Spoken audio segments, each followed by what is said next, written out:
Welcome to Will Read. My name is Will. Today I'm reading Morphic Resonance, The Nature of Formative Causation by Rupert Sheldrake. Preface to the 2009 edition. This book is about the hypothesis of formative causation, which proposes that nature is habitual. All animals and plants draw upon and contribute to a collective memory of their species.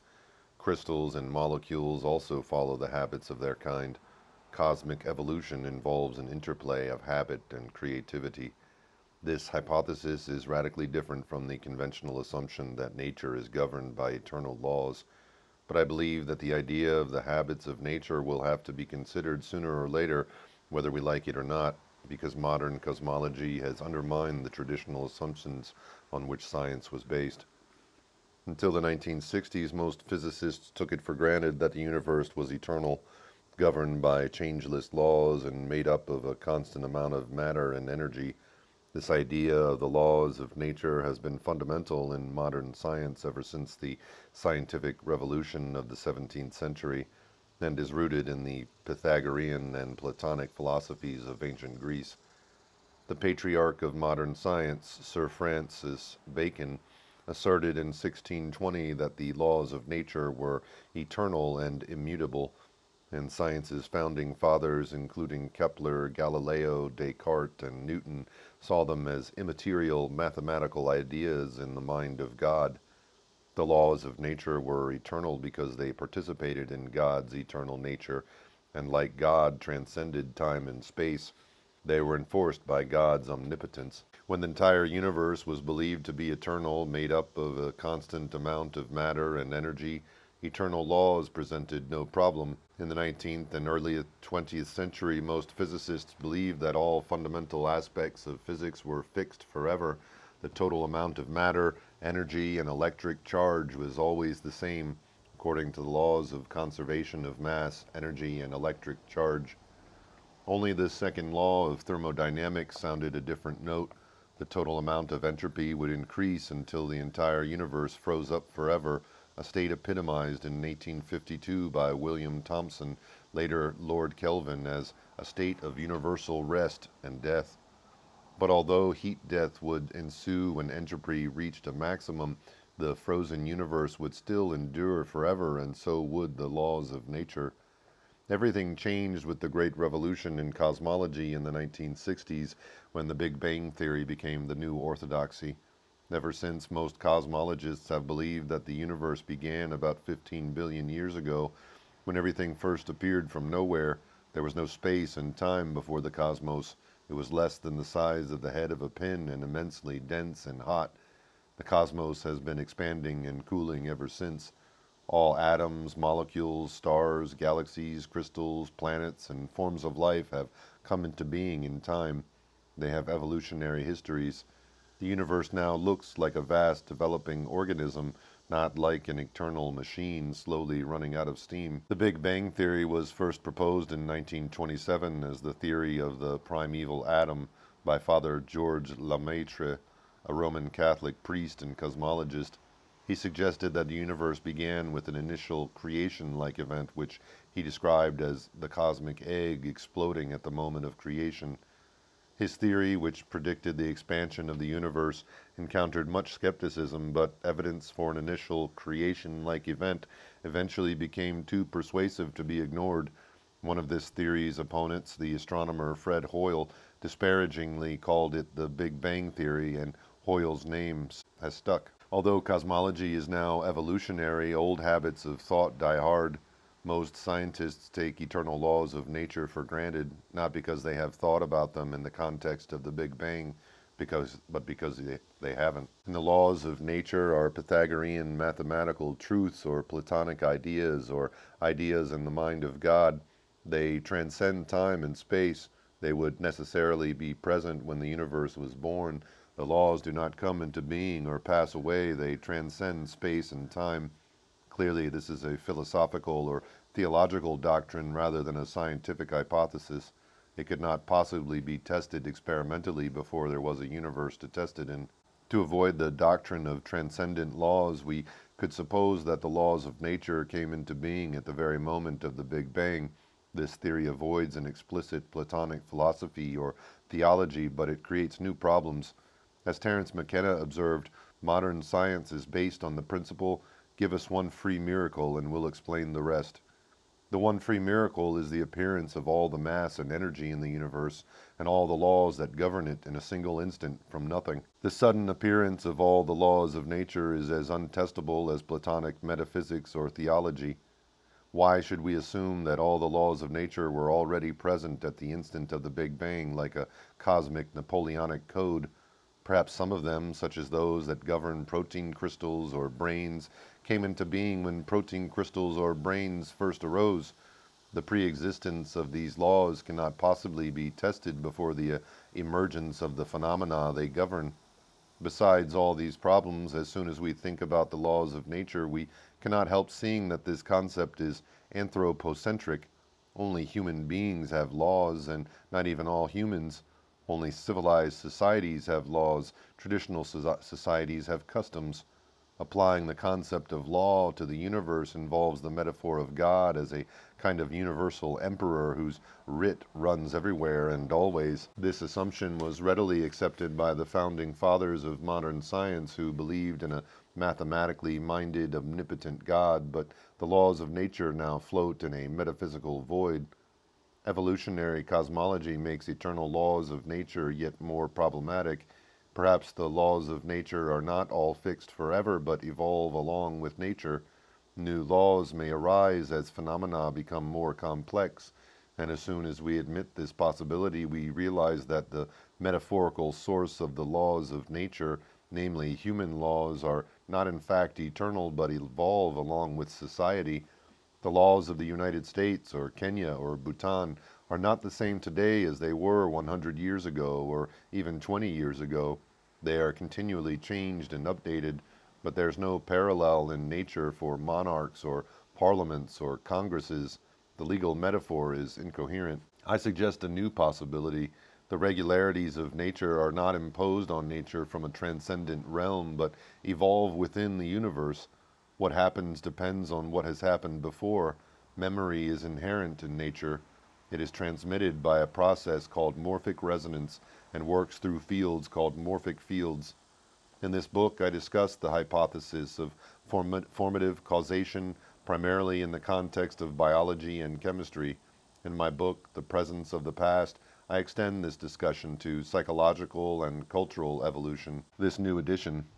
The first edition of this book was published in 1981. It proved controversial, as described below. In the second edition, 1985, I summarized these controversies along with the results of some early experimental tests of the hypothesis. Much has happened since. In this new edition, I have revised and updated the book throughout. I summarize the results of research so far in Appendix A, where I discuss 10 new tests. Appendix B consists of a dialogue with the physicist David Bohm, in which we explored connections between formative causation and quantum physics. The remarkable developments in biology over the last quarter of a century have made the limitations of the conventional mechanistic approach more obvious and have increased the plausibility of the hypothesis of formative causation. How mechanistic biology has revealed its own limitations. In the 1980s, the mechanistic theory of life seemed set for ultimate triumph. The neo-Darwinian theory of evolution had eliminated God from nature, and life itself was about to be explained in terms of physics and chemistry, with no need for any mysterious fields or factors. Many scientists believed that molecular biology was on the verge of revealing the secrets of life through an understanding of the genetic code and the control of protein synthesis. Meanwhile, brain scanning techniques were about to unveil the mechanistic workings of the mind. The decade of the brain, inaugurated in 1990 by President George Bush Sr., led to further acceleration in the growth of the neurosciences and stimulated yet more optimism about the power of brain scanning to probe our innermost being. Meanwhile, an enthusiasm for artificial intelligence led to the expectation that a new generation of computers would soon be able to rival or even exceed the mental abilities of human beings. If intelligence and even consciousness itself could be programmed into machines, then the final mysteries would be solved. Life and mind would be fully explicable in terms of molecular and neural machinery. reductionism would be vindicated. All those who thought that minds involved something beyond the reach of mechanistic science would be refuted forever. But this has not happened. It is hard to recall the atmosphere of exhilaration in the 1980s as new techniques enabled genes to be cloned and the sequence of letters in the genetic code to be discovered. This seemed like biology's crowning moment. The instructions of life itself were finally laid bare, opening up the possibility for biologists to modify plants and animals genetically and to grow richer than they could ever have imagined. There was a continuous stream of new discoveries. Almost every week, newspaper headlines reported some new breakthrough.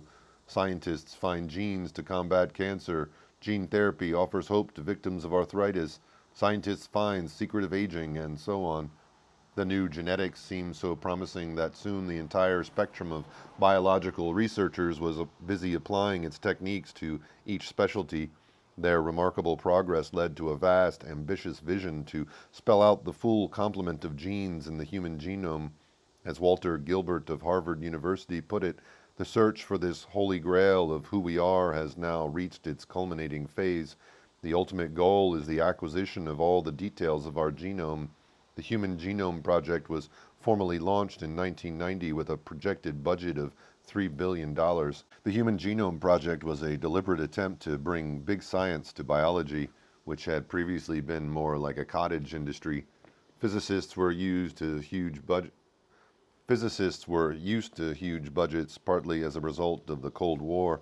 There was enormous expenditure on missiles and hydrogen bombs, Star Wars, multi-billion-dollar particle accelerators, the space program, and the Hubble Space Telescope. For years, ambitious biologists suffered from physics envy. They dreamed of the days when biology would also have high-profile, high-prestige, multi-billion-dollar projects. The Human Genome Project was the answer. At the same time, a tide of market speculation in the 1990s led to a boom in biotechnology, reaching a peak in 2000. In addition to the official Human Genome Project, there was a private genome project carried out by Celera Genomics, headed by Craig Venter. The company's plan was to patent hundreds of human genes and own the commercial rights to them. Its market value, like that of many other biotechnology companies, rocketed to dizzying heights in the early months of 2000. Ironically, the rivalry between the publicly funded Human Genome Project and Celera Genomics led to a bursting of the biotechnology bubble before the sequencing of the genome had even been completed. In March 2000, the leaders of the Public Genome Project publicized the fact that all their information would be freely available to everyone. This led to a statement by President Clinton on 14th of March 2000. Our genome, the book in which all human life is written, belongs to every member of the human race. We must ensure that the profits of the human genome research are measured not in dollars but in the betterment of human life. The press reported that the president planned to restrict genomic patents, and the stock markets reacted dramatically. In Venter's words, there was a sickening slump.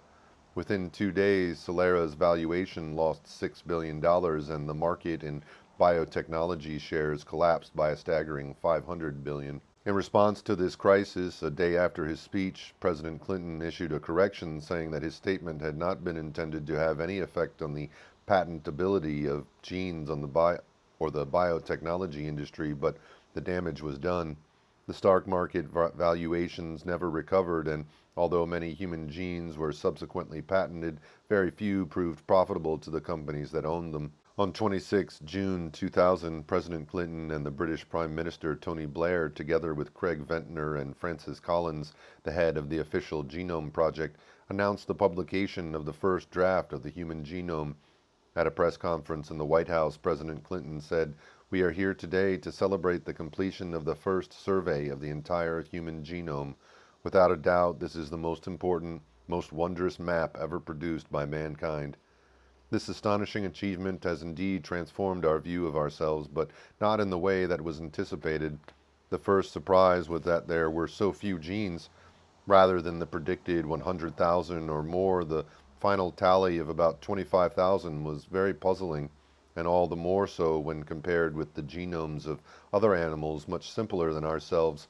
There are about 17,000 genes in a fruit fly and about 26,000 in a sea urchin. Many species of plants have far more genes than we do. Rice has about 38,000, for example. In 2001, the director of the Chimpanzee Genome Project, Svante Pabo, anticipated that when the sequencing of the ape's genome was completed, it would be possible to identify the profoundly interesting genetic prerequisites that make us different from other animals. When the complete chimpanzee sequence was published 4 years later, his interpretation was more muted.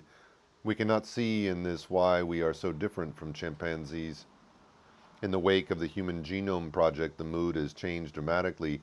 The old assumptions that life would be understood if molecular biologists knew the program of an organism is giving way to a realization that there is a huge gap between gene sequences and the way living organisms grow and behave. The present book sketches out a means of bridging that gap. Meanwhile, the optimism of stock market investors has suffered a further series of blows. After the biotech bubble burst in 2000, many companies that were part of the biotechnology boom of the 1990s either went out of business or were taken over by pharmaceutical or chemical corporations. Several years later, the economic outcomes were still disappointing. An article in the Wall Street Journal in 2004 was entitled "Biotech's Dismal Bottom Line, More than $40 billion in Losses." It went on to say, biotechnology may yet turn into an engine for economic growth and cure deadly diseases, but it's hard to argue that it's a good investment. Not only has the biotech industry yielded negative financial returns for decades, it generally digs its hole deeper every year. Despite its disappointing business record, this vast investment in molecular biology and biotechnology has had wide-ranging effects on the practice of biology, if only by creating so many jobs. The enormous demand for graduates in molecular biology and for people with doctorates in this subject has transformed the teaching of biology. The molecular approach now predominates in universities and secondary schools. Meanwhile, leading scientific journals such as Nature are replete with glossy, full-page advertisements for gene sequencing machines, protein analysis systems, and equipment for cloning cells. Precisely because there has been such a strong emphasis on the molecular approach, its limitations are becoming increasingly apparent. The sequencing of the genomes of ever more species of animals and plants, together with the determination of the structures of thousands of proteins, is causing molecular biologists to drown in their own data. There's practically no limit to how many more genomes they could sequence or proteins they could analyze. Molecular biologists now rely on computer specialists in the rapidly growing field of bioinformatics to store and try to make sense of this unprecedented quantity of information, sometimes called the data avalanche. But in spite of all this information, the way in which developing organisms take up their forms and inherit their instincts remains mysterious. The evolution of development. In the 1980s, there was a great excitement when a family of genes called homeobox genes was discovered in fruit flies. Homeobox genes determine where limbs and other body segments will form in a developing embryo or larva. They seem to control the pattern in which different parts of the body develop. Mutations in these genes can lead to the growth of extra, non-functional body parts. At first sight, they appeared to provide the basis for a molecular explanation of morphogenesis, the coming into being of specific forms. Here were the key switches. At the molecular level, homeobox genes act as templates for proteins that switch on cascades of other genes. However, research on other species soon revealed that these molecular control systems are very similar in widely different animals. Homeobox genes are almost identical in flies, reptiles, mice, and humans. Although they play a role in the determination of the body plan, they cannot themselves explain the shape of the organism, since the genes are so similar in fruit flies and in us, they cannot explain the differences between flies and humans. It was shocking to find that the diversity of body plans across many different animals groups was not reflected in diversity at the level of the genes. As two leading developmental molecular biologists have commented, where we most expected to find variation, we find conservation, a lack of change. This study of genes involved in the regulation of development is part of a growing field called evolutionary development biology, or EVO-DEVO for short. Once again, the triumphs of molecular biology have shown that morphogenesis itself continues to elude a molecular explanation, but seems to depend on fields.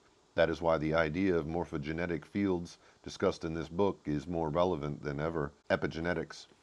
Throughout the 20th century, one of the strongest taboos in biology was against the inheritance of acquired characteristics, sometimes called Lamarckian inheritance, after the pioneering evolutionary biologist Jean-Baptiste Lamarck, 1744 to 1829. Lamarck proposed that adaptations by plants and animals could be passed on to their offspring. In this respect, Charles Darwin was a convinced Lamarckian. He believed that habits acquired by individual animals could be inherited and played an important part in evolution. We need not doubt that under nature, new races and new species would become adapted to widely different climates by variation aided by habit and regulated by natural selection. In this sense, the inheritance of habits by morphic resonance is in good accordance with Darwinism, as opposed to neo-Darwinism. Darwin provided many examples of the inheritance of acquired characters in his book, The Variation of Animals and Plants Under Domestication, and also proposed a theory to explain it, the theory of pangenesis. Modern neo-Darwinism was established in the 1940s and firmly rejected the Lamarckian aspect of Darwin's theory. Neo-Darwinians asserted that genes were passed on without modification from parents to offspring, apart from rare random mutations. Any kind of Lamarckian modification of the genes was impossible. By contrast, in the Soviet Union under Stalin, the inheritance of acquired characteristics became official doctrine under Trofim Lysenko. The debate degenerated into polemics and denunciations, and in the West, the taboo against the inheritance of acquired characteristics was reinforced. In his rejection of Lamarckism, Richard Dawkins, the leading modern exponent of neo-Darwinism, is clear about his feelings. To be painfully honest, I can think of few things that would more devastate my worldview than a demonstrated need to return to the theory of evolution that is traditionally attributed to Lamarck. Evidence in favor of the inheritance of acquired characteristics continued to accumulate throughout the 20th century, but was generally ignored. However, soon after the turn of the millennium, the taboo began to lose its power with a growing recognition of a new form of inheritance called epigenetic inheritance. The prefix epi means over and above. Epigenetic inheritance does not involve changes in the genes themselves, but rather changes in gene expression. Characteristics acquired by parents can indeed be passed on to their offspring. For example, water fleas of the genus Daphnia develop large protective spines when predators are around. Their offspring also have these spines, even when not exposed to predators. Several molecular mechanisms of epigenetic inheritance have been identified. Changes in the configuration of the chromatin, the DNA protein complex that makes up the structure of chromosomes, can be passed on from cell to daughter cell. Some such changes can also be passed on through egg and sperm and thus become hereditary. Another kind of epigenetic change, sometimes called genomic imprinting, involves the methylation of DNA molecules. There is a heritable chemical change in the DNA itself, but the underlying genes remain the same. Epigenetic inheritance also occurs in humans. Even the effects of famines and diseases can echo down the generations. The Human Epigenome Project was launched in 2003 and is helping to coordinate research in this rapidly growing field of inquiry. Morphic resonance provides another means by which the inheritance of acquired characteristics can occur. Its effects can be distinguished experimentally from other forms of epigenetic inheritance, as discussed in Chapter 7 and Appendix A. Morphogenetic and morphic fields. In this book, I discuss morphogenetic fields, the organizing fields of molecules, crystals, cells, tissues, and indeed all biological systems. I also discuss the organizing fields of animal behavior and of social groups. Whereas morphogenetic fields influence form, behavioral fields influence behavior. The organizing fields of social groups, such as flocks of birds, schools of fish, and colonies of termites, are called social fields. All these kinds of fields are morphic fields. All morphic fields have an inherent memory given by morphic resonance. Morphogenetic fields, the organizing fields of morphogenesis, are one kind of a larger category of morphic fields, rather like a species within a genus. In the presence of the past, I explore the wider nature of morphic fields in their behavioral, social, and cultural contexts and their implications for the understanding of animal and human memory. I also suggest that our own memories depend on morphic resonance rather than on material memory traces stored in our brains. The relationship of morphic fields to modern physics. One of the paradoxes of 20th century science was that quantum theory ushered in a revolutionary change of perspective in physics, revealing the limits of a reductionistic approach, while biology moved in the opposite direction, away from holistic approaches to an extreme reductionism. As the German quantum physicist Hans Peter Dürr expressed it, the original emphasis on the whole in consideration of living things, their shapes and gestalts, has been replaced by a fragmenting functionalist description in which, for an explanation of the sequences of events, the focus is on the substances, matter and its building blocks, the molecules and their interactions. The surprising thing about this development from holism and even vitalism to molecular biology is that it is occurring some decades after and not before. A profound change in just the opposite direction took place at the foundations of natural science in microphysics during the first third of the century that has recently ended. There, fundamental limitations of the fragmenting, reductionist way of looking at things had become apparent. Divisible substance revealed in a strange way holistic aspects. Many biologists are still trying to reduce the phenomena of life and mind to the mechanistic physics of the 19th century, but physics has moved on, and quantum physics provides a far more promising context for morphic fields than anything in classical physics. Morphic fields must in some way interact directly or indirectly with electromagnetic and quantum fields, imposing patterns on their otherwise indeterminate activities. But exactly how this interaction occurs remains unclear. One possible starting point is the idea of the implicate order proposed by the quantum physicist David Bohm. In the enfolded or implicate order, space and time are no longer the dominant factors determining the relationships of dependence or independence of different elements. Rather, an entirely different sort of basic connection of elements is possible, from which our ordinary notions of space and time, along with those of separately existing material particles, are abstracted as forms derived from the deeper order. These ordinary notions, in fact, appear in what is called the explicate or unfolded order, which is a special and distinguished form contained within the general totality of all the implicate orders. The implicate orders involves a kind of memory that is expressed through quantum fields and is compatible in general terms with the ideas put forward in this book. A discussion between David Bohm and myself about morphic resonance and the implicate order is reprinted in Appendix B of this book. Hans Peter Dürr has also discussed how processes of quantum physics might in principle contain a fruitful potential for an explanation of Sheldrake's morphic fields. Another way in which morphic resonance and morphic fields might be related to modern physics is through extra dimensions of spacetime. Although our common sense thinking is confined to 3 dimensions of space and 1 of time, as in Newtonian physics, physics has moved on by adding further dimensions. In the theory of general relativity, first put forward in 1915, Einstein treated spacetime as 4-dimensional. In the 1920s, in the Kaluza-Klein theory, spacetime was extended to 5 dimensions in an attempt to find a unified theory for gravitational and electromagnetic fields. Modern hopes of unifying the known fields of physics, including the strong and weak nuclear forces, are mainly centered on superstring theory with 10 dimensions, or M theory, short for master theory, with 11. The value of superstring and M theory is disputed, but their very existence shows that extra dimensions are no longer the preserve of esoteric speculations. They are mainstream in modern physics. But what do these extra dimensions do, and what difference do they make? Some physicists propose that they include information fields that could help to explain the phenomena of life and mind.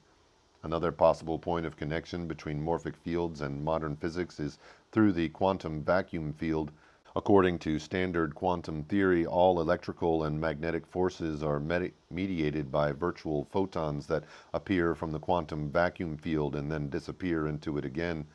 Thus, all molecules within living organisms, all cell membranes, all nerve impulses, and indeed all electromagnetic and chemical processes depend on virtual photons appearing and disappearing within the all-pervading vacuum field of nature. Could morphic fields interact with regular physical and chemical processes through the vacuum field?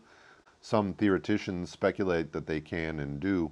Theories of these kinds may help to relate morphic fields and morphic resonance to the physics of the future, but at present no one knows how the phenomena of morphogenesis are related to physics, whether conventional or unconventional. Experimental tests. The experimental tests for morphic resonance proposed in the first edition of this book were primarily in the realms of chemistry and biology. However, the greatest interest they stimulated was in the realm of human psychology. According to the hypothesis of morphic resonance, human beings draw upon a collective memory. Something learned by people in one place should subsequently become easier for others to learn all over the world. In 1982, the British magazine New Scientist ran a competition for ideas about testing this hypothesis. All the winning ideas were for psychological experiments. At the same time, an American think tank, the Tarrytown Group of New York, offered a $10,000 prize for the best test of this hypothesis. Again, the winning entries were in the realm of psychology and provided evidence that supported the morphic resonance hypothesis. These results were summarized in my book, The Presence of the Past. In Appendix A, I summarize the results of more recent morphic resonance research and propose a range of new tests for morphic resonance in physics, chemistry, biology, psychology, and computer sciences. A new way of doing science. Since the 1990s, much of my own experimental research has been concerned with the role that morphic fields play in social behavior in animals and people. My studies on unexplained aspects of animals and human behavior are summarized in my books, 7 Experiments That Could Change the World, Dogs That Know When Their Owners Are Coming Home, and The Sense of Being Stared At. These investigations were concerned primarily with the spatial aspects of morphic fields rather than with morphic resonance, which gives these fields their temporal or historical aspect. This research is radical in 2 senses. It proposes not only a new kind of scientific thinking, but also a new way of doing science. This is the main theme of 7 Experiments That Could Change the World. Many of the experiments to test for morphic fields are simple and inexpensive. They show that science need no longer be the monopoly of a scientific priesthood. Research at the frontiers of science is open to participation by students and by non-professionals. Already thousands of non-professionals have contributed to this research through supplying case histories, through taking part in tests with their animals such as dogs, cats, horses, and parrots, and through carrying out experiments with their families and friends or with fellow students in schools, colleges, and universities. There have been dozens of student projects on topics related to morphic fields, including several that have won prizes in science fairs. Much of this research is summarized in Dogs That Know When Their Owners Are Coming Home and The Sense of Being Stared At. Meanwhile, any reader who would like to take part in my current experiments can do so through the online experiments portal on my website, sheldrake.org. Some of these experiments are internet-based, others take place through mobile telephones. These tests work well as homework assignments in schools and colleges. They are fun to do, they illustrate the principles of statistics and controlled experimentation, and they make a valuable contribution to research and progress. In the past, some of the most innovative scientific research was carried out by amateurs. Charles Darwin, for example, never held an institutional post. He worked independently at his home in Kent, studying barnacles, keeping pigeons, and doing experiments in the garden with his children. He was just one of many independent researchers who, not reliant on grants or constrained by the conservative pressures of anonymous peer review, did highly original work. Today, that kind of freedom is almost non-existent. From the latter part of the 19th century onward, science has become increasingly professionalized. After the Second World War, there was a vast expansion of institutional research. There are now only a handful of independent scientists, the best known being James Lovelock, the leading proponent of the Gaia hypothesis. Nevertheless, the conditions for widespread participation in science have become more favorable than ever. There are hundreds of thousands of people all over the world who have had scientific training. Computing power, once the monopoly of large organizations, is widely available. The internet gives access to information undreamed of in past decades and provides an unprecedented means of communication. There are more people with leisure time than ever before. Every year, thousands of students do scientific research projects as part of their training, and some would welcome the chance to be real pioneers. And many informal networks and associations already provide models for self-organizing communities of researchers working both within and outside scientific institutions. As in its most creative periods, science can once again be nourished from the grassroots up. Research can grow from a personal interest in the nature of nature, an interest that originally impels many people into scientific careers but is often smothered by the demands of institutional life. Fortunately, an interest in nature burns as strongly, if not more strongly, in many people who are not professional scientists. I believe that not only in relation to controversial frontier areas of research, but also in more conventional areas, science needs democratization. It has always been elitist and undemocratic, whether in monarchies, communist states, or liberal democracies. But it is currently becoming more hierarchical, not less so, and this trend needs remedying. Today, the kinds of research that can happen are determined by science funding committees, not the human imagination. What is more, the power in those committees is increasingly concentrated in the hands of politically adept older scientists, government officials, and representatives of big business. Young graduates on short-term contracts constitute a growing scientific underclass. In the United States, the proportion of biomedical grants awarded to investigators under 35 plummeted from 23% in 1980 to 4% in 2003. This is bad news. As science becomes more and more about climbing corporate career ladders and less about soaring journeys of the mind, so the public distrust of scientists and their work seems to grow. In 2000, a government-sponsored survey in Britain on public attitudes to science revealed that most people believe that science is driven by business. At the end of the day, it's all about money. Over three-quarters of those surveyed agreed it is important to have some scientists who are not linked to business. More than two-thirds thought scientists should listen more to what ordinary people think. Worried about this public alienation, in 2003 the British government said it wanted to engage the wider public in a dialogue between science, policymakers, and the public. In official circles, the fashion shifted from a deficit model of the public understanding of science, which sees simple factual education as the key, to an engagement model of science and society. Public participation would involve more than setting up committees of non-scientists to advise the existing funding bodies. In 2003 in New Scientist and in 2004 in Nature, I proposed a more radical possibility, namely to set aside a small proportion of the public science budget, say 1%, for research proposed by lay people. What questions would be of public interest? Why not ask? Organizations such as charities, schools, local authorities, trade unions, environmental groups, and gardening associations could be invited to make suggestions. Within each organization, the very possibility of proposing research would probably trigger far-ranging discussions and would lead to a sense of involvement in many sections of the population.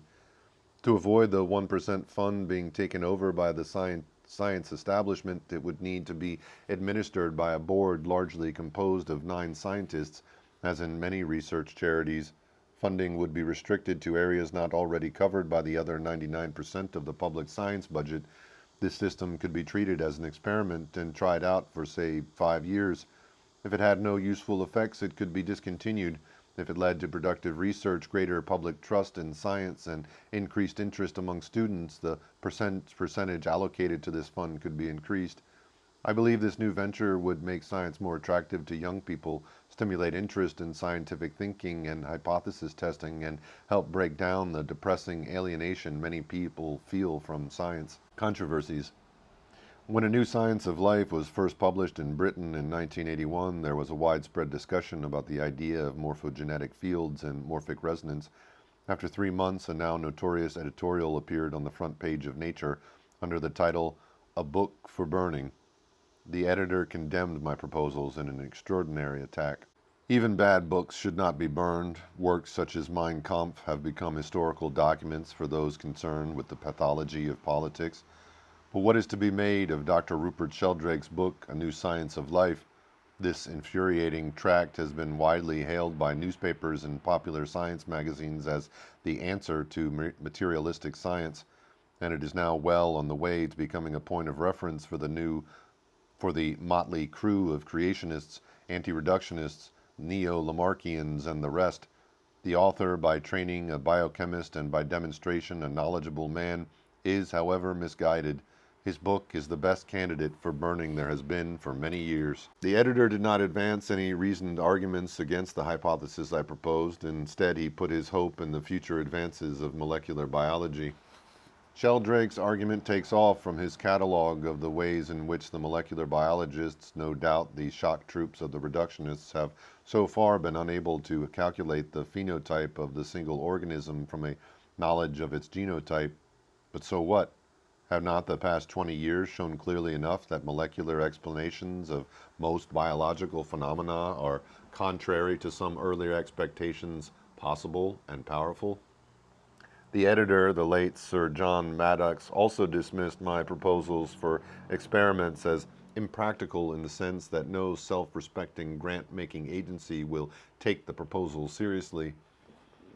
This editorial was followed by correspondence in Nature, continuing for months, in which many scientists objected to the intemperate tone of this attack and supported the need for radical thinking about the unsolved problems of science.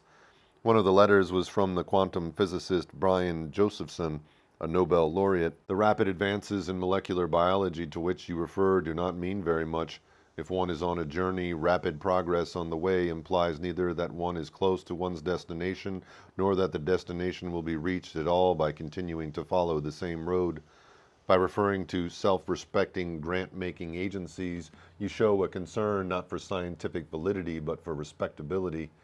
The fundamental weakness is a failure to admit even the possibility that genuine physical facts may exist which lie outside the scope of current scientific descriptions.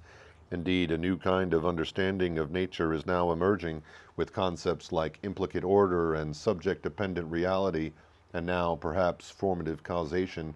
These developments have not yet penetrated to the leading journalists. One can only hope that the editors will soon cease to obstruct this avenue of progress. In 1994, BBC Television interviewed John Maddox about his outburst. He was unrepentant, saying, "Sheldrake is putting forward magic instead of science, and that can be condemned in exactly the language that the Pope used to condemn Galileo, and for the same reason, it is heresy." Perhaps he was unaware that 2 years earlier, on 15th of July, 1992, Pope John Paul II formally declared that the Church had erred in condemning Galileo. In the German-speaking countries, there were many articles and discussions of this hypothesis by scientists, philosophers, psychologists, and others.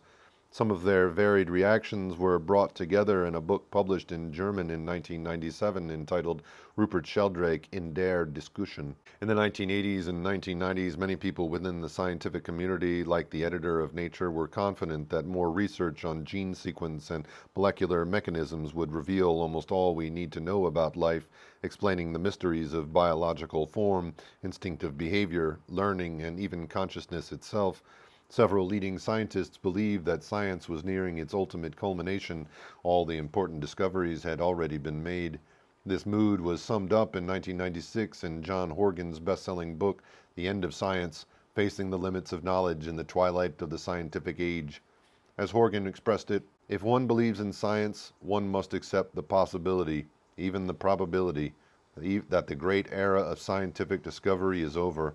By science, I mean not applied science, but science at its purest and grandest, the primordial human quest to understand the universe and our place in it.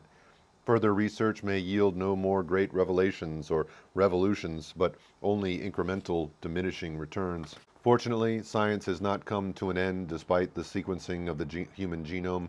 The avalanche of data in molecular biology, the boom in brain scanning, the speculations of superstring theorists, and the discovery that more than 90% of the universe is made up of dark matter and dark energy whose nature is literally obscure. The unsolved problems of biology summarized in Chapter 1 were unsolved in 1981, and they are still unsolved today. The question discussed in this book remains completely open. The debate continues, and by reading this book, you can be a part of it. Acknowledgements. In the continued development and testing of the hypothesis of formative causation, many people have helped me through discussions, comments, suggestions, and criticisms. In particular, I would like to thank Ralph Abraham, Ted Baston, Patrick Bateson, Dick Bierman, the late Richard Braithwaite, Stephen Browd, John Brockman, David J. Brown, Christopher Clark, John Cobb, Stephen Cohen, Hans-Peter Duer, Lindy Differin and Ava, Ted Dace, the late Dorothy Emmett, Soetbert Ertel, Addison Fisher, Matthew Fox, Stanislav Groff, Brian Goodwin, Franz Theo Gottwald, the late Stephen J. Gould, David Ray Griffin, Christian Granau, Stephen Harding, the late Willis Harmon, Mary Hess, Nicholas Humphrey, Francis Huxley, Jürgen Kronig, David Lambert, Bruce Lipton, Nancy Lunny, the late Margaret Masterman, Katinka Matson, the late Terrence McKenna, John Mitchell, the late Robert Morris, Carl Newman, Guy Lyon, Playfair, Jill Peirce, Dean Radin, Anthony Ramsey, the late Brendan O'Regan, Keith Roberts, Steve Rook, Stephen Rose, the late Miriam Rothschild, Janet Rosé, Edward St. Aubin, Gary Schwartz, Martin Schwartz, Merlin Sheldrake, Alexander Shulgin, Harris Stone, James Trifone, the late Francisco Varela, Christopher Whitmont, and Götz Wittenben.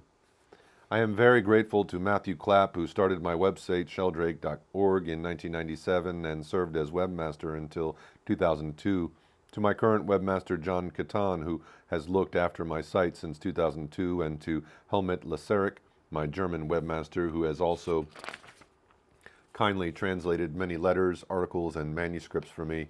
I am also very grateful to my research assistant, Pam Smart, who has worked with me since 1994 and has helped in many ways.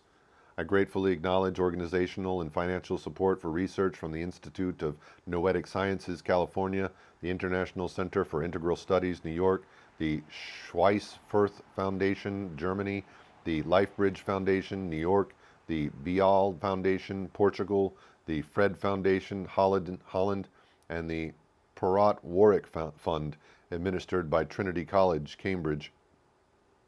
I am also grateful to the following benefactors for their generous support: the late Lawrence Rockefeller, the late Bob Schwartz of New York, the late C.W. Ben Webster of Toronto, Evelyn Hancock of Old Greenwich, Connecticut, Bakhara Legendre of Medway, South Carolina, Ben Finn of London, and Addison Fisher of Naples, Florida. For helpful comments on drafts of this new edition, I thank Ted Dace, Nicholas Greaves, Helmut Laseric, Jill Peirce, and Götz Wittenben. Merlin Sheldrake drew the diagrams in figures 20, A2, A3, A4, and A5, and Soetbert Ertel gave me permission to reproduce figure A7. Introduction. At present, the orthodox approach to biology is given by the mechanistic theory of life. Living organisms are regarded as physico-chemical machines, and all the phenomena of life are considered to be explicable in principle in terms of physics and chemistry. This mechanistic paradigm is by no means new. It has been predominant for well over a century. The main reason most biologists continue to adhere to it is that it works. It provides a framework of thought within which questions about the physico-chemical mechanisms of life processes can be asked and answered. The fact that this approach has resulted in spectacular successes, such as the cracking of the genetic code, is a strong argument in its favor. Nevertheless, critics have put forward what seem to be good reasons for doubting that all the phenomena of life, including human behavior, can ever be explained entirely mechanistically. But even if the mechanistic approach were admitted to be severely limited, not only in practice but in principle, it could not simply be abandoned. At present, it is almost the only approach available to experimental biology and will undoubtedly continue to be followed until there is some positive alternative. Any new theory capable of extending or going beyond the mechanistic theory will have to do more than assert that life involves qualities or factors at present unrecognized by the physical science. It will have to say what sorts of things these qualities or factors are, how they work, and what relationship they have to known physical and chemical processes. The simplest way in which the mechanistic theory could be modified would be to suppose that the phenomena of life depend on a new type of causal factor unknown to the physical sciences, which interacts with physico-chemical processes within living organisms. Several versions of this vitalist theory were proposed in the early 20th century, but none succeeded in making predictions that could be tested or suggested new kinds of experiments. If, to quote Sir Karl Popper, the criterion of the scientific status of a theory is its falsifiability or refutability or testability, vitalism failed to qualify. However, the organismic or holistic philosophy of nature provides a context for a more radical revision of the mechanistic theory. This philosophy denies that everything in the universe can be explained from the bottom up, as it were, in terms of the properties of subatomic particles or atoms or even molecules. Rather, it recognizes the existence of hierarchically organized systems that, at each level of complexity, possess properties that cannot be fully understood in terms of the properties exhibited by their parts in isolation from each other. At each level, the whole is more than the sum of the parts.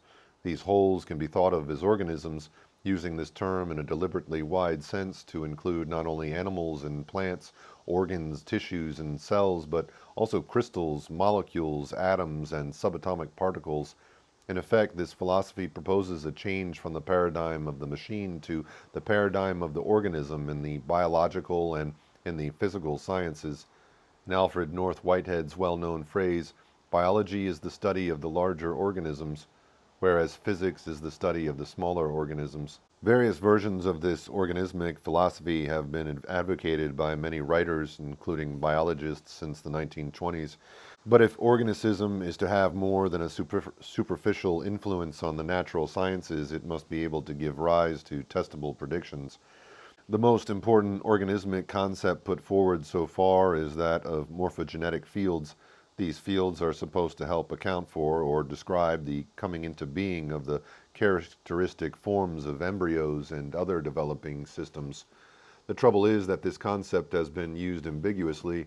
The term itself seems to imply the existence of a new type of physical field that plays a role in the development of form, but some organismic theoreticians deny that they are suggesting the existence of any new type of field, entity, or factor at present unrecognized by physics. Rather, they are providing a new way of talking about complex physico-chemical systems. This approach seems unlikely to lead very far. The concept of morphogenetic fields can be of practical scientific value only if it leads to testable predictions that differ from those of the conventional mechanistic theory, and such predictions cannot be made unless morphogenetic fields are considered to have measurable effects. The hypothesis put forward in this book is based on the idea that morphogenetic fields do indeed have measurable physical effects. It proposes that specific morphogenetic fields are responsible for the characteristic form and organization of systems at all levels of complexity, not only in the realm of biology, but also in the realms of chemistry and physics. These fields order the systems with which they are associated by affecting events from an energetic point of view, appear to be indeterminate or probabilistic. They impose patterned restrictions on the energetically possible outcomes of physical processes. If morphogenetic fields are responsible for the organization and form of material systems, they must themselves have characteristic structures. So where do these field structures come from? They are derived from the morphogenetic fields associated with previous similar systems. The morphogenetic fields of all past systems become present to any subsequent similar systems. The structures of past systems affect subsequent similar systems by a cumulative influence that acts across both space and time. According to this hypothesis, systems are organized in the way they are because similar systems were organized that way in the past. For example, the molecules of a complex organic chemical crystallize in a characteristic pattern because the same substance crystallized that way before. A plant takes up the form characteristic of its species because past members of the species took up that form, and an animal acts instinctively in a particular manner because similar animals behaved like that previously. The hypothesis is concerned with the repetition of forms and patterns of organization. The question of the origin of these forms and patterns lies outside its scope. This question can be answered in several different ways, but all of them seem to be equally compatible with the suggested means of repetition. A number of testable predictions, which differ strikingly from those of the conventional mechanistic theory, can be deduced from this hypothesis. A single example will suffice. If an animal, say a rat, learns to carry out a new pattern of behavior, there will be a tendency for any subsequent similar rat of the same breed, reared under similar conditions, etc., to learn more quickly to carry out the same pattern of behavior. The larger the number of rats that learn to perform the task, the easier it should be for any subsequent similar rat to learn it. Thus, for instance, if thousands of rats were trained to perform a new task in a laboratory in London, similar rats should learn to carry out the same task more quickly in laboratories everywhere else. If the speed of learning of rats in another laboratory, say in New York, were to be measured before and after the rats in London were trained, the rats tested on the second occasion should learn more quickly than those tested on the first. The effect should take place in the absence of any known type of physical connection or communication between the two laboratories. Such a prediction may seem so improbable as to be absurd, yet, remarkably enough, there is already evidence from laboratory studies of rats that the predicted effect actually occurs. This hypothesis, called the hypothesis of formative causation, leads to an interpretation of many physical and biological phenomena that is radically different from that of existing theories and enables a number of well-known problems to be seen in a new light. In this book, it is sketched out in a preliminary form.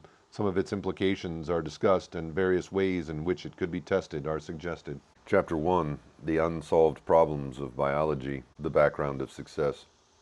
In the world of science, the predominant theory of life is mechanistic. Living organisms are machines. They have no souls or mysterious vital principles. They can be fully explained in terms of physics and chemistry. This is not a new idea. It dates back to the philosopher René Descartes. In 1867, T.H. Huxley summed it up as follows: Zoological physiology is the doctrine of the functions or actions of animals. It regards animal bodies as machines impelled by various forces and performing a certain amount of work that can be expressed in terms of the ordinary forces of nature. The final object of physiology is to deduce the facts of morphology on the one hand and those of ecology on the other from the laws of the molecular forces of matter. The subsequent developments of physiology, biochemistry, biophysics, genetics, and molecular biology are all foreshadowed in these ideas. In many respects, these sciences have been brilliantly successful, none more so than molecular biology.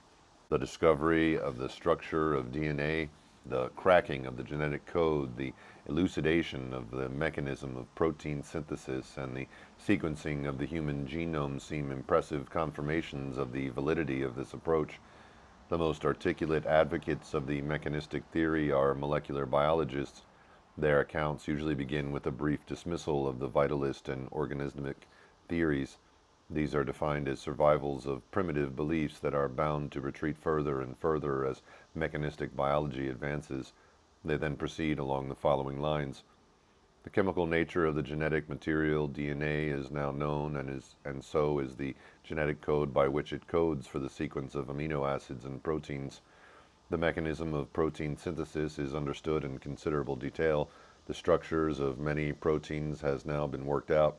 All enzymes are proteins, and enzymes catalyze the complex chains and cycles of biochemical reactions that constitute the metabolism of an organism. Metabolism is controlled by biochemical feedback. Several mechanisms are known by which the rates of enzymic activity can be regulated. Proteins and nucleic acids aggregate spontaneously to form structures such as viruses and ribosomes. Given the range of properties of proteins, plus the properties of other physico-chemical systems such as lipid membranes, plus complex systems of physiochemical interaction, the properties of living cells can, in principle, be fully explained. The key to the problems of differentiation and development, about which very little is known, is the understanding of the control of protein synthesis. The way in which the synthesis of certain metabolic enzymes and other proteins is controlled is understood in detail in the bacterium Escherichia coli. The control of protein synthesis takes place by more complicated mechanisms in higher organisms, but we now know more about them than ever before. In due course, differentiation and development should be explicable in terms of series of chemically operated switches which switch on or switch off genes or groups of genes. Major systems of switches are already known, such as the homeobox genes. The way in which the parts of living organisms are adapted to the functions of the whole and the apparent purposiveness of the structure and behavior of living organisms depends on random genetic mutations followed by natural selection. Those genes that increase the ability of an organism to survive and reproduce will be selected for. Harmful mutations will be eliminated. Thus, the neo-Darwinian theory of evolution can account for purposiveness. It is totally unnecessary to suppose that any mysterious vital factors are involved. More and more is known about the functioning of the central nervous system, and the advances of biochemistry, biophysics, electrophysiology, and brain scanning are already helping us to explain what we speak of as the mind in terms of physical and chemical mechanisms in the brain. Computer modeling enables us to see the mind as software operating through the hardware of the brain. Dreams of creating artificial intelligence and even consciousness itself within machines may soon come closer to reality. Thus, living organisms are, in principle, fully explicable in terms of physics and chemistry. Our limited understanding of the mechanisms of development and of the central nervous system is due to the enormous complexity of the problems. But now, armed with the powerful new concepts of molecular biology and with the aid of computer models, these subjects can be tackled in a way not previously possible. In the light of past successes, optimism that all the problems of biology can ultimately be solved mechanistically is understandable, but a realistic opinion about the prospects for mechanistic explanation must depend on more than an act of faith. It can be formed only after a consideration of the outstanding problems of biology and how they might be solved. The problems of morphogenesis. Biological morphogenesis can be defined as the coming into being of characteristic and specific form in living organisms. The first problem is precisely that form comes into being. New structures appear, such as eyes and flowers, which cannot be explained in terms of structures already present in the egg. There are no miniature eyes in an eagle's eggs, or miniature flowers in foxglove seeds. The second problem is that many developing systems can regulate. In other words, if a part of a developing system is removed, or if an additional part is added, the system continues to develop in such a way that a more or less normal structure is produced. The classical demonstration of this phenomenon was in Hans Driesch's experiments on sea urchin embryos. When one of the cells of a very young embryo at the two-celled stage was killed, the remaining cell gave rise not to half a sea urchin, but to a small but complete sea urchin. Similarly, small but complete organisms developed after the destruction of any 1, 2, or 3 cells of embryos at the 4-celled stage. Conversely, the fusion of 2 young sea urchin embryos resulted in the development of 1 giant sea urchin. Regulation occurs in all developing organisms, in animals and plants. In animals, as development proceeds, this capacity is often lost as the fate of different regions of the embryo becomes determined, as in limbs and livers, but even when determination occurs at an early age, as in insect embryos, regulation still occurs after damage to the egg. See Figure 1. Results of this type show that developing plants and animals proceed toward a morphological goal.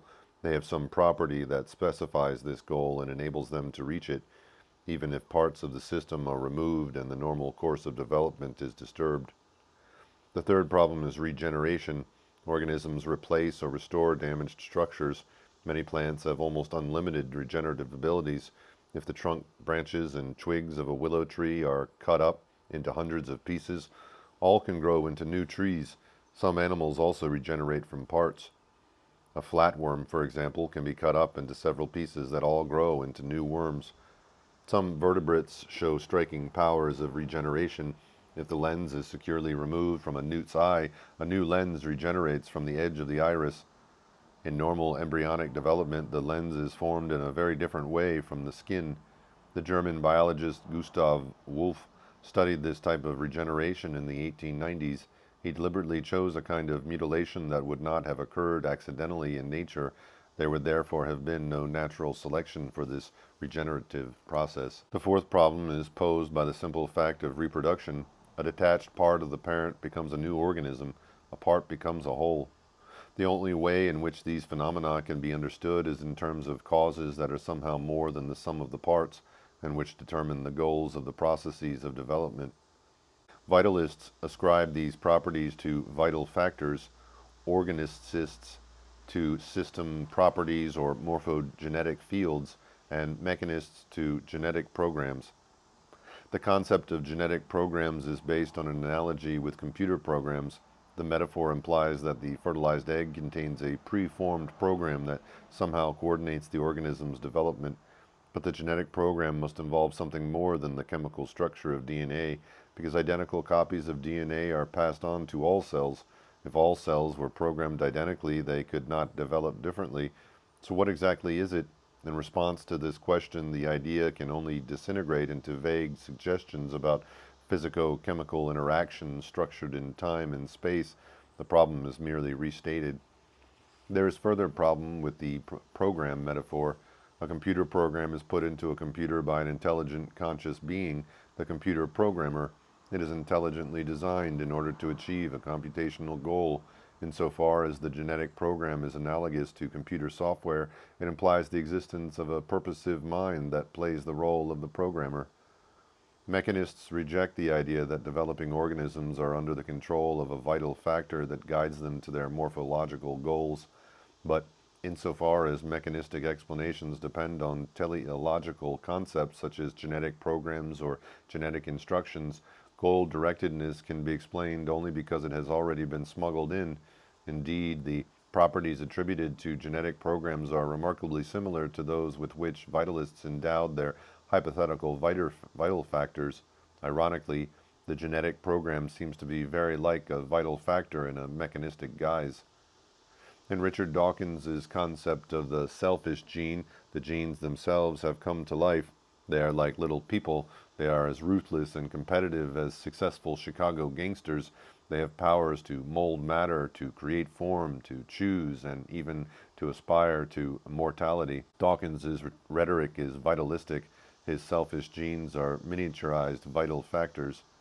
Nevertheless, the fact that biological morphogenesis cannot be explained in a rigorously mechanistic manner at present does not prove that it never will be.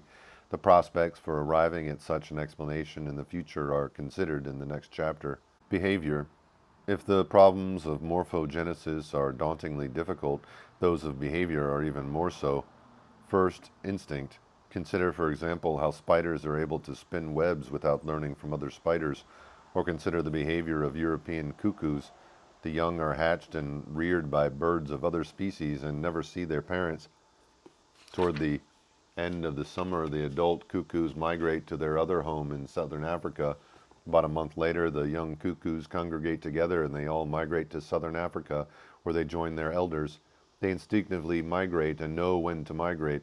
They instinctively recognize other young cuckoos and congregate together, and they instinctively know in which direction they should fly and how to find their ancestral habitats in southern Africa after flying unaccompanied over the Straits of Gibraltar and the Sahara Desert. Second, there is the problem posed by the goal-directedness of animal behavior. Even if an animal is prevented from reaching its goal in one way, it may get there by another. For example, a dog after amputation of a leg learns how to walk on 3 legs rather than 4. Another dog after brain damage gradually recovers most of its previous abilities.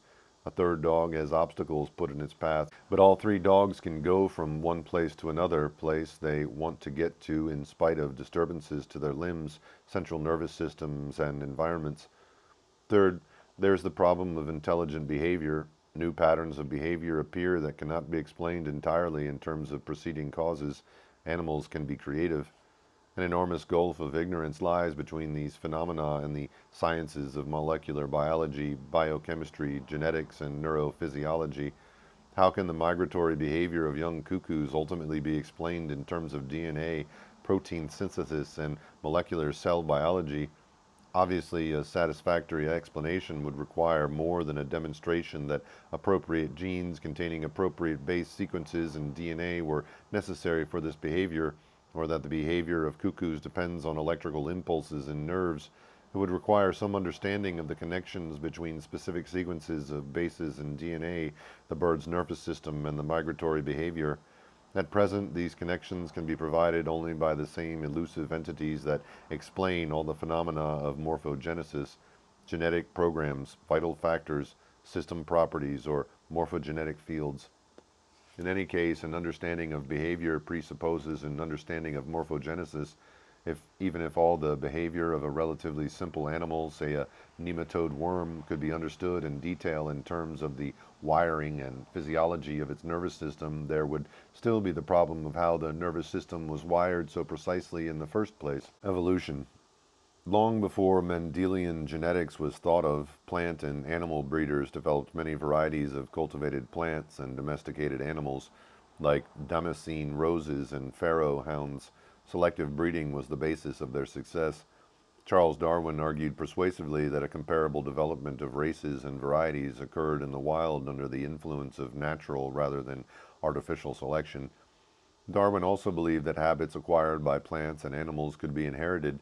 The neo-Darwinian theory of evolution agrees about the importance of natural selection, but rejects the inheritance of habits and tries instead to explain all evolutionary innovation in terms of random genetic mutations, which is why it is neo-Darwinian rather than Darwinian. Everyone agrees that mutation and natural selection can lead to the formation of varieties or subspecies, but there's no general agreement among evolutionary biologists that gradual microevolution within a species can account for the origin of species themselves, or genera, families, and higher taxonomic divisions.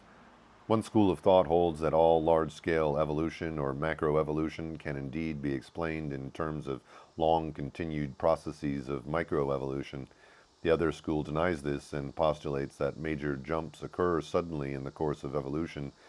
But while opinions differ as to the relative importance of many small mutations or a few large ones, there is general agreement that mutations are random and that evolution can be explained by a combination of random mutation and natural selection. This theory is inevitably speculative. The evidence for evolution is open to a variety of interpretations.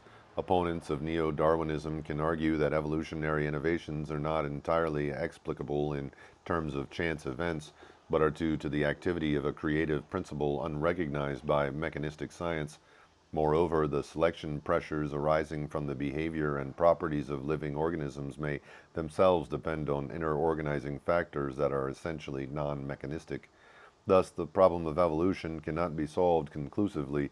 Organismic theories necessarily involve an extrapolation of organismic ideas, just as the neo-Darwinian theory involves an extrapolation of mechanistic ideas. The origin of life. This problem of the origin of life is just as insoluble as that of evolution for the same reasons. What happened in the distant past can never be known for certain. There will probably always be a plethora of speculations.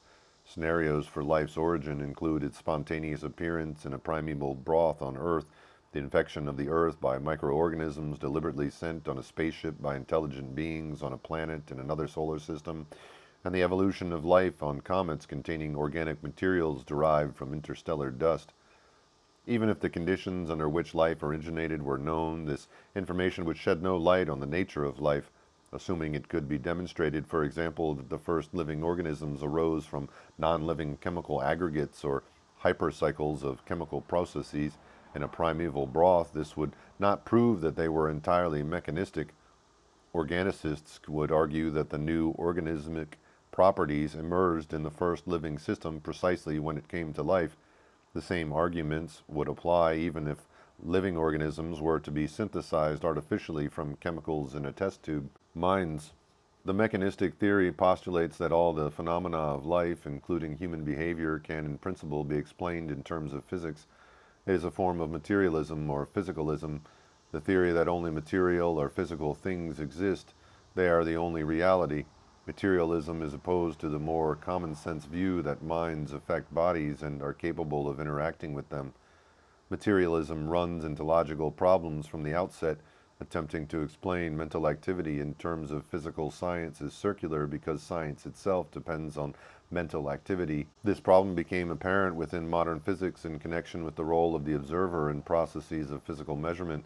The principles of physics cannot even be formulated without referring, though in some versions only implicitly, to the impressions, and thus to the minds of the observers. Since physics presupposes the minds of observers, these minds cannot be explained in terms of physics. Among materialist philosophers of mind, the most extreme stance is called eliminative materialism. This philosophy claims that beliefs and feelings have no coherent definition and play no part in the scientific understanding of the brain. The neuroscience of the future will have no need for outmoded concepts like beliefs and feelings. They will join previously discarded concepts like phlogiston and vital forces. Minds will be explained completely in terms of the objectively measurable activity of the nervous system. Another materialist approach to the problem of consciousness is to admit that it exists while denying it does anything. This view is called epiphenomenalism, the claim that mental events are caused by physical events in the brain, although mental events themselves do not cause anything. As the philosopher Alex Hislop has put it, the case for epiphenomenalism is the case for materialism, together with the case against materialism. The case for materialism is the argument from science, from a triumphant or at least steadily triumphant science. The case against materialism is that there are features of our conscious experience that are not accounted for by science. In psychology, the science of the mind, there are different schools of thought about the relationship between mind and body. The most extreme materialist solution is to deny the reality of the mind and to assume that only the body is real. This was the approach of the behaviorist school, which dominated academic psychology for much of the 20th century. Behaviorists confined their attention to objectively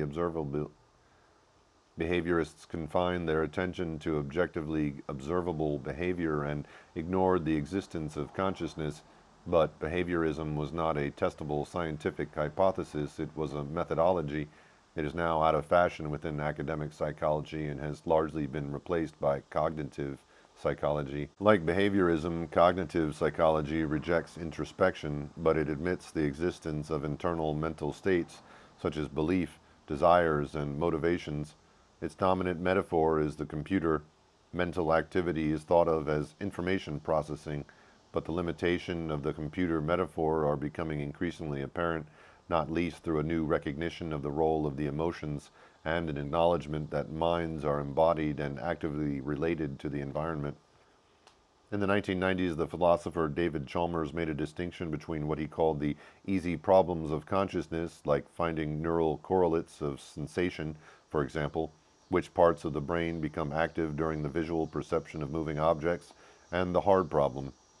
The hard problem is, why does awareness of sensory information exist at all? There is a radical distinction between the biology of the brain and mental experience, which includes the experience of qualities such as red. Philosophers of mind call these subjective experiences qualia.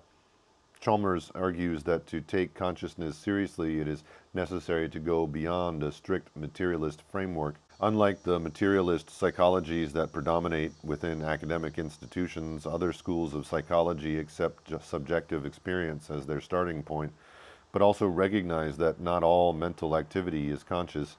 Many aspects of behavior and subjective experience depend on the subconscious or unconscious mind. The unconscious mind may also have properties that defy mechanistic explanation. For example, in Carl Jung's development of this concept, the unconscious is not confined to individual minds, but provides a common substratum shared by all human minds, the collective unconscious. In addition to our immediate consciousness, which is of a thoroughly personal nature and which we believe to be the only empirical psyche, even if we tack on the personal unconscious as an appendix, there exists a second psychic system of a collective, universal, and impersonal nature which is identical in all individuals. This collective unconscious does not develop individually but is inherited. It consists of pre-existent forms, the archetypes, which can only become conscious secondarily and which give definite form to certain psychic contents. Jung tried to explain the inheritance of the collective unconscious physically by suggesting that the archetypal forms were present in the germplasm, but it is doubtful that anything with the properties of the archetypal forms could be inherited chemically in the structure of DNA or in any other physical or chemical structure in sperm or egg cells. Indeed, the idea of the collective unconscious makes little sense in terms of current mechanistic biology. whatever its merits as a psychological theory might be. However, there is no a priori reason why psychological theories should be confined within the framework of the mechanistic theory. Mental phenomena need not necessarily depend on the known laws of physics, but may depend on principles as yet recognized by science. Parapsychology. In all traditional societies, stories are told of men and women with seemingly miraculous powers, and such powers are acknowledged by all religions. In many parts of the world, various psychic abilities are cultivated within systems such as shamanism, sorcery, tantric yoga, and spiritualism, and even within modern Western society there are persistent reports of unexplained phenomena such as telepathy, clairvoyance, precognition, memories of past lives, hauntings, poltergeists, psychokinesis, and so on. Surveys show that the most common kind of telepathy occurs in connection with technology, namely telephone telepathy, whereby people think of someone for no apparent reason who calls soon afterward.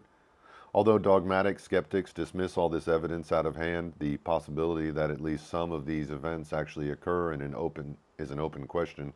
It can be answered only after an examination of the evidence.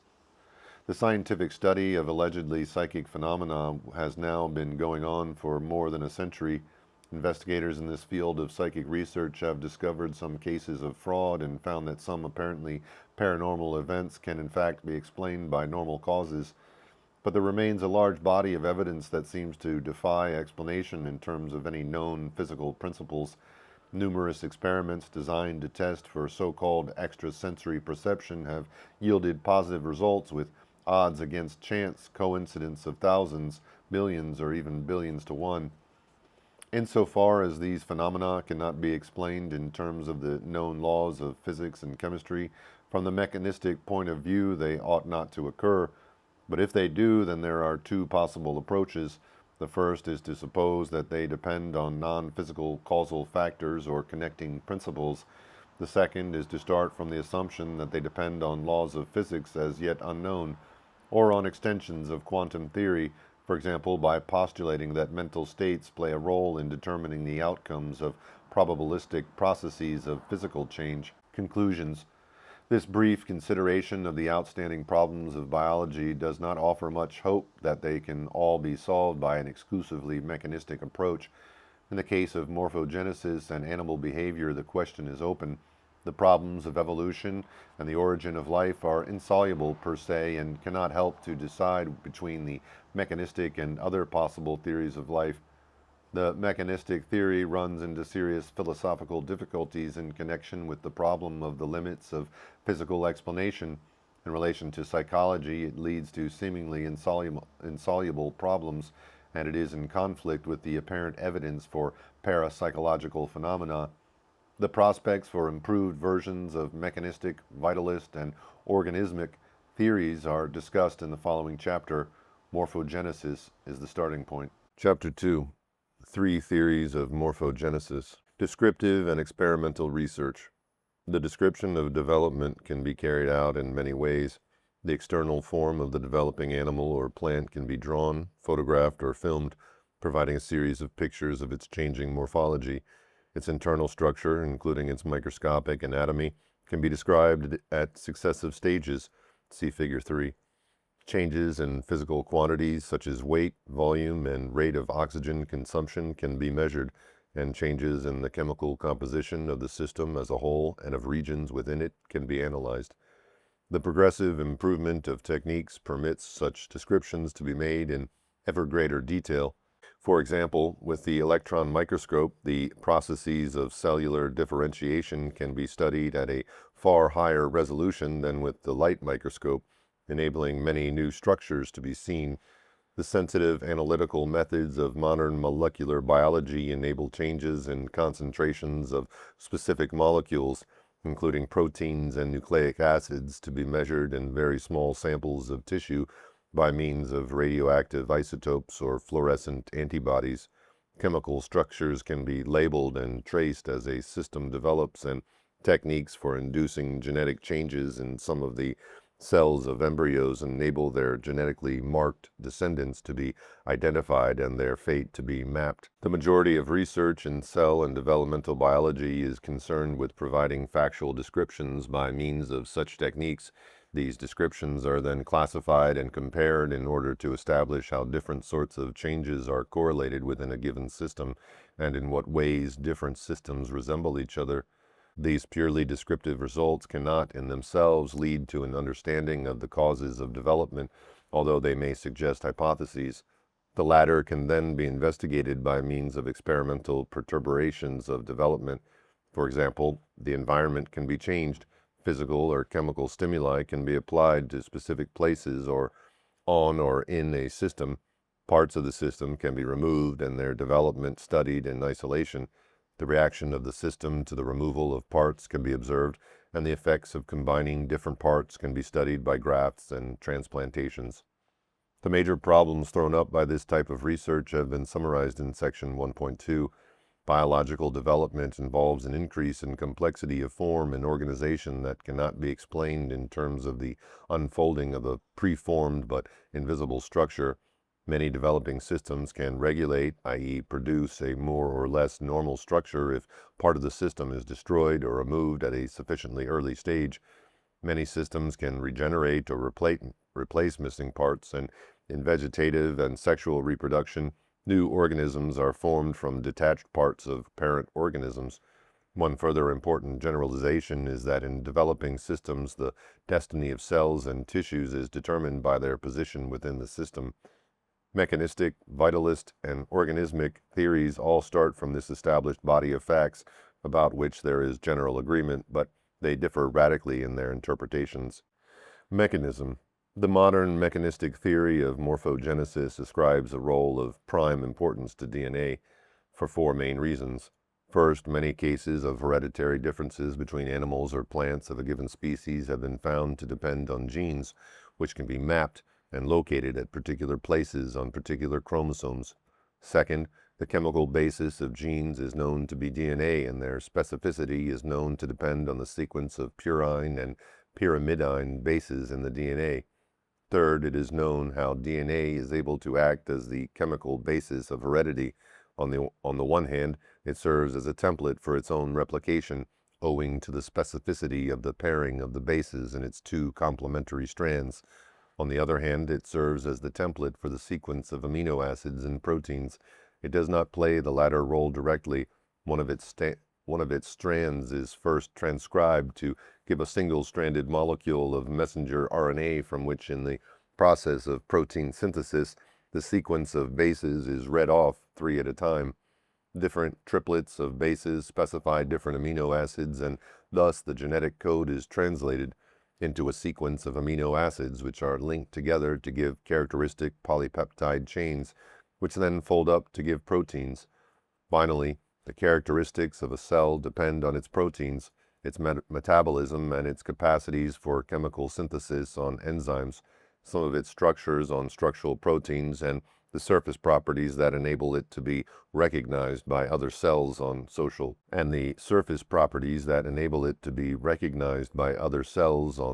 proteins on its surface. Within the mechanistic framework of thought, the central problem of development and morphogenesis is seen as the control of protein synthesis.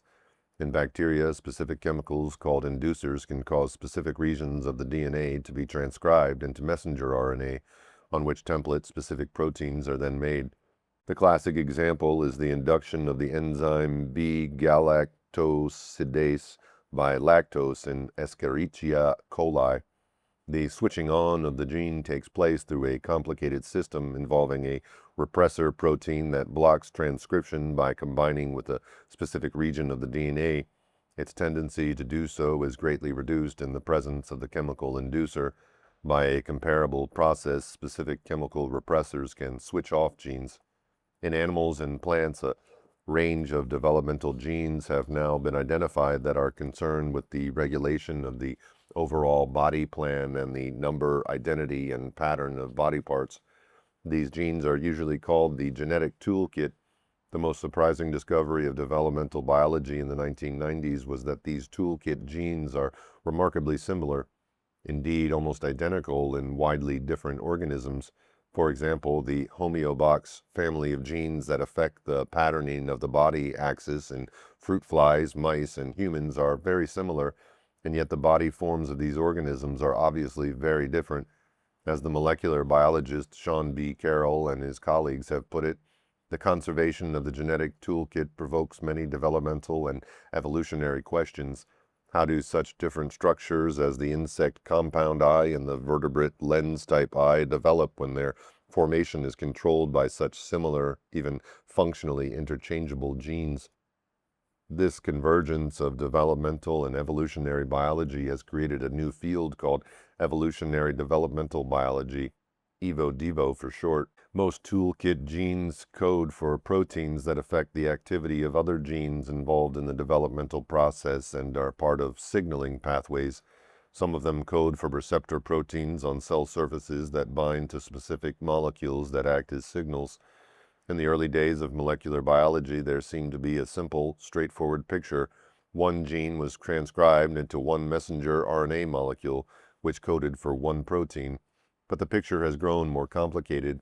Messenger RNA can be made up of pieces transcribed from different regions of the DNA and subsequently joined together in a specific way. Moreover, the synthesis of proteins is also controlled at the translational level. Protein synthesis can be switched on and off by a variety of factors, even in the presence of appropriate messenger RNA. The different proteins made by different types of cells thus depend on the way in which protein synthesis is controlled. The only way in which this can be understood mechanistically is in terms of physical and chemical influences on the cells.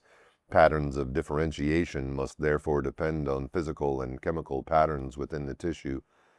These are concentration gradients of specific chemicals called morphogens.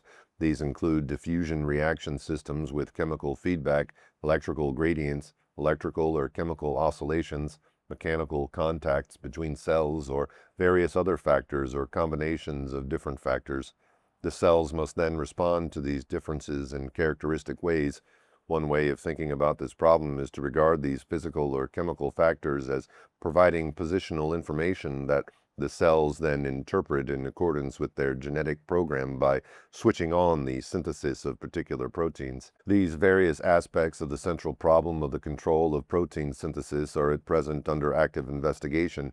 Most biologists hope that the solution of this problem will provide, or at least lead toward, an explanation of morphogenesis in purely mechanistic terms. In order to assess whether such a mechanistic explanation is likely or even possible, a number of difficulties need to be considered one by one. 1. The explanatory role of DNA and the synthesis of specific proteins are severely restricted in their scope by the fact that both the DNA and the proteins of different species may be very similar. For example, in a detailed comparison of human and chimpanzee proteins, many are identical and others differ only slightly. Amino acid sequencing, immunological, and electrophoretic methods yield concordant estimates of genetic resemblance. These approaches all indicate that the average human polypeptide is more than 99% identical to its chimpanzee counterpart. Comparisons of the so-called non-repeated DNA sequences, i.e. those parts believed to be of genetic significance, show that the overall difference between the DNA sequences of humans and chimpanzees is only 1.1%. Now that both genomes have been sequenced, even more detailed comparisons are possible, but as Svante Pabo, the director of the Chimpanzee Genome Project, commented, "We cannot see in this why we are so different from chimpanzees." Comparisons between closely related species in the genus Drosophila have revealed larger differences among these species of fruit fly than between humans and chimpanzees. Different species of mice are also more dissimilar than humans and chimpanzees, leading to the conclusion that the contrasts between organismal and molecular evolution indicate that the two processes are to a large extent independent of each other. If genes and proteins do not explain the differences between chimpanzees and us, then what does? However, leaving aside all of these problems, assuming for the purpose of argument that the hereditary differences between chimpanzees and humans will indeed be explained in terms of small changes in protein structure or small numbers of different proteins or genetic changes that affect the control of protein synthesis, perhaps depending to some extent on differences of arrangement of DNA within the chromosomes or combinations of these factors. 2. Within the same organism, different patterns of development take place while the DNA remains the same. Consider, for example, your arms and legs. Both contain identical cell types, muscle cells, connective tissue cells, etc., with identical proteins and identical DNA. So the differences between the arms and the legs cannot be ascribed to DNA per se. They must be ascribed to pattern-determining factors that act differently in developing arms and legs. They also give rise to mirror image patterns in right and left arms and legs. The precision of arrangement of the tissues, for example, the joining of tendons to the right parts of the bones, shows that these patterns are established in detail and with precision. The mechanistic theory of life means that these factors must be regarded as physical or chemical, but their nature is unknown. 3. Even if physical or chemical factors affecting the growth of an arm, the formation of an eye, or the development of an apple are identified, this raises the question of how these factors are themselves patterned in the first place. This problem can be illustrated by considering two cases in which chemical morphogens have actually been isolated and chemically identified. First, in the cellular slime molds, free-living amoeboid cells aggregate them together under certain conditions to form a slug that, after moving around for some time, grows up into the air and differentiates into a stalk bearing a spore mass, figure 4. The aggregation of these cells depends on a relatively simple chemical, cyclic AMP, adenosine 3,5 monophosphate. But in the composite organism, although the distribution of cyclic AMP is related to the pattern of differentiation, it is not clear whether the cyclic AMP pattern is a cause or consequence of pre-stalk, pre-spore differentiation. Moreover, even if it does play a causal role in differentiation, it cannot itself account for the pattern in which it is distributed, nor for the fact that this pattern varies from species to species. Some other factors must be responsible for its pattern distribution. There's a wide variety of opinion on the possible nature of these factors. Second, in higher plants, the hormone auxin, indole 3-yl acetic acid, is known to play a role in the control of vascular differentiation, as in the formation of wood, xylem cells. But then what controls the production and distribution of auxin? The answer seems to be vascular differentiation itself. Auxin is probably released by differentiating xylem cells as a byproduct of protein breakdown occurring as the cells commit suicide. Thus the system is circular. Auxin helps to maintain patterns of differentiation, but it does not explain how they are established to start with. However, assume for the purpose of argument that it might be possible to identify pre-existing physical factors that set up the pattern of distribution of auxin or cyclic AMP or other chemical morphogens. Assume also that the ways in which these controlling factors are themselves controlled can be identified in a series going right back to the fertilized egg or spore from which the organism grew. Now, there is the problem of regulation.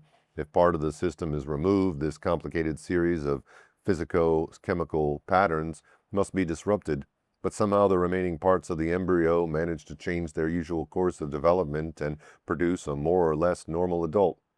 This problem is generally agreed to be extremely difficult. It is far from being understood even in outline.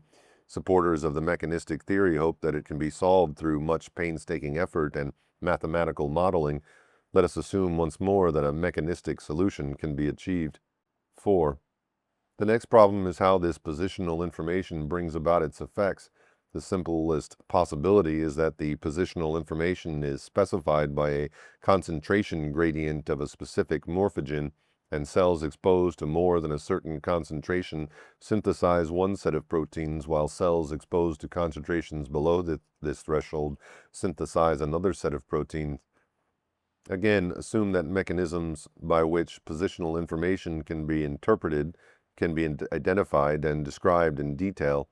Now, at the end of a chain of highly optimistic assumptions, we reach the situation in which different cells arranged in a suitable pattern make different proteins.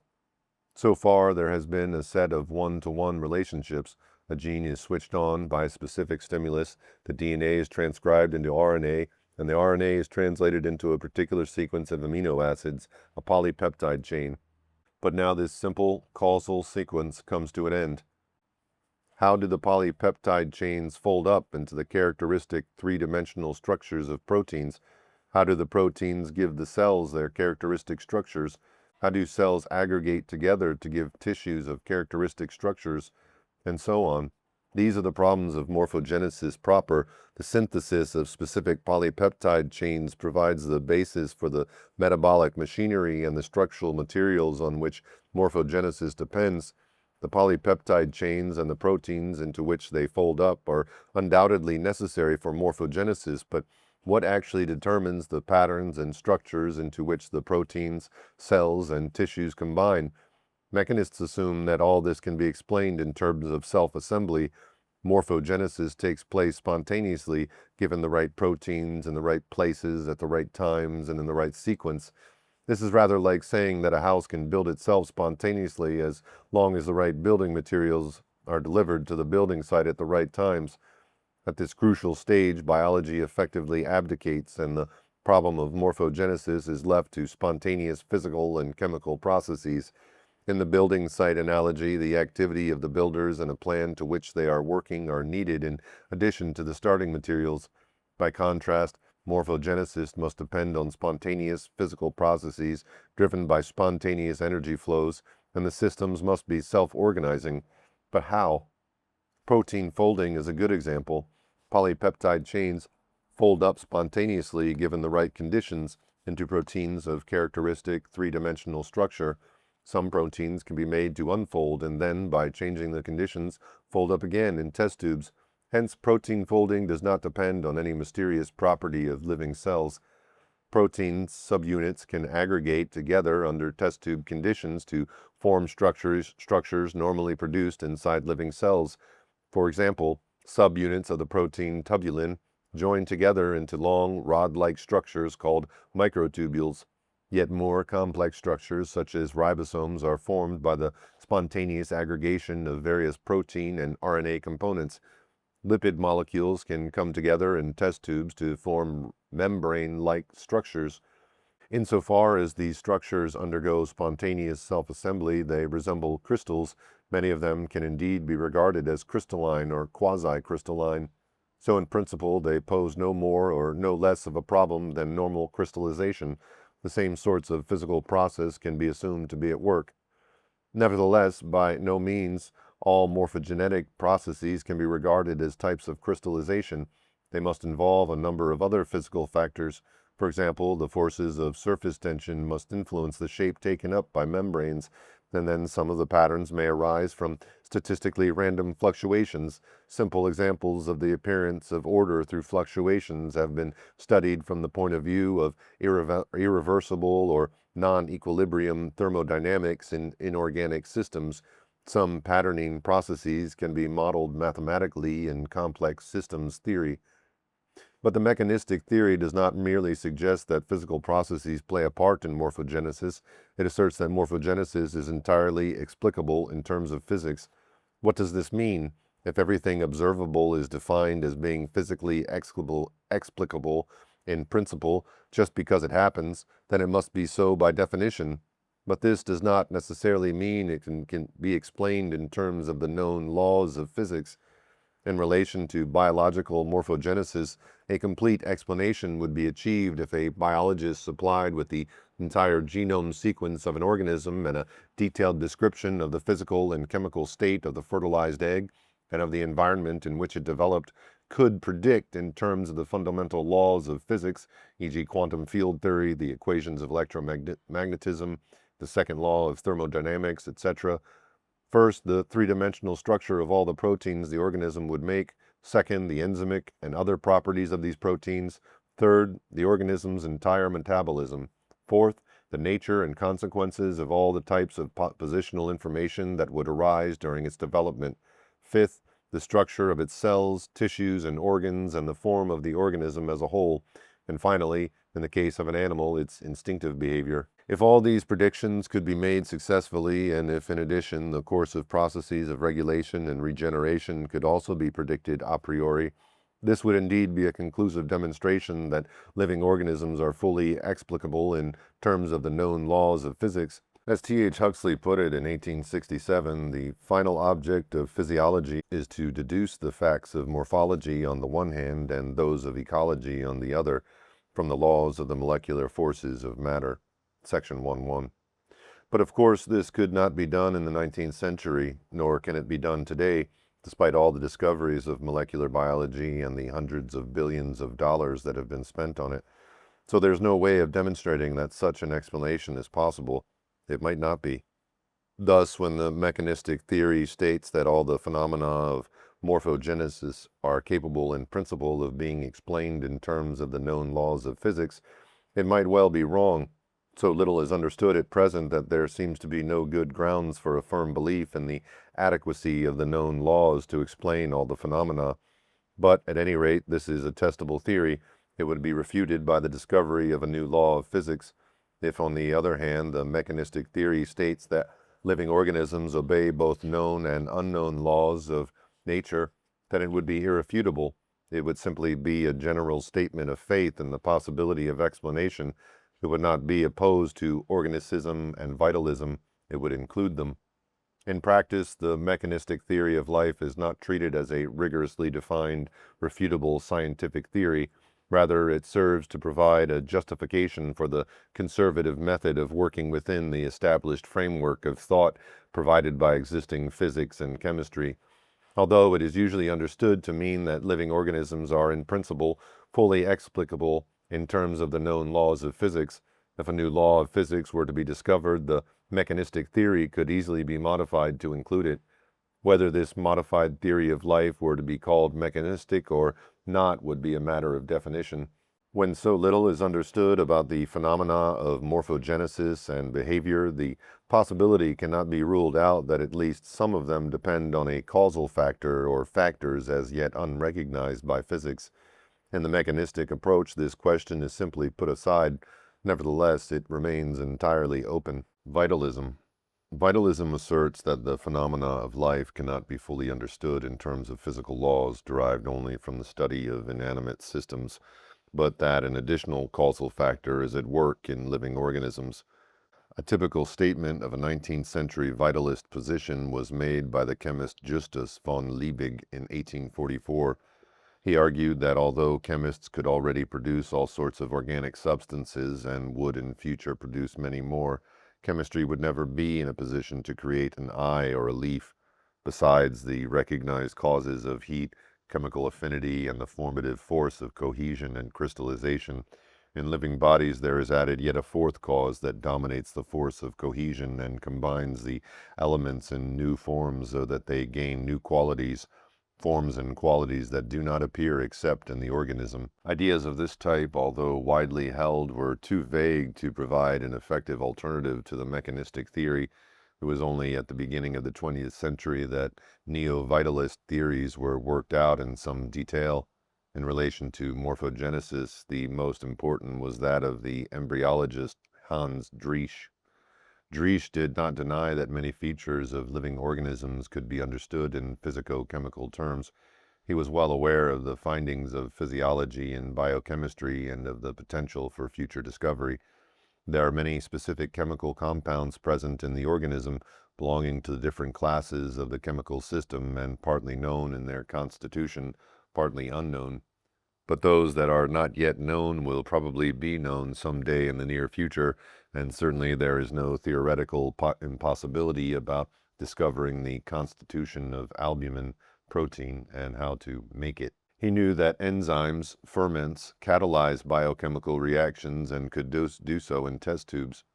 There is no objection to our regarding almost all metabolic processes inside the organism as due to the intervention of ferments or catalytic materials, and the only difference between inorganic and organic ferments is the very complicated character of the latter and the very high degree of their specification. He knew that Mendelian genes are material entities located in the chromosomes and that they are probably chemical compounds of specific structure.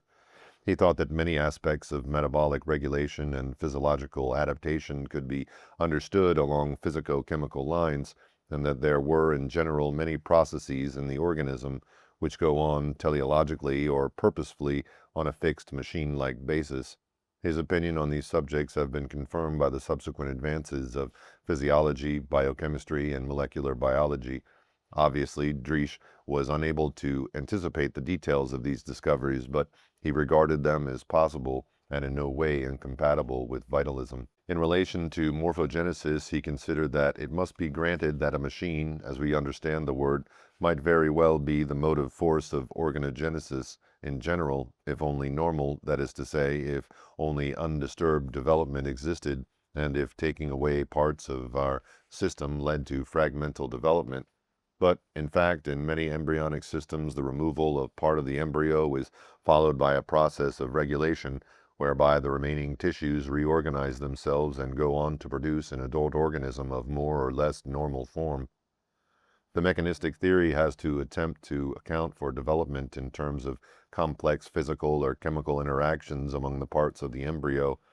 Driesch argued that the fact of regulation made any such machine-like system inconceivable because the system was able to remain a whole and produce a typical final result, whereas no complex three-dimensional machine-like system could remain a whole after the arbitrary removal of parts. This argument is open to the objection that it is, or will be at some time in the future, invalidated by advances in technology, but at least it does not seem to have been refuted so far.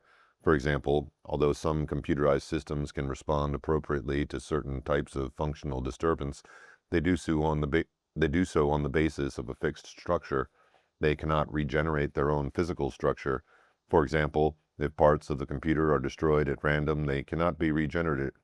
They cannot be regenerated by the machine itself, nor can the system go on functioning normally after the arbitrary removal of parts. The other item of modern technology that might seem relevant is the hologram, from which pieces can be removed, but which can still give rise to a complete three-dimensional image. But, significantly, the hologram is not a machine.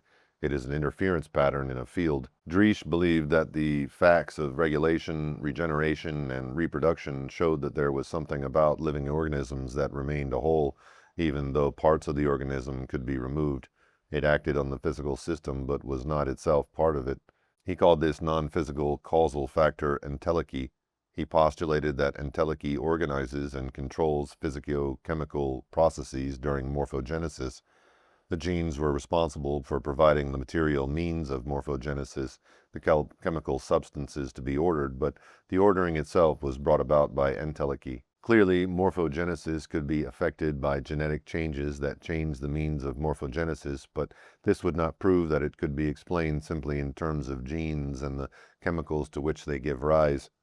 Similarly, the nervous system provided the means for the actions of an animal, but entelechy organized the activity of the brain, using it as an instrument, as a pianist plays on a piano. Again, behavior can be affected by damage to the brain, just as the music played by the pianist is affected by damage to the piano. But this proves only that the brain is a necessary means for behavior, as the piano is a necessary means for the pianist. Entelechy is a Greek word whose derivation, entelos, indicated something that bears its end or goal in itself. It contains the goal toward which a system under its control is directed. Thus, if a normal pathway of development is disturbed, the system can reach the same goal in a different way. Driesch considered that development and behavior were under the control of a hierarchy of entelechies, which were all ultimately derived from and subordinated to the overall entelechy of the organism. As in any hierarchical system, such as an army, mistakes are possible, and entelechies might have stupidly, as they do in cases of super-regeneration when a superfluous organ is produced. But such stupidities do not disprove the existence of entelechy any more than military errors disprove that soldiers are intelligent beings. Driesch described entelechy as an intensive manifoldness, a non-spatial causal factor that nevertheless acted into space. He emphasized that it was a natural, as opposed to a metaphysical or mystical factor that acted on physico-chemical processes. It was not a form of energy, and its action did not contradict the second law of thermodynamics or the law of conservation of energy. Then how did it work?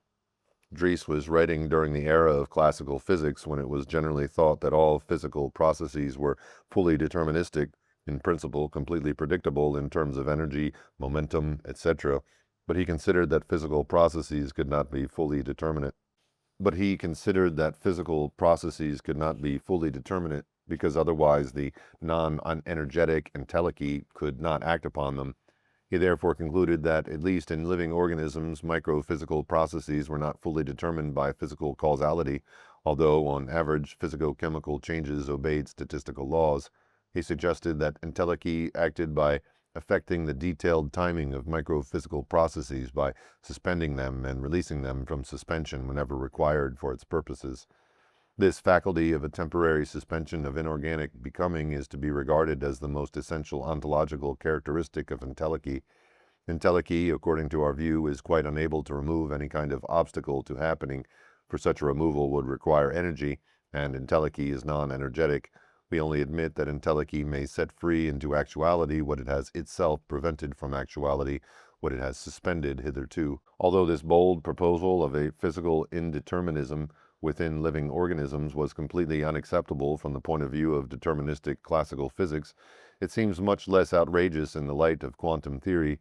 Some 20 years after Dries's speculations about indeterminism within living organisms, Heisenberg deduced the uncertainty principle, and it soon became clear that positions and timings of microphysical events could be predicted only in terms of probabilities.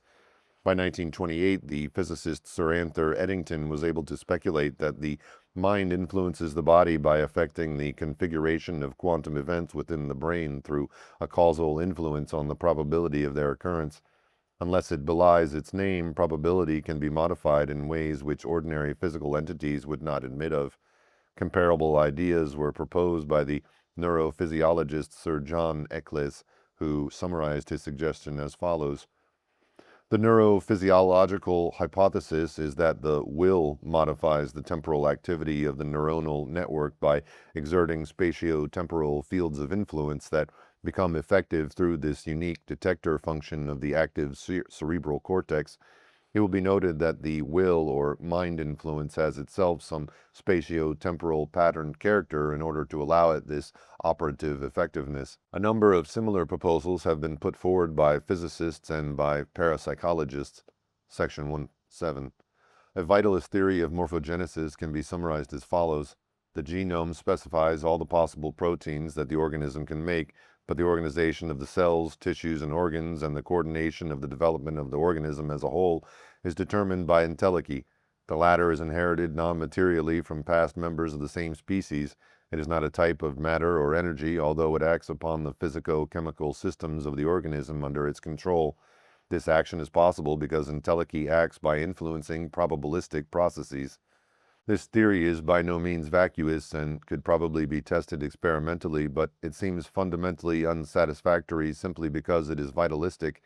Entelechy is essentially non-physical by definition, even though it could, ex hypothesi, act on material systems by providing a set of variables that, from the point of view of quantum theory, are hidden. This would still be an action of unlike on unlike. The physical world and the non-physical entelechy could never be explained or understood in terms of each other. This dualism, inherent in all vitalist theories, seems particularly arbitrary in the light of the discovery of the self-assembling of structures as complex as ribosomes and viruses, indicating a difference of degree and not of kind from crystallization. Although the self-organization of living organisms as a whole is more complex than that of ribosomes or viruses, there is sufficient similarity to suggest that here again is a difference of degree. This, at any rate, is what both mechanists and organicists prefer to think. Possibly a vitalist theory would have to be accepted if no other satisfactory explanation of the phenomena of life were conceivable. In the early part of the 20th century, when vitalism seemed to be the only alternative to the mechanistic theory, it gained considerable support in spite of its essential dualism. But the organismic theory incorporates many aspects of vitalism within a larger perspective and effectively supersedes it. Organicism. Organicism theories of morphogenesis have developed under a variety of influences, some from philosophical systems, especially those of Alfred North Whitehead and Jan Christian Smuts, some from modern physicists, in particular from the field concept, others from Gestalt psychology, itself strongly influenced by the concept of physical fields, and some from the vitalism of Driesch. These theories deal with the same problems that Driesch claimed were insoluble in mechanistic terms: regulation, regeneration, and reproduction. But whereas Driesch proposed the non-physical entelechy to account for the properties of wholeness and directiveness exhibited by developing organisms, organicists proposed morphogenetic or embryonic or developmental fields. This idea was put forward independently by Alexander Gurwitch in Russia in 1922, Hans Spemann in Germany in 1924, and Paul Weiss in Austria in 1926. All were leading developmental biologists, and Spemann received the Nobel Prize in 1935 for his work on embryology. However, apart from stating that morphogenetic fields played an important role in the control of morphogenesis, none of them specified how these fields worked. The field terminology was soon taken up by other developmental biologists, but it remained ill-defined, although it served to suggest analogies between properties of living organisms and inorganic electromagnetic systems. For example, if an iron magnet is cut into two parts, two whole magnets are produced, each with its own magnetic field. If two magnets are brought together in the right orientation, they form a single magnet with a unified magnetic field. Similarly, the morphogenetic field was supposed to account for the wholeness of detached parts of organisms that were capable of growing into new organisms, and for the ability of parts of organisms to form a unified whole when brought together. The British biologist Conrad Howe Waddington suggested an extension of the idea of the morphogenetic field to take into account the temporal aspect of development. He called this new concept the kreod, from the Greek kri, it is necessary, and hodos, route or path, and illustrated it by means of a simple three-dimensional epigenetic landscape, figure 5. In this model, the path followed by the ball as it rolls downward corresponds to the developmental history of a particular part of an egg. As embryology proceeds, a branching series of alternative paths are represented by the valleys. These corresponded to the pathways of development of the different types of organ, tissue, and cells in the organism. These are quite distinct. For example, the kidney and liver have definite structures and do not grade into each other through a series of intermediate forms. Development is canalized toward definite endpoints. Genetic changes or environmental perturbations may push the course of development, represented by the pathway followed by the ball, away from the valley bottom up the neighboring hillside, but unless it is pushed above the threshold into another valley, the process of development will find its way back. It will not return to the point from which it started, but to some later position on the canalized pathway of change. This represents regulation. The concept of the kreod is very similar to that of the morphogenetic field, but it makes explicit the dimension of time that is only implicit within the latter. Both these concepts were taken further by the mathematician René Thom as part of a comprehensive attempt to create a mathematical theory embracing morphogenesis, behavior, and language. His main concern was to find an appropriate mathematical formalism for these problems, which had so far resisted mathematical treatment. The final objective was to produce mathematical models that corresponded as closely as possible to developmental processes. These models would be topological, qualitative rather than quantitative, and would not depend on any particular scheme of causal explanation. One essential feature of our use of local models is that it implies nothing about the ultimate nature of reality. Even if this is ever revealed by analysis complicated beyond description, only a part of it is its manifestation. The so-called observables are finally relevant to the macroscopic description of the system. The phase space of our dynamic model is defined using only these observable and without reference to any more or less chaotic underlying structures. Thom's mathematical models were dynamic in the modern mathematical sense of the word.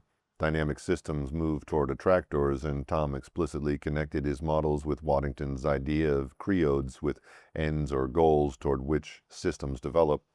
The problem with this approach is that it is essentially descriptive. It does little to explain morphogenesis. This is indeed the case with all existing organismic theories of morphogenesis. Compare, for example, Thom's attractors and Waddington's creodes with Dreech's entelechy.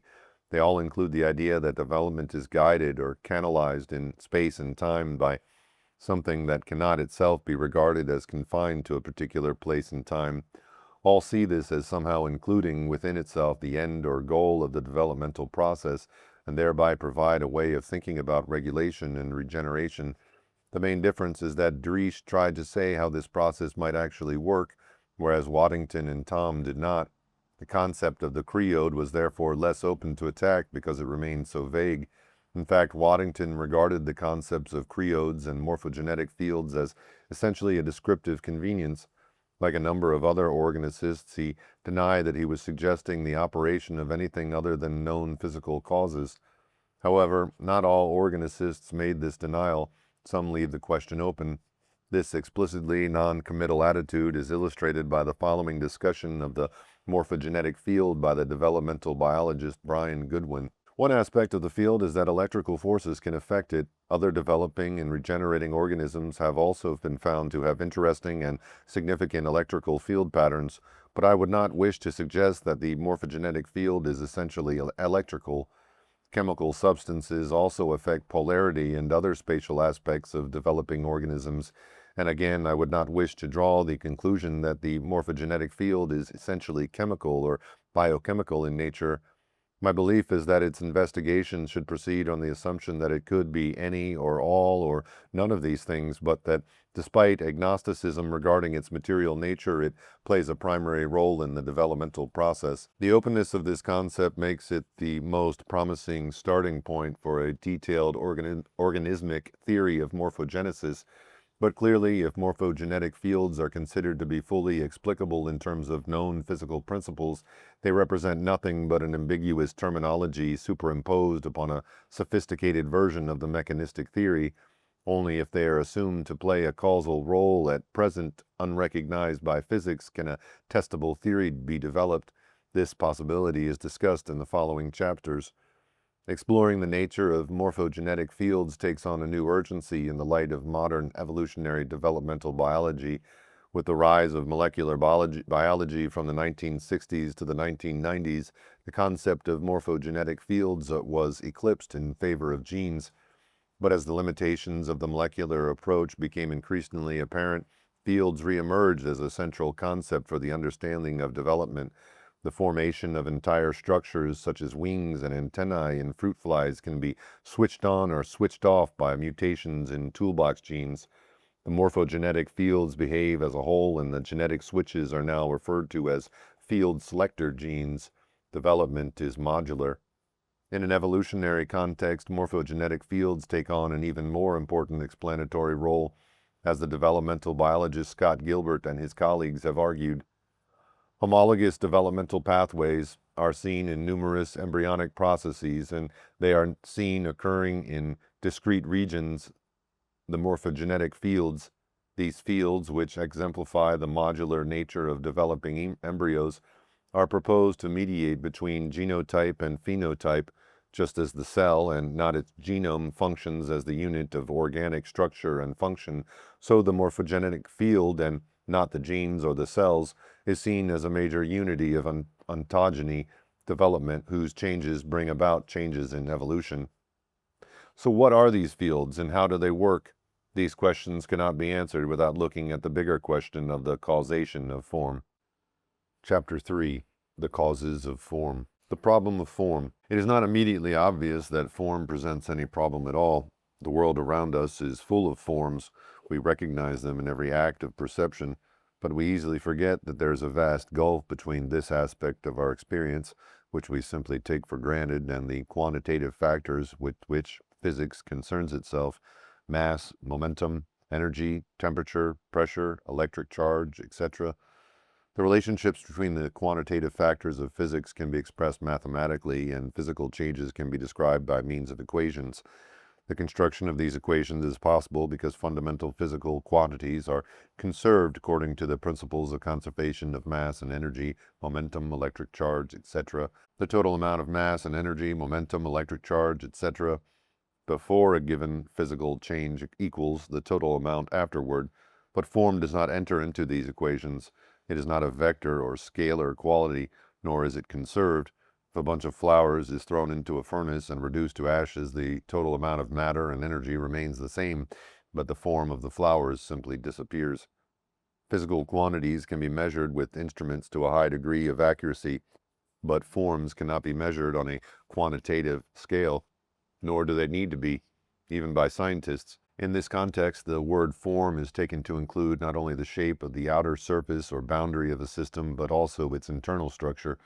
A botanist does not measure the difference between two species on the dial of an instrument, nor does an entomologist recognize butterflies by means of a machine, nor an anatomist bones, nor a histologist cells. All these forms are recognized directly. Then specimens of plants are preserved in herbaria, butterflies and bones in cabinets, and cells on microscope slides. As forms, they are simply themselves. They cannot be reduced to anything else. The description and classification of forms is the primary concern of many branches of science. Even in a physical science such as chemistry, a major objective is the elucidation of the forms of molecules, represented diagrammatically in two-dimensional structural formulae, or in three-dimensional models of the ball and stick type. The forms of all but the simplest systems can be represented only visually, whether by photographs, drawings, diagrams, or models. They cannot be represented mathematically. Even the most advanced topological methods are not yet sufficiently developed to be capable of providing a mathematical formula for, say, a giraffe or an oak tree. If the mere description of any but the simplest static forms presents a mathematical problem of appalling complexity, the description of change of form or morphogenesis is even more difficult. This is the subject of René Thom's catastrophe theory, which classifies and describes in general terms the possible types of change of form or catastrophe. He applies his theory to the problems of morphogenesis by constructing mathematical models in which the end or goal of a morphogenetic process, the final form, is represented by an attractor within a morphogenetic field. He postulates that every object or physical form can be represented by such an attractor, and that all morphogenesis can be described by the disappearance of the attractors representing the initial forms, and their replacement by capture by the attractors representing the final forms. In order to develop topological models that correspond to particular morphogenetic processes, formulae are found by a combination of trial and error and inspired guesswork. If a mathematical expression gives too many solutions, restrictions have to be introduced into it, and if a function is too restricted, a more generalized function is used instead. By methods such as these, Thom hoped that it would eventually be possible to develop topological expressions which correspond in detail to actual morphogenetic processes. But even so, these models would probably not enable quantitative predictions to be made. Their main value might lie in drawing attention to formal analogies between different types of morphogenesis. At first sight, the mathematical formalism of information theory may seem preferable to this topological approach, but in fact, information theory is severely limited in its scope. It was originally developed by telephone engineers in connection with the transmission of messages from a source through a channel to a receiver. It was primarily concerned with the question of how the characteristics of a channel influence the amount of information that can be transmitted in a given time. One of the basic results is that in a closed system, no more information can be transmitted to the receiver than was contained in the source. Although the form of the information can be changed, for example, from the dots and dashes of Morse code to words, the information content of an event is defined not by what has happened, but only with respect to what might have happened instead. For this purpose, binary symbols are usually used, and then the information content of a pattern is determined by finding out how many yes or no decisions are needed to specify which particular class of a pattern out of a known number of classes has occurred. In biology, this theory has some relevance to the quantitative study of the transmission of impulses by nerve fibers. To a lesser extent, it has a bearing on the transmission of a sequence of bases in the DNA of parents to the DNA of their offspring, although even in such a simple case as this, it can be seriously misleading, because in living organisms, things happen that do not occur in telephone wires. Genes mutate, parts of chromosomes undergo inversions, translocations, etc., But information theory is not relevant to biological morphogenesis. It applies only to the transmission of information within closed systems, and it cannot allow for an increase in the content of information during this process. Developing organisms are not closed systems, and as they develop, the complexity of form and organization increases. Although biologists often speak of genetic information and positional information as if these terms have some well-defined meaning, this is an illusion. They borrow only the jargon of information theory and leave its rigor behind. However, even if impressively detailed mathematical models of morphogenetic processes could be made by whatever method, and even if they gave rise to predictions that agreed with experimental evidence, there would still be the question of what these models correspond to. Indeed, the same question is raised by the correspondence between mathematical models and empirical observations in any branch of science. One answer is provided by mathematical mysticism of the Pythagorean type. The universe is dependent upon a fundamental mathematical order that somehow gives rise to all empirical phenomena. This transcendent order is revealed and becomes comprehensible only through the methods of mathematics. Although this attitude is rarely advocated explicitly, it has a strong influence within modern science and can often be found, more or less thinly disguised, among mathematicians and physicists. Alternatively, the correspondence can be explained by the tendency of the mind to seek and find order in experience. The ordered structures of mathematics, creations of the human mind, are superimposed onto experience, and those that do not fit are discarded. Thus, by a process of resembling natural selection, those mathematical formulae that best fit are retained. In this view, scientific activity is concerned only with the development and empirical testing of mathematical models of more or less isolated and definable aspects of the world. It cannot lead to any fundamental understanding of reality. However, in relation to the problem of form, there is a different approach that requires neither an acceptance of Pythagorean mysticism nor the abandoning of the possibility of explanation. If the forms of things are to be understood, they need not be explained in terms of numbers, but in terms of more fundamental forms. Plato considered that the forms in the world of sense experience were like imperfect reflections of transcendent archetypal forms or ideas. But this doctrine, strongly influenced by the mysticism of the Pythagoreans, failed to explain how the eternal forms were related to the changing world of phenomena. Aristotle believed this problem could be overcome by regarding the forms of things as immanent rather than transcendent. Specific forms were inherent in the souls of living beings and actually caused them to take up their characteristic forms. In Driesch's system, which was explicitly based on that of Aristotle, the specific forms of living organisms were caused by a non-energetic agency, entelechy. The morphogenetic fields and creodes of organismic biologists play a similar role in guiding morphogenetic processes toward specific final forms, but their nature has so far remained obscure. This obscurity may be due in part to the Platonic tendency of much organismic thought, most clearly apparent in Whitehead's system of philosophy. Whitehead postulated that all actual events involved what he called eternal objects. The latter collectively made up the realm of possibility and included all possible forms. Indeed, they strongly resemble Platonic forms. But clearly, a metaphysical notion of morphogenetic fields as aspects of Platonic forms or eternal objects would be of little value to experimental science. Only if they are regarded as physical entities that have physical effects can they help to provide a scientific understanding of morphogenesis. The organismic philosophy embraces both biology and physics. Hence, if morphogenetic fields are assumed to play a causal role in biological morphogenesis, they should also play a causal role in the morphogenesis of simpler systems such as crystals and molecules. Such fields are not recognized in the existing theories of physics. Therefore, it is important to consider to what extent these existing theories are capable of explaining the morphogenesis of purely chemical systems. If they are able to provide an adequate explanation, then the idea of morphogenetic fields is unnecessary. But if they are not, the way lies open for a new hypothesis of the causation of form through morphogenetic fields in both biological and non-biological systems. Form and energy. In Newtonian physics, all causation was seen in terms of energy, the principle of movement and change. All moving things have energy, the kinetic energy of moving bodies, thermal vibration, and electromagnetic radiation, and this energy can cause other things to move. Static things may also have energy, potential energy, due to their tendency to move. They are static only because they are restrained by forces that oppose this tendency. Gravitational attraction was thought to depend on a force that acted at a distance, causing bodies to move, or giving them a tendency to move, a potential energy. However, no reason could be given for the existence of this attractive force itself. Gravitational as well as electromagnetic effects are now explained in terms of fields.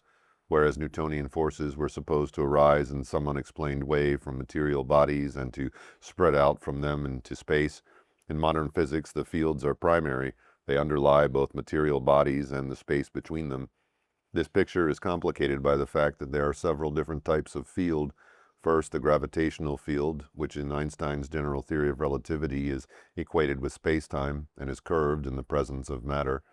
Second, the electromagnetic field, within which electrical charges are localized and through which electromagnetic radiations propagate as vibrational disturbances. According to quantum theory, these disturbances are particle-like photons associated with discrete quanta of energy.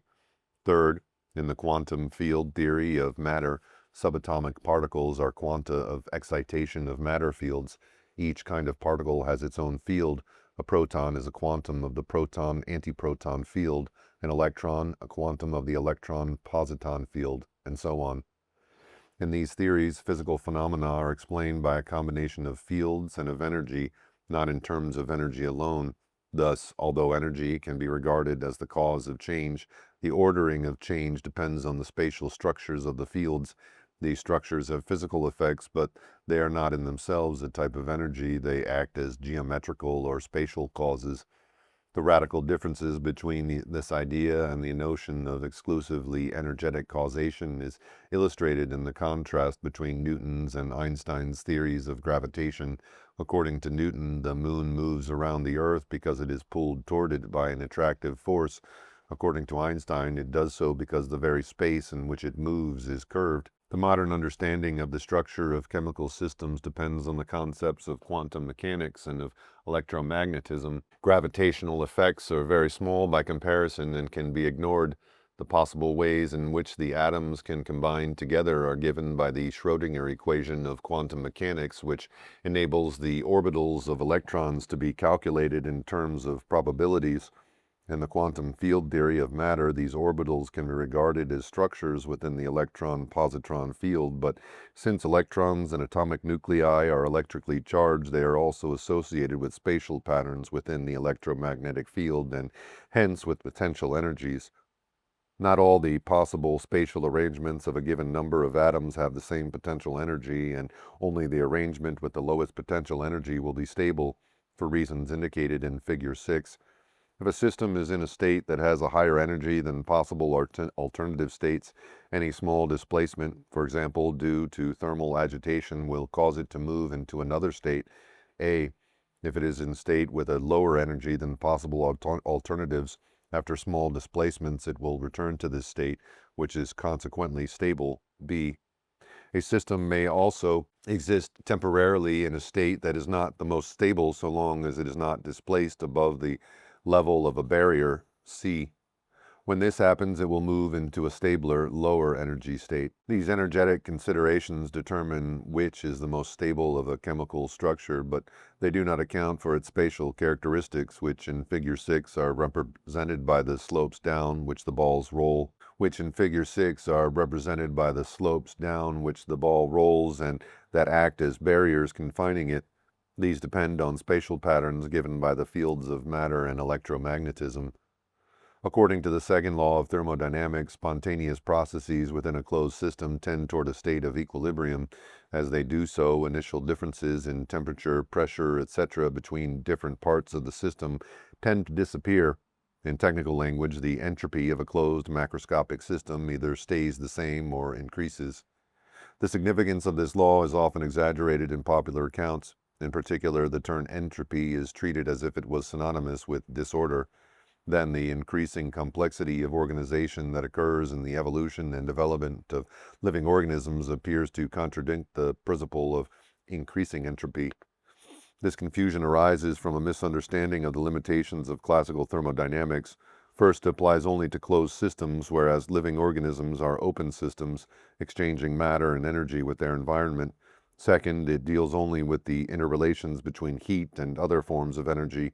It is relevant to the energetic factors that affect chemical and biological structures, but does not account for the existence of these structures in the first place. And third, the technical definition of entropy bears little relation to any non-technical conception of disorder. In particular, it is not concerned with the type of order inherent in the specific structures of chemical and biological systems. According to the third law of thermodynamics, at absolute zero, the entropies of all pure crystalline solids are zero. They are perfectly ordered from a thermodynamic point of view because there is no disorder due to thermal agitation.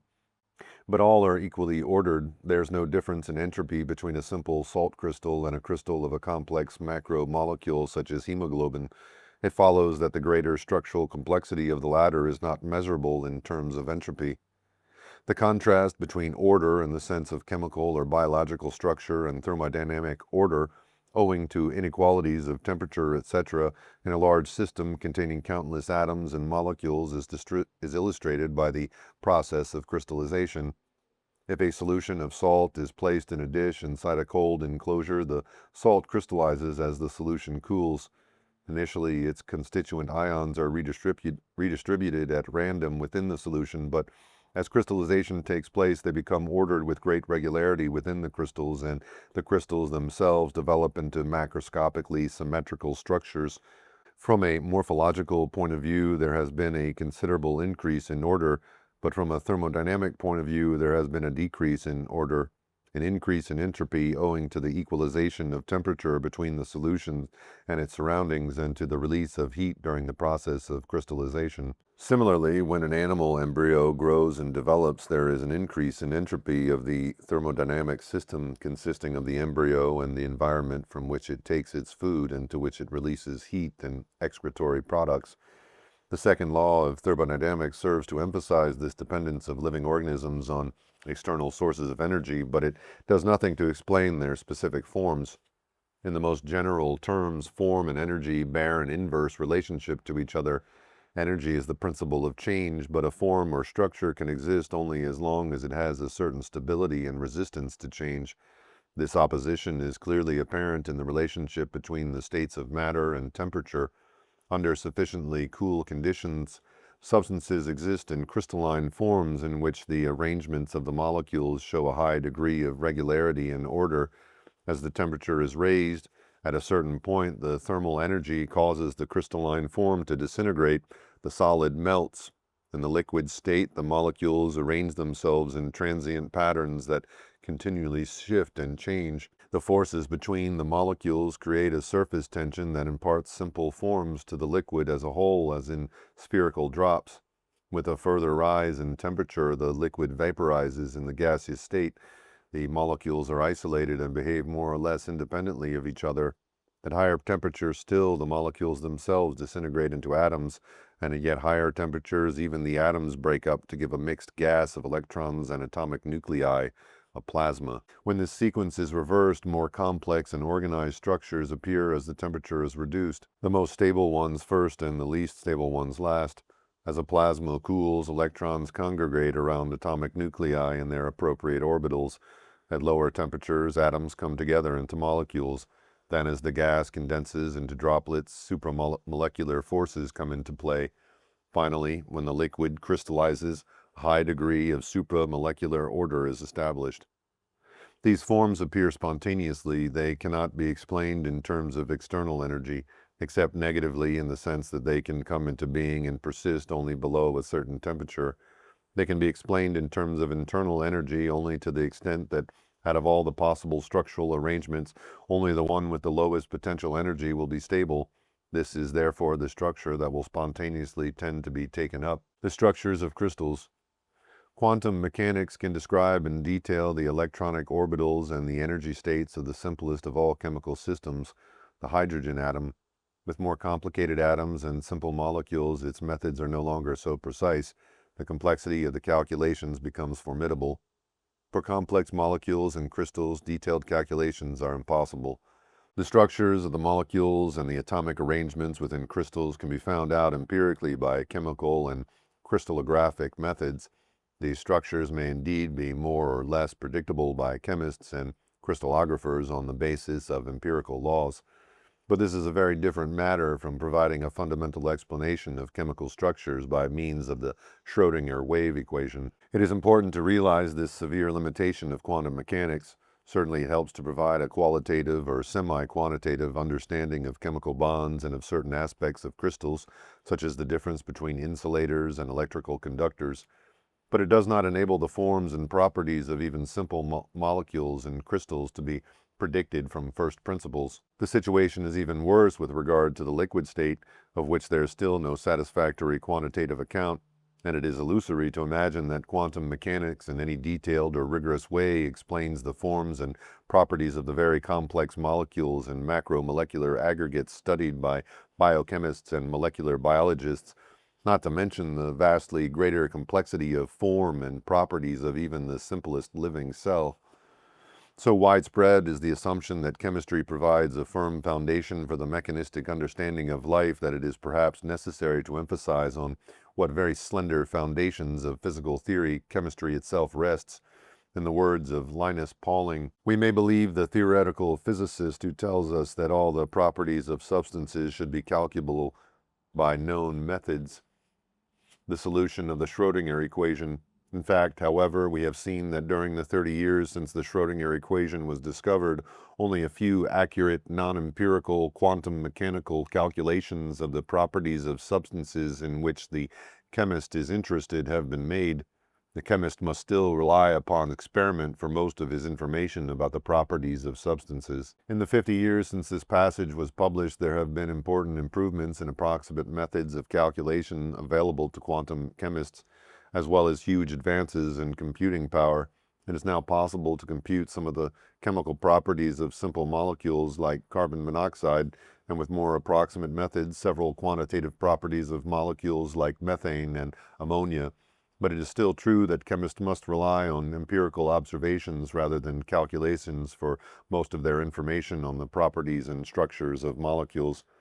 Nevertheless, it may be argued that the detailed calculations could be carried out in principle, but even assuming for the purpose of argument that these calculations could indeed be performed, it cannot be known in advance that they will be correct, that is to say, agree with empirical observations. So at present there is no evidence for the conventional assumption that complex chemical molecules and biological structures can be fully explained in terms of existing physical theory.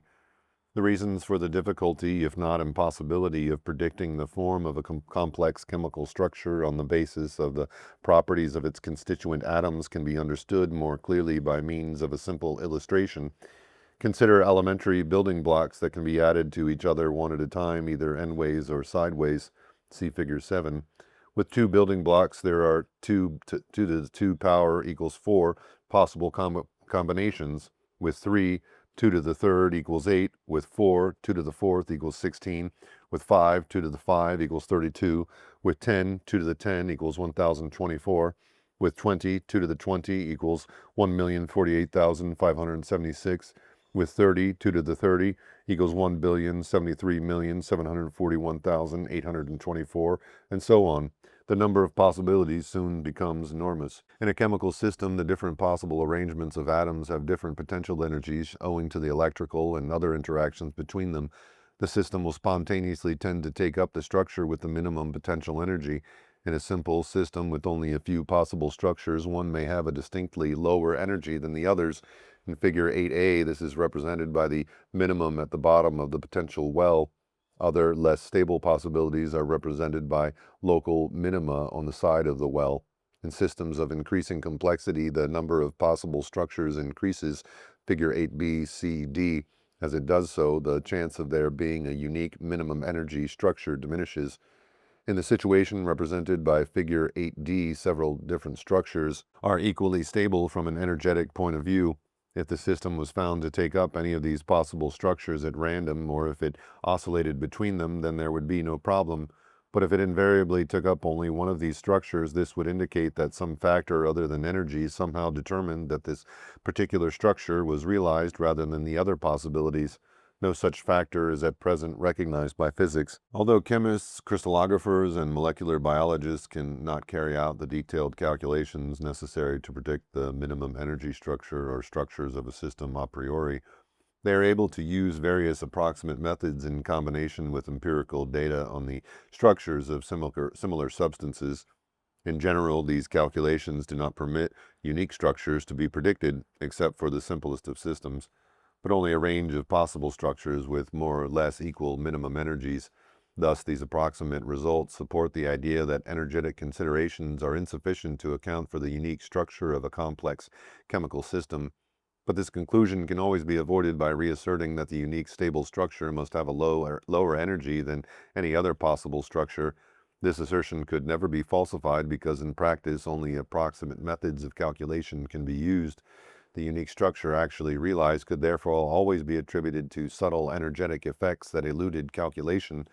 The following discussion of Pauling's illustrates the situation with regard to the structure of inorganic crystals. Simple ionic substances such as the alkali halogenides have little choice of structure, and a very few relatively stable ionic arrangements corresponding to the formula m plus x minus exists, and the various factors that influence the stability of the crystal are pitted against one another, with no one factor necessarily finding clear expression in the decision between the sodium chloride and the cesium chloride arrangements. For a complex substance such as mica, Ka1 to the third Si3O10H2, or zunite A113 Si5O20OH18C1.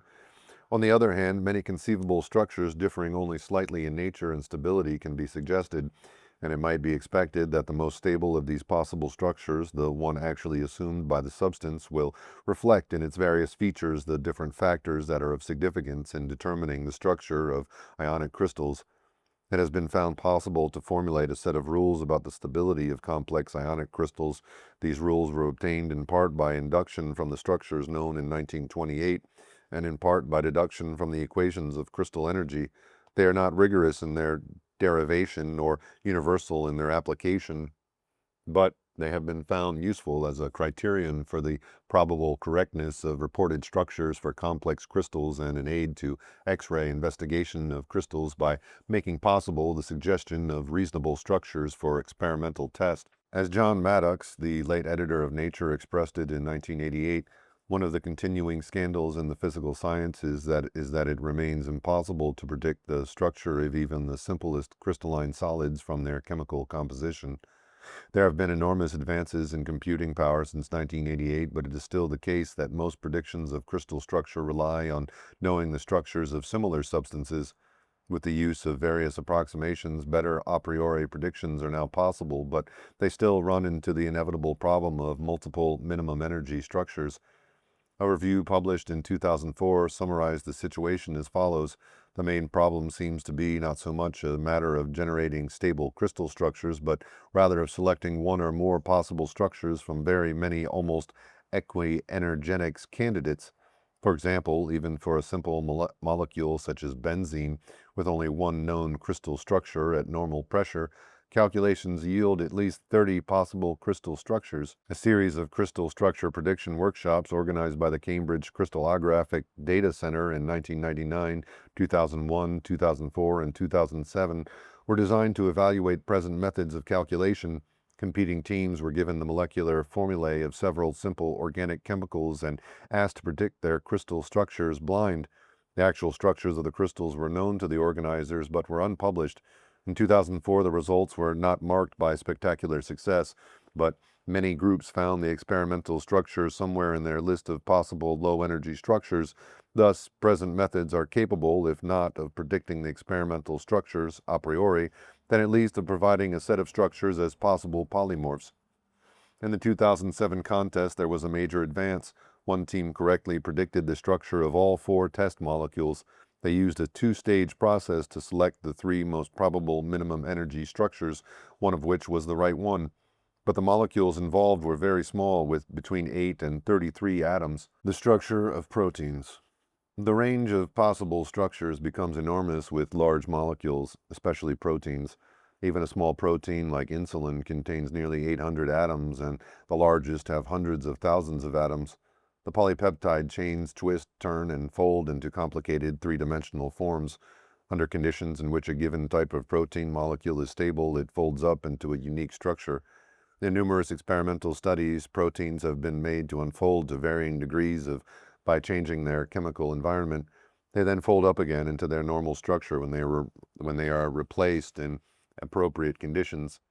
In spite of starting from different initial states and following different pathways of folding, they reach the same structural endpoint. This stable endpoint is likely to be a minimum energy structure, but this does not prove that it is the only possible structure with a minimum energy. There may be many other possible structures with the same minimum energy. Indeed, calculations to predict the three-dimensional structure of proteins starting from the linear sequence of amino acids coded for by DNA give far too many solutions. In the literature on protein folding, this is known as the multiple minimum problem.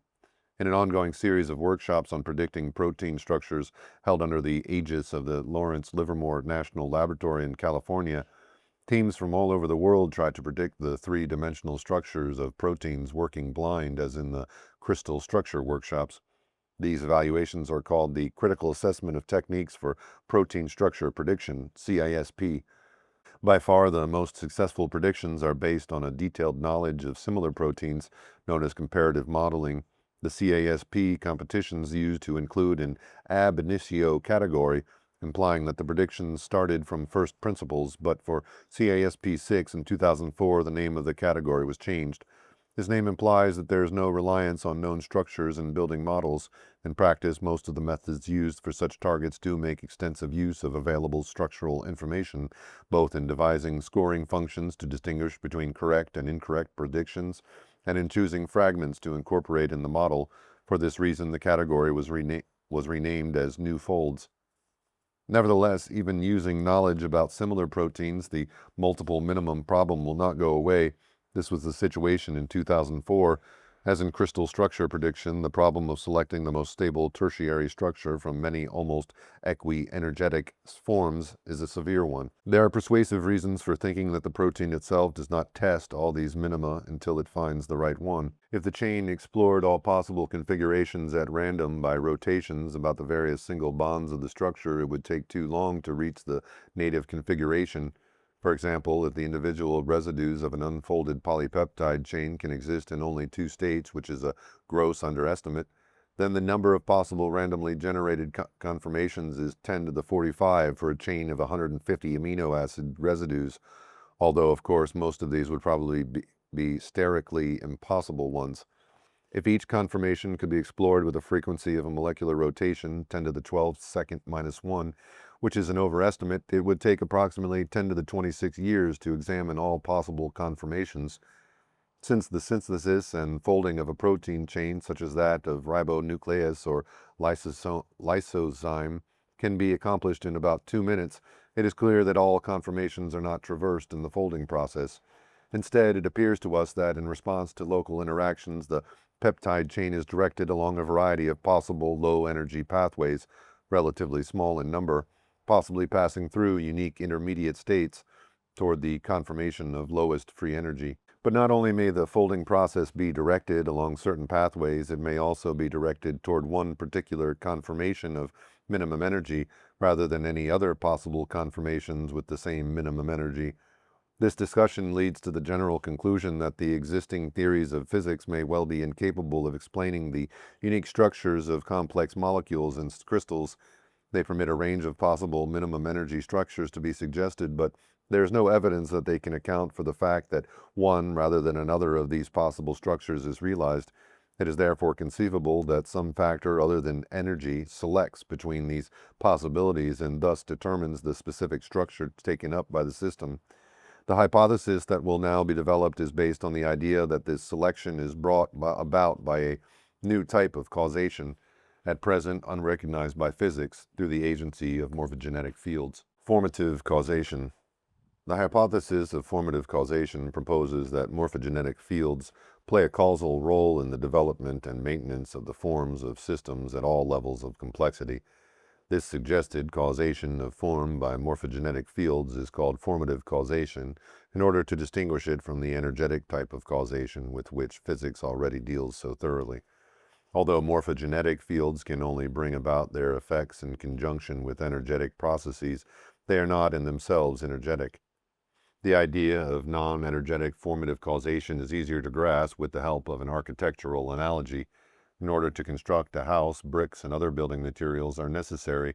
So are the builders who put the materials into place, and so is the architectural plan that determines the form of the house. The same builders doing the same amount of work using the same quantity of building materials would produce a house of different form with a different plan. Thus, the plan can be regarded as a cause of the specific form of the house. Although, of course, it is not the only cause. It could never be realized without the building materials and the activity of the builders. Similarly, a specific morphogenetic field is a cause of the specific form taken up by a system, although it cannot act without suitable building blocks and without the necessary energy to move them into place. This analogy is not intended to suggest that the causative role of morphogenetic fields depends on conscious design, but only to emphasize that not all causation need be energetic. The plan of a house is not in itself a type of energy. Instead, it is a kind of information. Even when it is drawn on paper or finally realized in the form of the house, it does not weigh anything or have any energy of its own. If the paper is burned or the house is demolished, there is no measurable change in the total amount of mass and energy. The plan simply vanishes.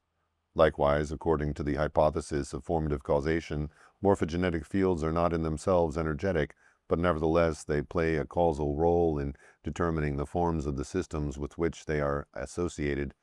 If a system were associated with a different morphogenetic field, it would develop differently. This hypothesis is empirically testable in cases where the morphogenetic fields acting on systems can be altered, sections 5, 6, 7, 4, 7, 6, 7, 9, 11, 2, and 11, 4. Morphogenetic fields can be regarded as analogous to the known fields of physics in that they are capable of ordering physical changes, even though they themselves cannot be observed directly. Gravitational and electromagnetic fields are spatial structures that are invisible, intangible, inaudible, tasteless, and odorless. They are detectable only through their respective gravitational and electromagnetic effects. In order to account for the fact that physical systems influence each other at a distance without any apparent material connection between them, these hypothetical fields are endowed with the property of traversing empty space, or even actually constituting it.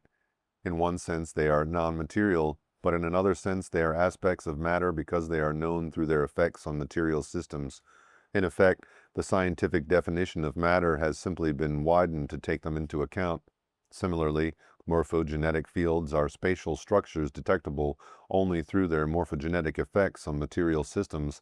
They too can be regarded as aspects of matter if the definition of matter is widened still further to include them.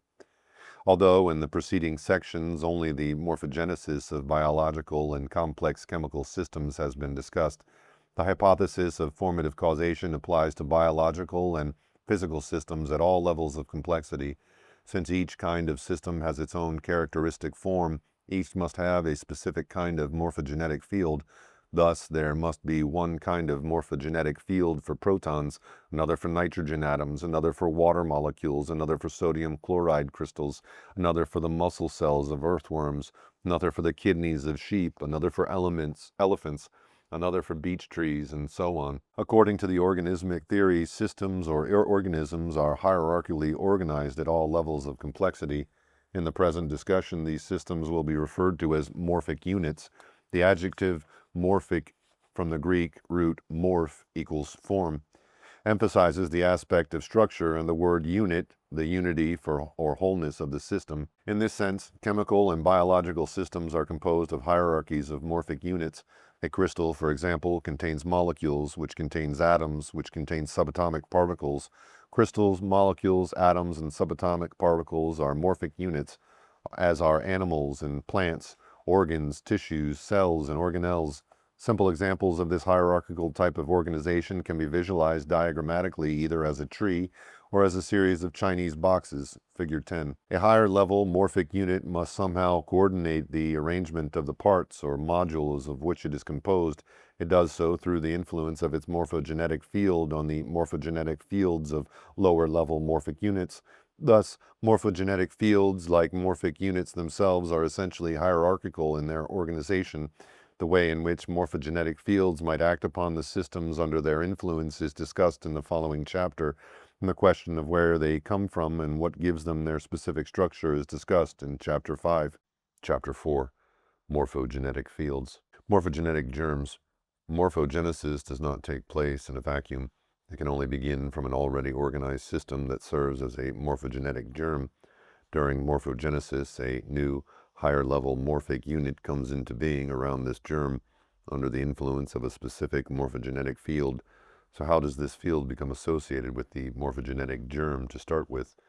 The answer may be that just as the association of material systems with gravitational fields depends on their mass, and with electromagnetic fields on their electrical charge, so the association of systems with morphogenetic fields depends on their form. Hence, a morphogenetic germ becomes surrounded by a particular morphogenetic field because of its characteristic form. The morphogenetic germ is a part of the system to be. Therefore, part of the system's morphogenetic field corresponds to it. However, the rest of the field is not yet occupied or filled out. It contains the virtual form of the final system, which is actualized only when all its material parts have taken up their appropriate places. The morphogenetic field is then in coincidence with the actual form of the system. These processes are represented diagrammatically in Figure 11a. The stippled area indicate the virtual form, and the solid lines the actual form of the system. The morphogenetic field can be thought of as a structure surrounding or embedding the morphogenetic germ and containing the virtual final form. This field then orders events within its range of influence in such a way that the virtual form is actualized. In the absence of the morphic units that constitute the parts of the final system, this field is undetectable. It reveals itself only through its ordering effects on these parts when they come within its fluent influence. A rough analogy is provided by the lines of force in the magnetic field around a magnet. These spatial structures are revealed when particles capable of being magnetized, such as iron filings, are introduced into the vicinity. Nevertheless, the magnetic field exists when the iron filings are absent. Likewise, the morphogenetic field around a morphogenetic germ exists as a spatial structure, even though it has not yet been actualized in the final form of the system. However, morphogenetic fields differ radically from electromagnetic fields in that the latter depend on the actual state of the system, on the distribution and movement of charged particles, whereas morphogenetic fields correspond to the potential state of a developing system and are already present before it takes up its final form. In Figure 11a, there are several intermediate stages between the morphogenetic germ and the final form.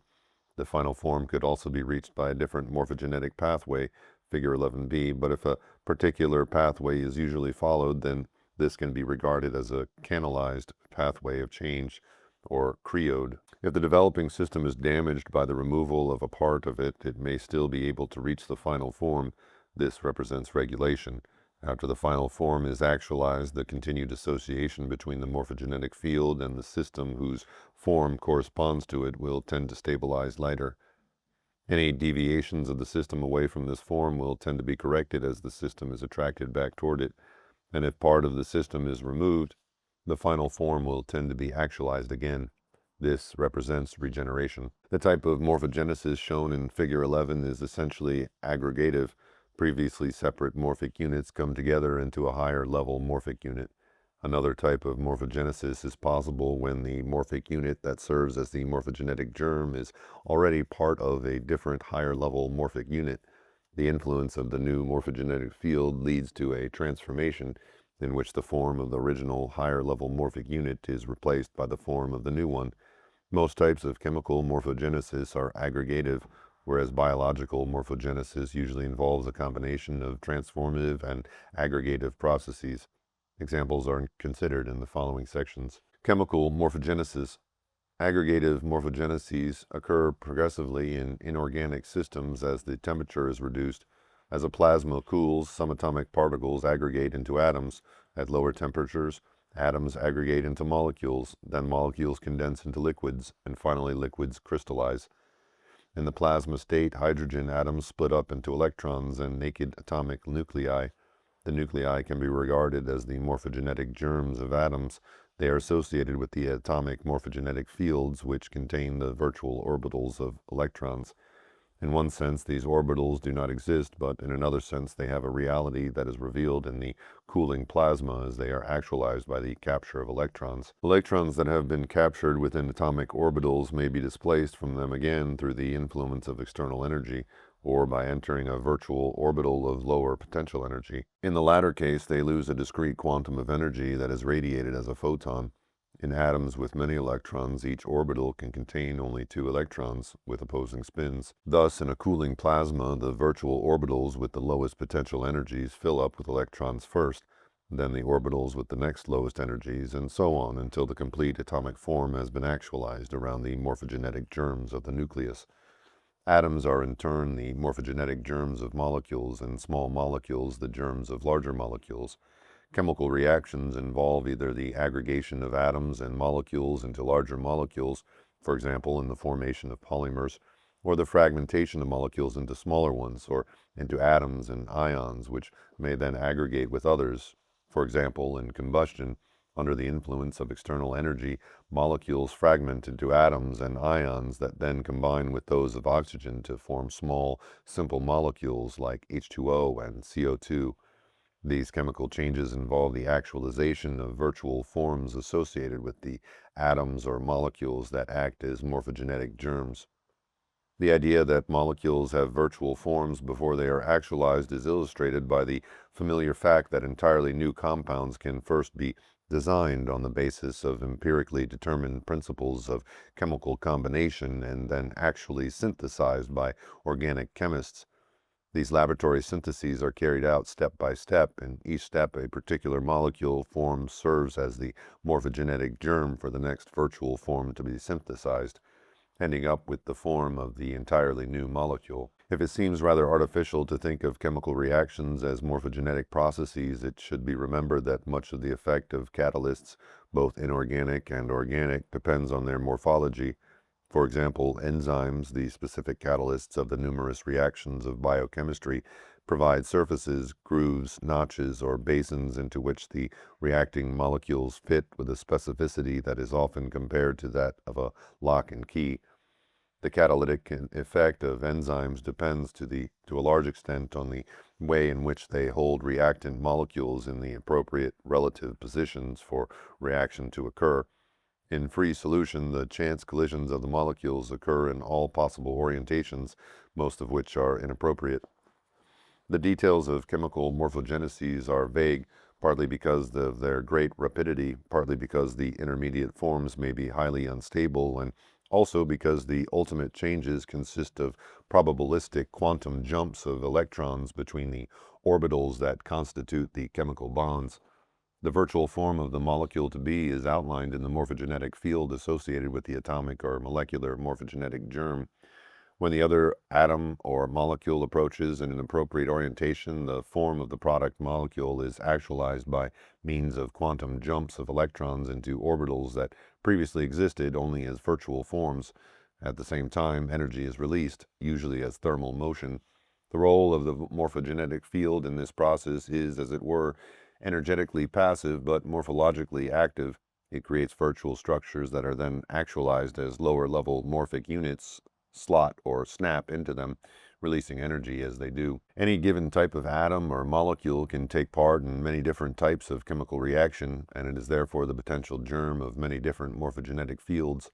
These fields could be thought of as possibilities hovering around it. However, the atom or molecule may not take on its role as the germ of a particular morphogenetic field until an appropriate regent atom or molecule approaches it, perhaps owing to specific electromagnetic or other effects upon it.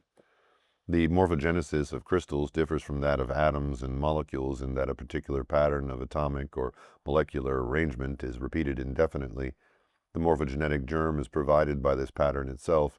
It is well known that the addition of seeds or nuclei of the appropriate type of crystal greatly accelerates the crystallization of supercooled liquids or supersaturated solutions.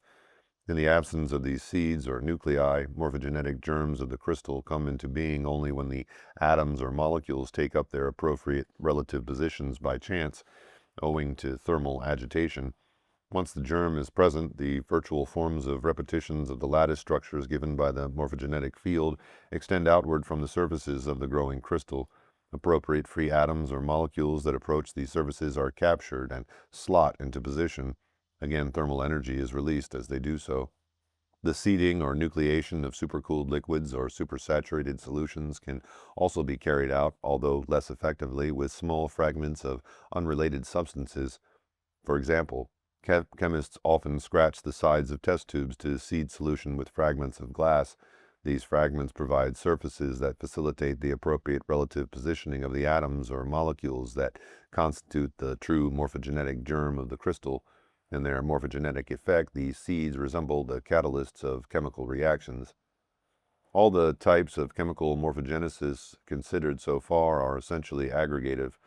Transformations are less common in non-living systems, but crystals, for example, sometimes undergo transformation into other crystalline forms, as when carbon crystals in the form of graphite are transformed under high temperature and pressure into the diamond form. Molecules can also undergo transformations, as in the folding of proteins and the reversible change of shape that occur when certain enzymes bind to the molecules whose reactions they catalyze. The fact that proteins fold up far more rapidly than would be expected if they found their final form by a random search indicates that their folding follows particular pathways or a limited number of pathways.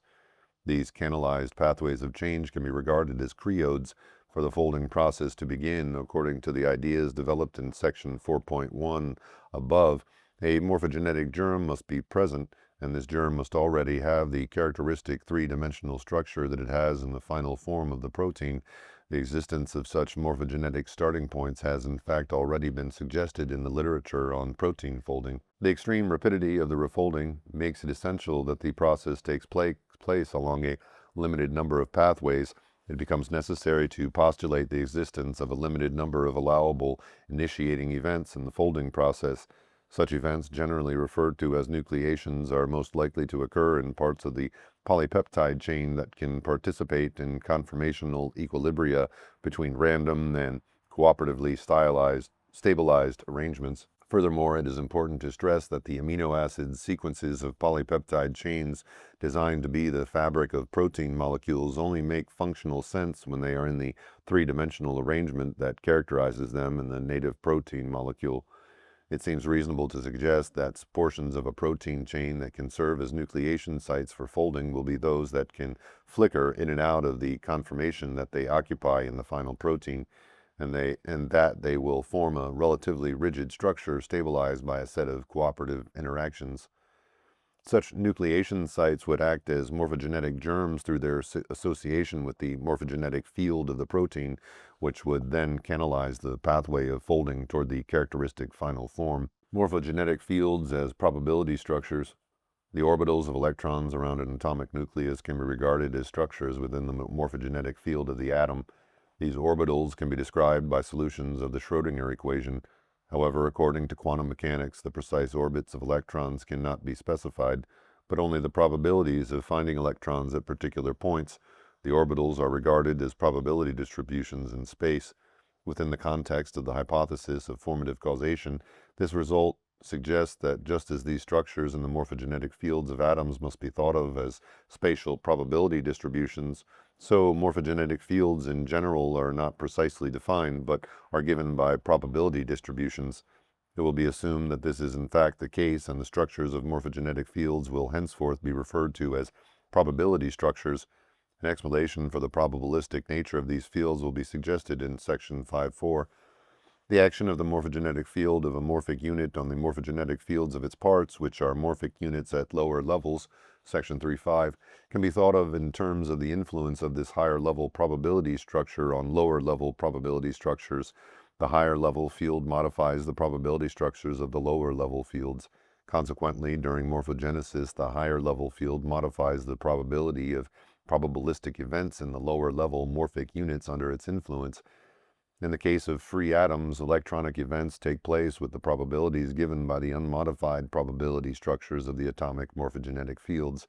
But when the atoms come under the influence of the higher level morphogenetic field of a molecule, These probabilities are modified in such a way that the probability of events leading toward the actualization of the final form is enhanced, while the probability of other events is diminished.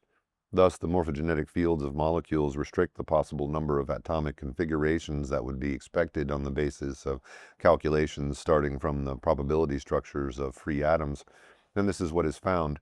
In the case of protein folding, for example, the rapidity of the process indicates that the system does not explore the countless configurations in which the atom could conceivably be arranged.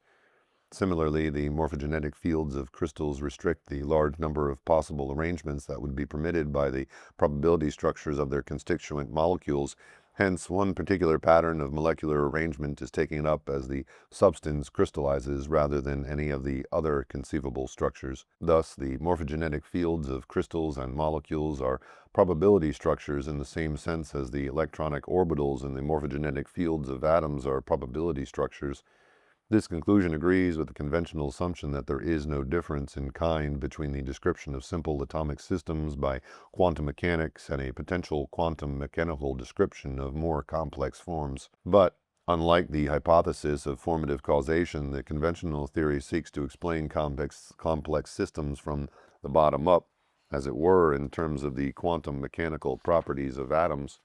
The difference between these two approaches can be seen more clearly in a historical context. Quantum theory itself was primarily elaborated in connection with the properties of simple systems such as hydrogen atoms. As time went on, new fundamental principles were introduced in order to account for empirical observations, such as those on the fine structure of the spectra of light emitted by atoms. The original quantum numbers of characterizing the discrete electron orbitals were supplemented by another set referring to angular momentum, and then yet more referring to spin. The latter is considered to be an irreducible property of particles, just as electric charge is, and its own conservation law. In nuclear particle physics, yet more irreducible factors such as strangeness and charm, together with further conservation laws, have been introduced more or less and ad hoc in order to account for observations not explicable in terms of the already accepted quantum factors. Moreover, the discovery of large numbers of new subatomic particles has led to the postulation of an ever-increasing number of new kinds of matter fields. When so many new physical principles and physical fields have been introduced in order to account for the properties of atoms and subatomic particles, the conventional assumption that no new physical principles or fields come into play at levels of organization above that of the atom seems remarkably arbitrary. It is in fact little more than a relic of 19th century atomism. Now that atoms are no longer regarded as ultimate and indivisible, its original theoretical justification has vanished. From the point of view of the hypothesis of formative causation, although the existing body of quantum theory, developed in connection with the properties of atoms and subatomic particles, sheds much light on the nature of morphogenetic fields, it cannot be extrapolated to describe the morphogenetic fields of more complex systems. There is no reason why the morphogenetic fields of atoms should be considered to have a privileged position in the order of nature. They are simply the fields of morphic units at one particular level of complexity. Probabilistic processes in biological morphogenesis. There are many examples of physical processes whose spatial outcomes are probabilistic. In general, changes involving the breaking of a symmetry or homogeneity are indeterminate. Examples occur in the phase transitions between the gaseous and liquid states and between the liquid and solid states. If, for instance, a spherical balloon filled with vapor is cooled below saturation point in the absence of external gradients of temperature and gravity, the liquid will start by condensing on the walls, but the final distribution of the liquid will be unpredictable and almost never spherically symmetrical. Thermodynamically, the relative amounts of liquid and vapor can be foreseen, but their spatial distribution cannot. In the crystallization of a substance under uniform conditions, the spatial distribution and the numbers and sizes of the crystals cannot be predicted. In other words, if the same process is to be repeated under identical conditions, each time the spatial outcome differs in detail. The forms of crystals themselves, although they exhibit a definite symmetry, may be indeterminate. Snowflakes, which come in myriad shapes, provide a familiar example. In the dissipative structures of macroscopic physical and chemical systems far from thermodynamic equilibrium, random fluctuations can give rise to spatial patterns. For example, convection cells in a heated liquid or colored bands in solutions in which the Jabotinsky reaction is proceeding. The mathematical descriptions of such cases of order through fluctuations by the methods of non-equilibrium thermodynamics show striking analogies to phase transitions. These examples of spatial indeterminism are drawn from quite simple physical and chemical processes. In living cells, the physico-chemical systems are far more complex than any encountered in the inorganic realm, and include many potentially indeterminate phase transitions and non-equilibrium thermodynamical processes. In the photoplasm, there are crystalline, liquid, and lipid phases in dynamic interrelation. Then there are numerous types of macromolecules that come together into crystalline or quasi-crystalline aggregates, lipid membranes which as liquid crystals hover on the borderline between liquid and solid states, as do the colloidal sols and gels. Electrical potentials cross membranes that fluctuate unpredictably, and compartments containing different concentrations of inorganic ions and other substances, separated by membranes across which these substances move probabilistically. With such complexity, the number of energetically possible patterns of change must be enormous, and there is thus a vast scope for the operation of morphogenetic fields through the imposition of patterns on these probabilistic processes. This is not to say that all form in living organisms is determined by formative causation. Some patterns may come about through random processes. Other may be fully explicable in terms of minimum energy configurations. For existence, the spherical shape of free-floating egg cells, e.g. those of sea urchins, may be fully explicable in terms of the surface tension of the cell membrane. Sir R.C. Thompson, in his classic essay on Growth and Form, 1917, suggested that many aspects of biological morphogenesis could be explained in terms of physical forces. For example, the plane of cell division in terms of surface tension, which would tend to give a minimum surface area. But there are so many exceptions that these simple interpretations have met with very little success. Other explanations are needed. Like morphogenetic fields, it should be reemphasized that these fields do not act alone, but together with the energetic and chemical causes studied by biophysicists and biochemists. One example of the way morphogenetic fields could operate within cells is provided by the positioning of microtubules, tiny rod-like structures formed by the spontaneous aggregation of protein subunits. Microtubules play an important role as microscopic scaffolds within both animal and plant cells. They guide and orientate processes such as cell division. The spindle fibers in mitosis and meiosis are made up of microtubules, and the pattern deposition of cell wall materials in differentiating plant cells. They also serve as intracellular skeletons, maintaining particular cellular shapes as in radiolarians. Now, if the spatial distribution of microtubules is responsible for the patterning of many different sorts of process and structure within cells, then what controls the spatial distribution of the microtubules?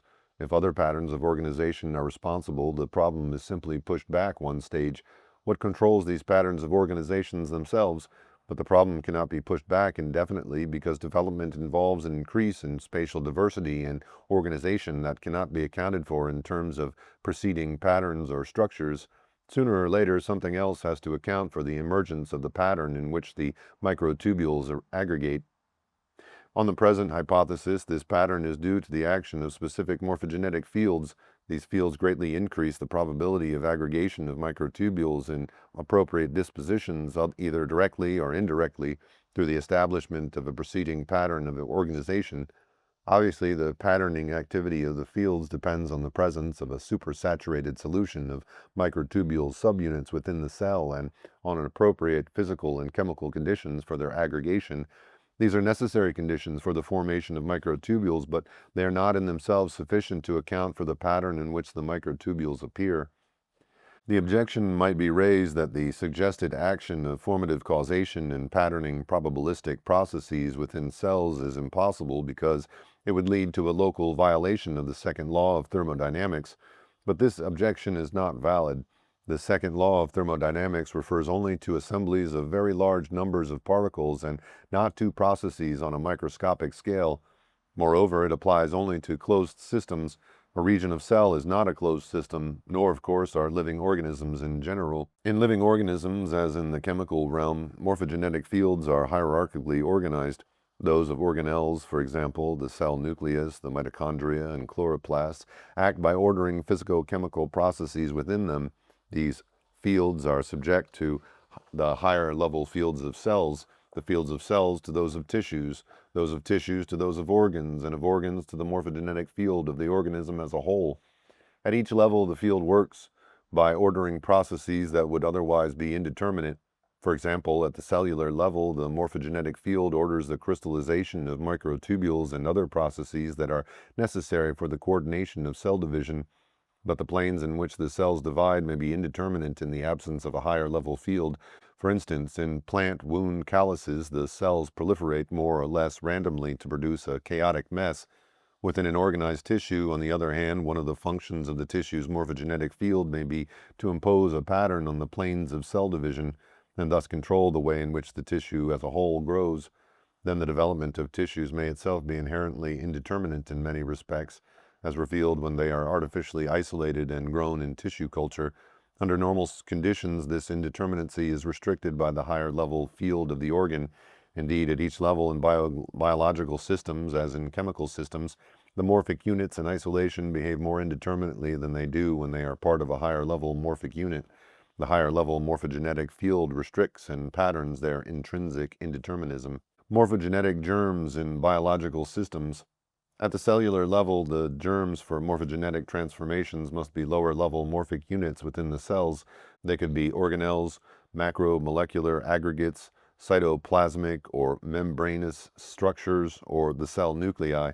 In many cases, nuclei might well play this role, but since so many different types of differentiated cell can be produced in the same organism, if the nuclei are to act as morphogenetic germs, they must be capable of taking on different patterns of organization in different cell types. The differentiation of a cell must be preceded by a differentiation of its nucleus, owing to change in its membrane, or in the arrangement of its chromosomes, or in the association between proteins and nucleic acids within the chromosomes, or in the nucleoli, or in other components. Such changes could be brought about directly or indirectly through the action of the higher level morphogenetic field of the differentiating tissue. There is indeed considerable evidence that many types of cellular differentiation are preceded by nuclear changes. The suggestion advanced here diverges from the usual interpretation of these changes in regarding their significance as not simply chemical, owing to the production of special types of messenger RNA, but in addition, as morphogenetic. The modified nuclei might serve as germs with which the specific morphogenetic fields of differentiated cells becomes associated. There is at least one process of cellular morphogenesis in which the nucleus cannot be the morphogenetic germ. In nuclear division, it loses its identity as a separate structure when the nuclear membrane breaks down and disappears. The doubled, highly coiled chromosomes become aligned in the equatorial region of the mitotic spindle, and a complete set then moves to each spindle pole. Then new nuclear membranes develop around each set of chromosomes to form the daughter nuclei. The morphogenetic germs for these processes must be extranuclear structures or organelles, and there must be two of them. In animals, the centrioles, barrel-shaped organelles whose walls are made up of microtubules, may appear to be likely candidates for this role because they are located near the spindle poles of dividing cells, but higher plants have no centrioles. In both cases, microtubule organizing centers may well be responsible for the development of the spindle poles. The centrioles may be merely passengers, assured of equal partitioning into daughter cells by association with these centers. The centrioles serve as organizing centers or morphogenetic germs for the development of cilia and flagella, and this may be their primary role. The development of tissues and organs usually involves both transformative and aggregative changes. In morphogenesis, the morphogenetic germs must be groups of cells that are present at the beginning of the morphogenetic process. They cannot be those specialized cells that appear only after the process has begun. Thus, the morphogenetic germs are likely to be relatively unspecialized cells that undergo little change. In higher plants, such cells are present, for example, in the apical zones of the meristems or growing points. In shoots, the flowering stimulus transforms the meristems in such a way that they give rise to flowers rather than leaves.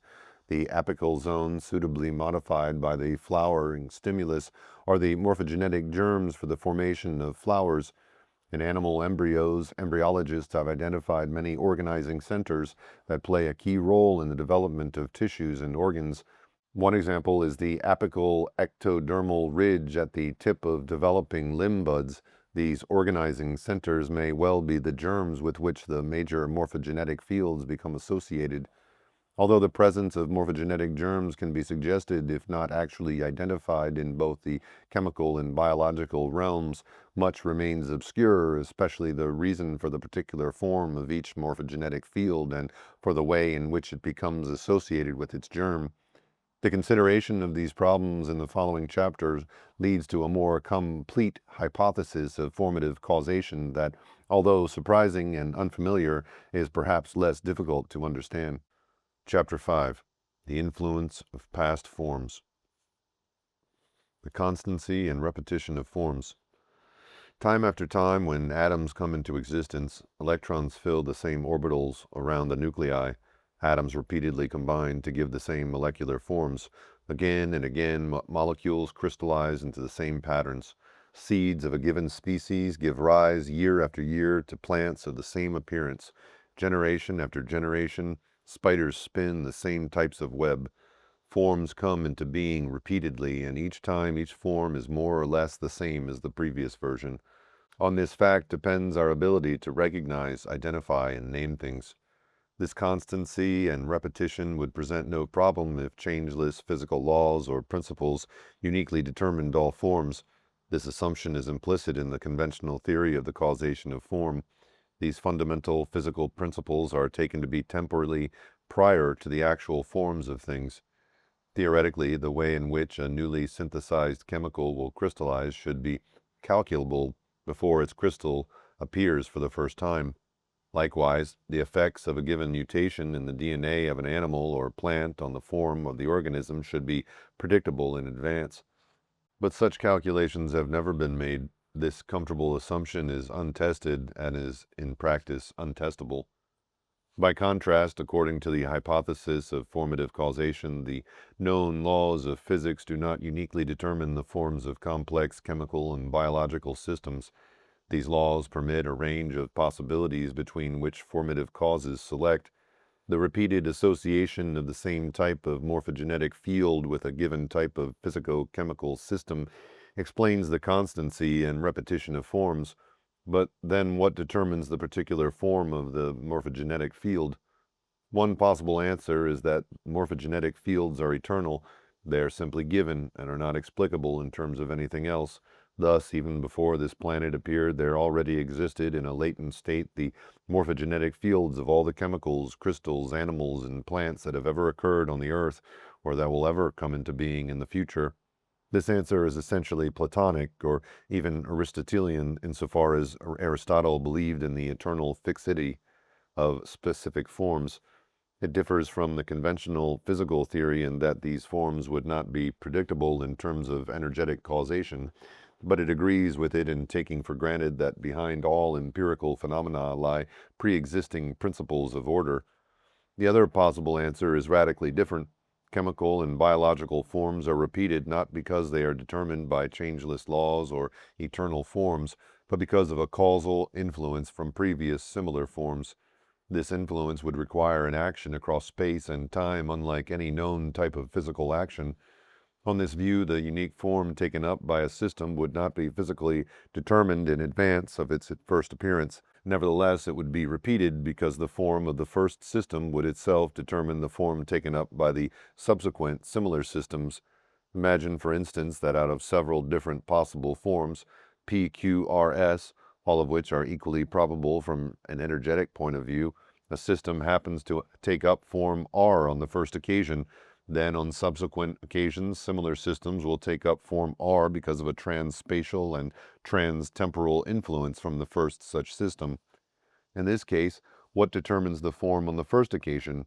No scientific answer can be given. The question concerns unique and energetically indeterminate events that X hypothesi, once they have happened, are unrepeatable because they themselves influence all subsequent similar systems. Once they have happened, are unrepeatable because they themselves influence all subsequent similar events. Science can deal only with regularities, with things that are repeatable. The initial choice of a particular form could be ascribed to chance, or to creativity inherent in matter, or to a transcendent creative agency. But there's no way in which these different possibilities could be distinguished from each other by experiment. A decision between them could be made only on metaphysical grounds. This question is discussed in the final chapter of this book, but for present purposes it does not matter which of these possibilities is preferred. The hypothesis of formative causation is concerned only with the repetition of forms and not with the reasons for their appearance in the first place. This new way of thinking is unfamiliar and it leads into uncharted territory, but only by exploring it does there seem to be any hope of arriving at a new scientific understanding of form and organization in general, and of living organisms in particular. The alternative to going on would be to return to the starting point. The choice would once again be narrowed to that between an unquestioning faith in future mechanistic explanations and a metaphysical or Platonic organicism.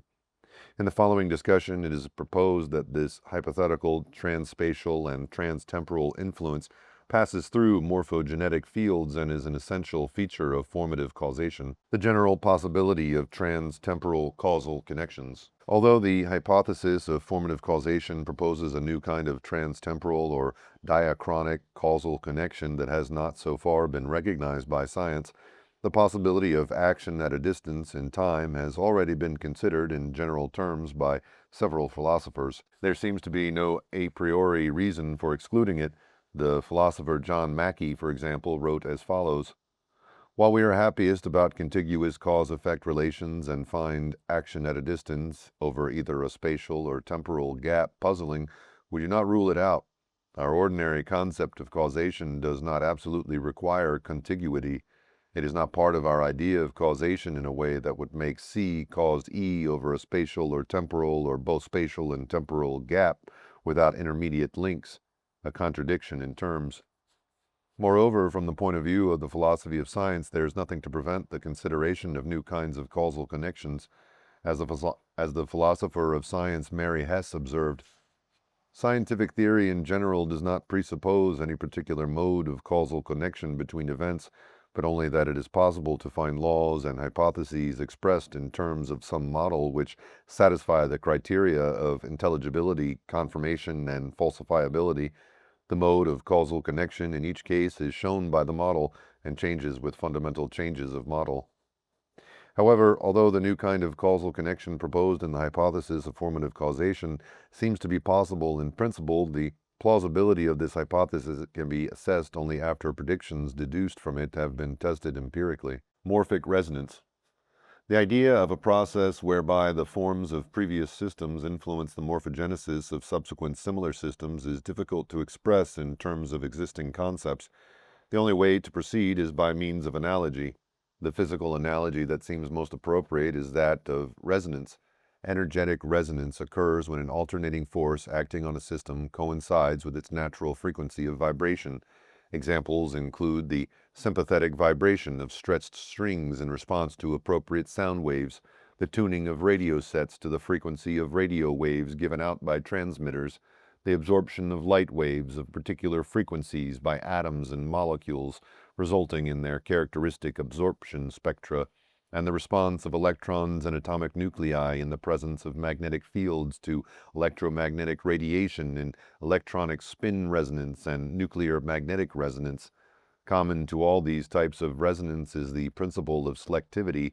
Out of a mixture of vibrations, however complicated, the systems respond only to particular frequencies. A resonant effect of form upon form across space and time would resemble energetic resonance in its selectivity, but it could not be accounted for in terms of any of the known types of resonance, nor would it involve a transmission of energy. In order to distinguish it from energetic resonance, this process will be called morphic resonance. Morphic resonance is analogous to energetic resonance in a further respect.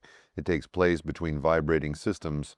Atoms, molecules, crystals, organelles, cells, tissues, organs, and organisms are all made up of parts in ceaseless oscillation, and all have their own characteristic patterns of vibration and internal rhythm.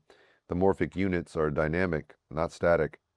But whereas energetic resonance depends only on the specificity of response to particular frequencies, to one-dimensional stimuli, morphic resonance depends on three-dimensional patterns of vibration.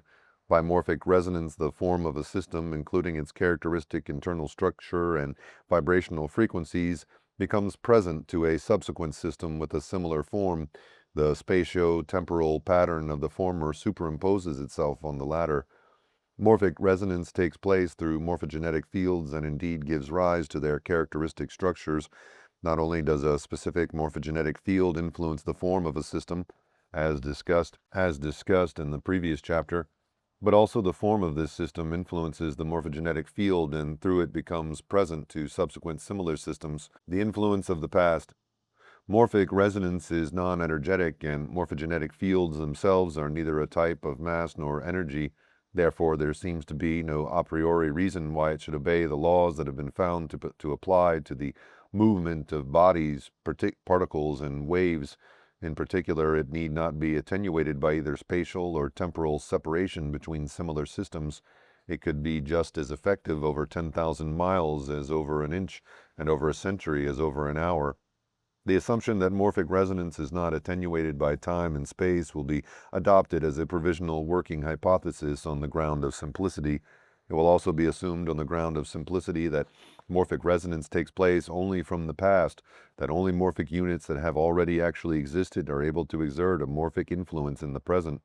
The notion that future systems, which do not yet exist, might be able to exert a causal influence backward in time may perhaps be logically conceivable, but only if there were persuasive empirical evidence for a physical influence from future morphic units would it become necessary to take this possibility seriously.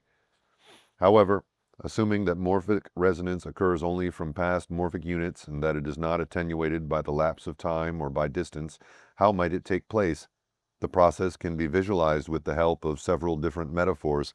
The morphic influence of a past system might become present to a subsequent similar system by passing beyond space-time and then re-entering wherever and whenever similar pattern of vibration appeared, or it might be connected through other dimensions, or it might go through a space-time tunnel to emerge unchanged in the presence of a subsequent similar system, or the morphic influence of past systems might simply be present everywhere. However, these different ways of thinking about morphic resonance would probably not be distinguishable from each other experimentally. All would have the same consequence. The forms of past systems would automatically become present to subsequent similar systems. Morphic resonance would lead to the reinforcement of similarity. An immediate implication of this hypothesis is that a given system could be influenced by all past systems with a similar form and pattern of vibration.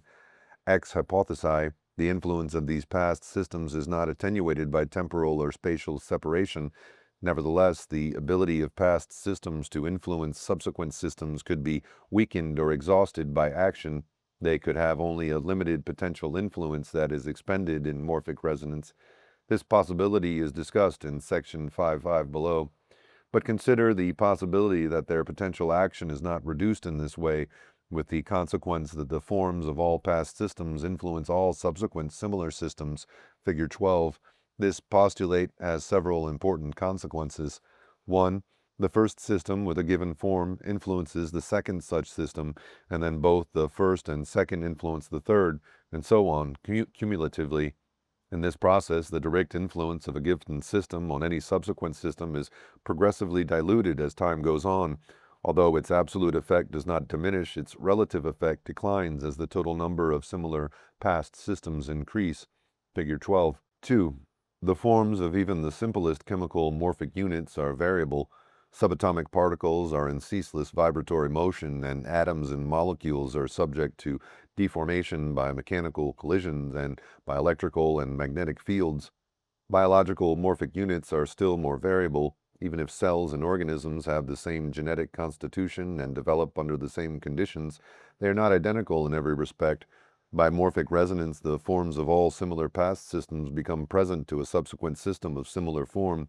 Even assuming that differences in absolute size are adjusted for, see section 6.3 below, many of these forms will differ from each other in detail. Hence, they will not coincide with each other exactly when they are superimposed by morphic resonance. The result will be a process of automatic averaging, whereby those features that most past systems have in common will be reinforced. However, this average form will not be sharply defined. within the morphogenetic field, but surrounded by a blur owing to the effect of less common variants. This process can be visualized more easily by analogy with composite photographs made by superimposing the photographic images of different individuals. As a result of this superimposition, the common features are reinforced, but because of the differences among the individual images, the average photographs are not sharply defined. See Figure 13 and 14. 3. The automatic averaging of past forms will result in a spatial probability distribution within the morphogenetic field, or in other words, a probability structure, section 4.3.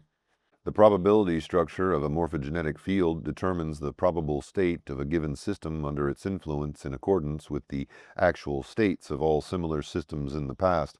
The most probable form the system will take up is that which has occurred most frequently already. 4. In the early stages of a form's history, the morphogenetic field will be relatively ill-defined and significantly influenced by individual variants, but as time goes on, the cumulative influence of countless previous systems will confer an ever-increasing stability on the field. The more probable the average type becomes, the more likely that it will be repeated in the future. To put it in a different way, at first the basin of attraction of the morphogenetic field will be relatively shallow, but it will become progressively deeper as the number of systems contributing to a morphic resonance increases. Or to use yet another metaphor, through repetition the form will get into a rut, and the more often it is repeated, the deeper will this rut become. 5. The amount of influence a given system has on subsequent similar systems seems likely to depend on the length of time it survives. One that continues to exist for a year may have more effect than one that disintegrated after a second. Thus, the automatic averaging may be weighted in favor of long-lasting previous forms. 6. At the beginning of a morphogenetic process, the morphogenetic germ comes into morphic resonance with similar past systems that are part of higher-level morphic units.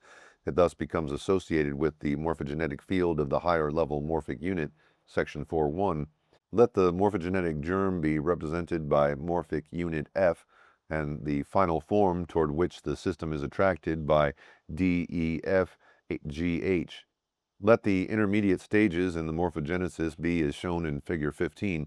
Now, not only will the morphogenetic germ and the intermediate stages enter into morphic resonance with the final form of previous similar systems, but the intermediate stages will also enter into morphic resonance with similar intermediate stages, EF, DEF, etc., in previous similar morphogeneses. Thus, these stages will be stabilized by morphic resonance, resulting in a creode.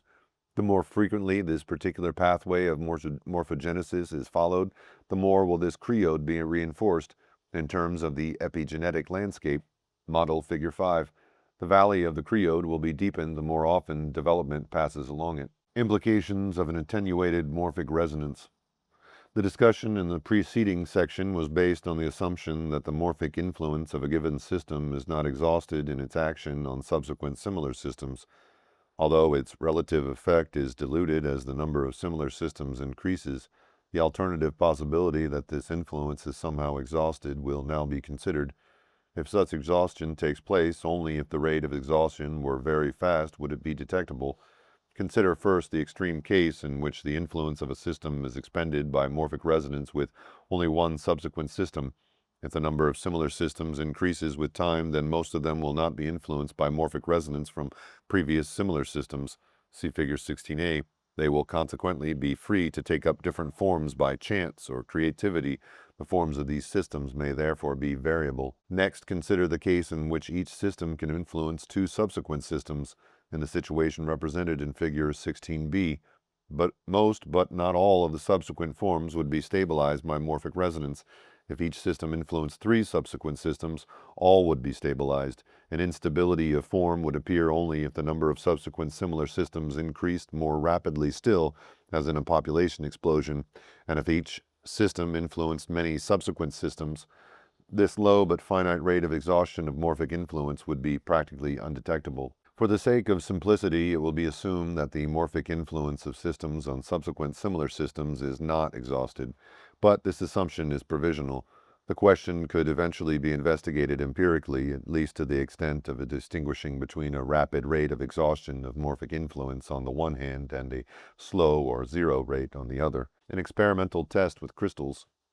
According to the conventional theory, the unique forms of chemicals and biological systems should be predictable in terms of the principles of quantum mechanics, electromagnetism, energetic causation, etc., before they come into being for the first time.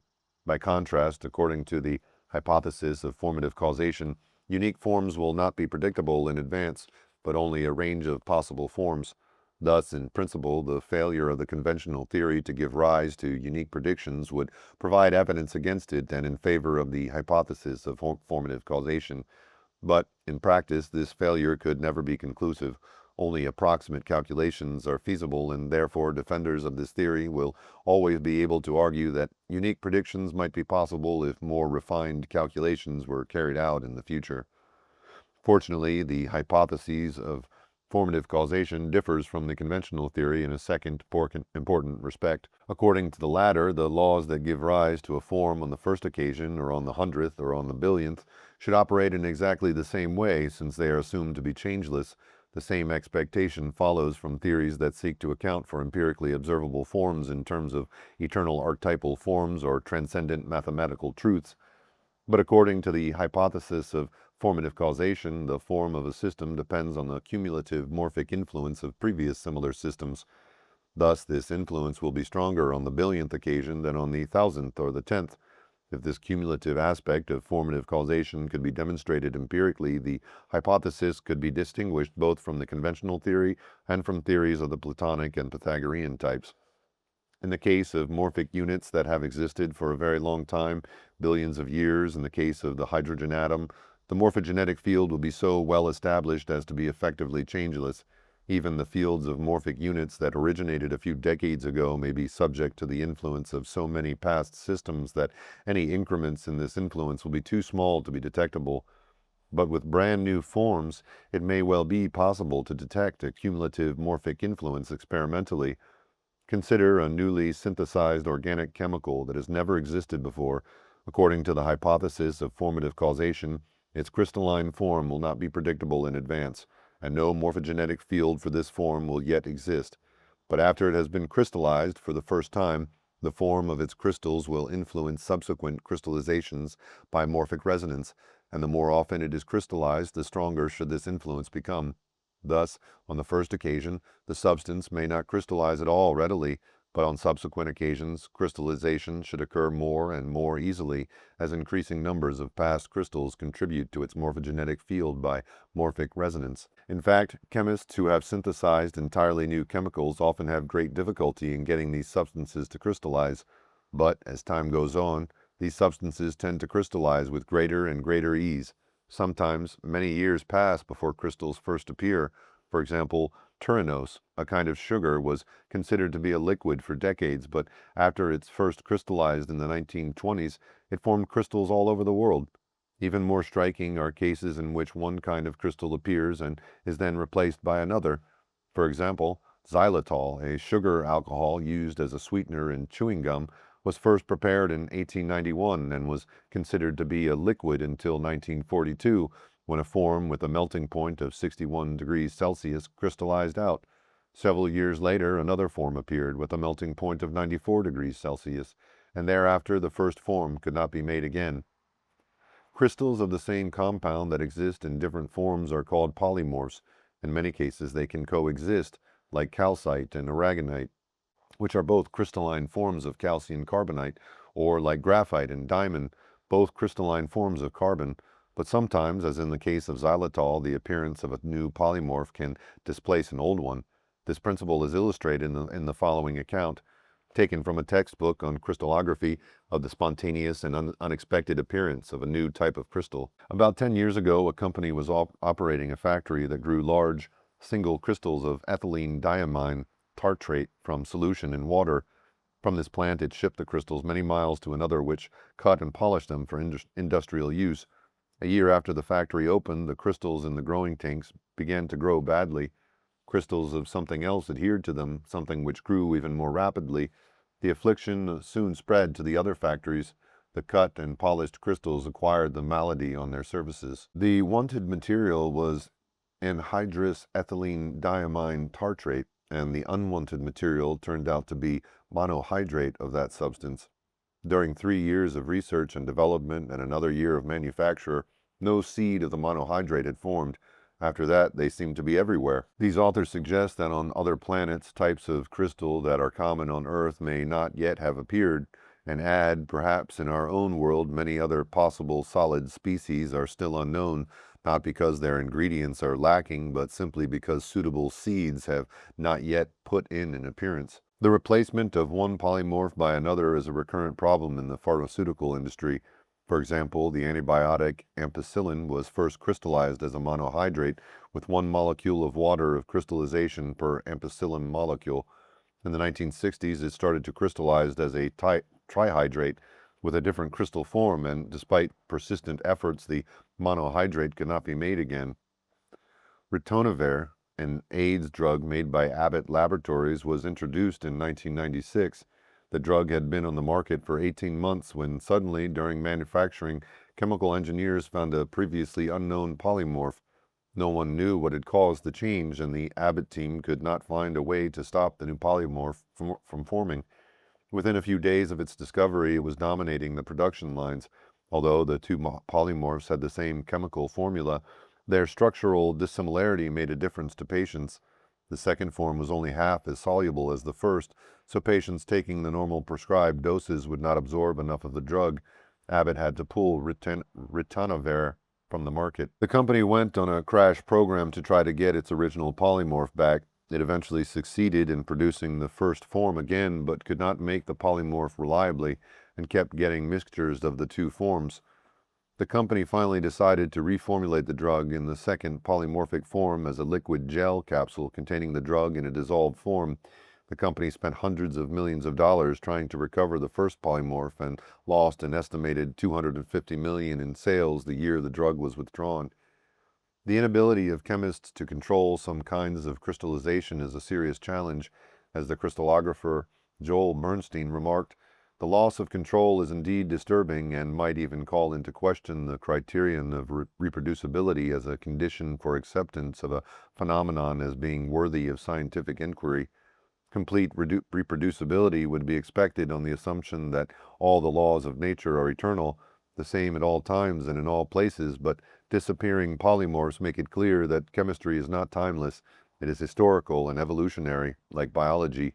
What happens now depends on what has happened before. The most obvious explanation for the disappearance of polymorphs is that the new forms were more stable thermodynamically and hence appeared in preference to the older forms. In competition with each other, the new forms won. Before the new forms existed, there was no competition. After they had come into being, they turned up in laboratories all over the world, and the older forms disappeared. As an American chemist, Charles P. Saylor commented, it was as though the seeds of crystallization as dust had been carried upon the winds from end to end of the earth. There is no doubt that small fragments of previous crystals can act as seeds or nuclei and facilitate the process of crystallization from a supersaturated solution.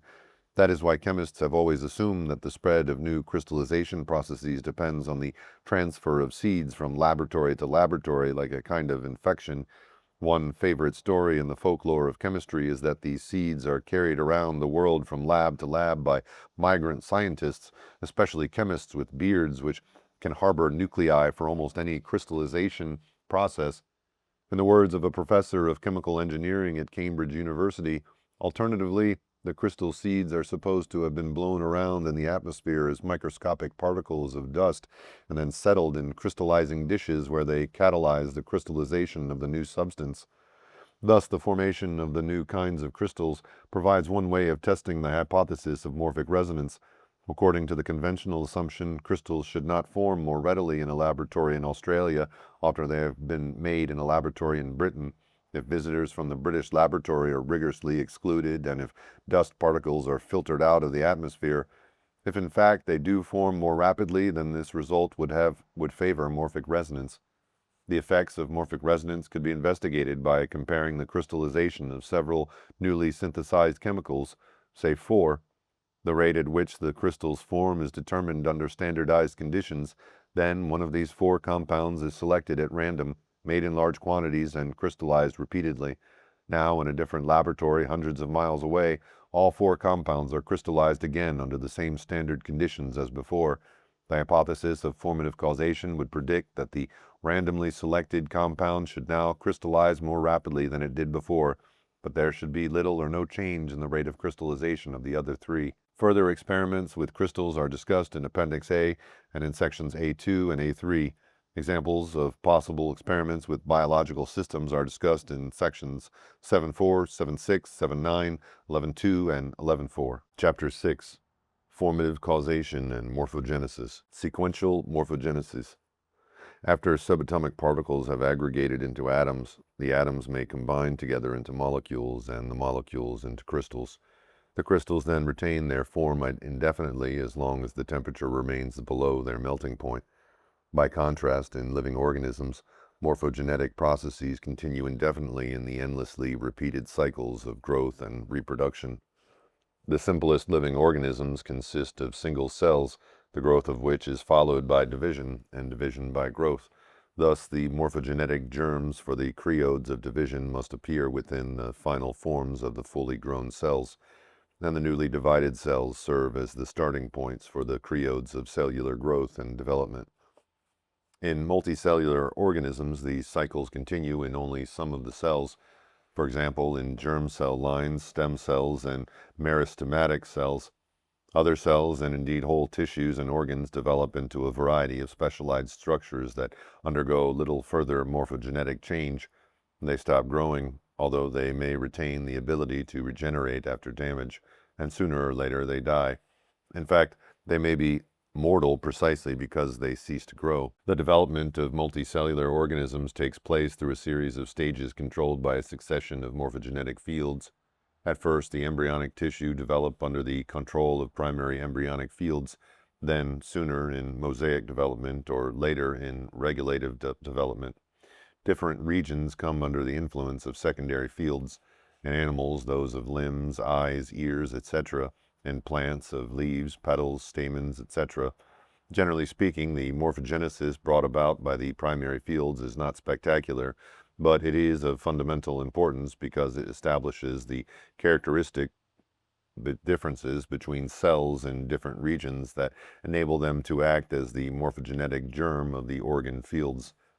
Then, in the tissues developing under their influence, germs of subsidiary fields appear, fields that control the morphogenesis of structures within the organ as a whole. In a leaf, the lamina, stipules, petiole, etc. In an eye, the cornea, iris, lens, etc. And then still lower level morphogenetic fields come into play. For example, those for vascular differentiation within the lamina of a leaf, and for the differentiation of stomata and hair cells on its surface.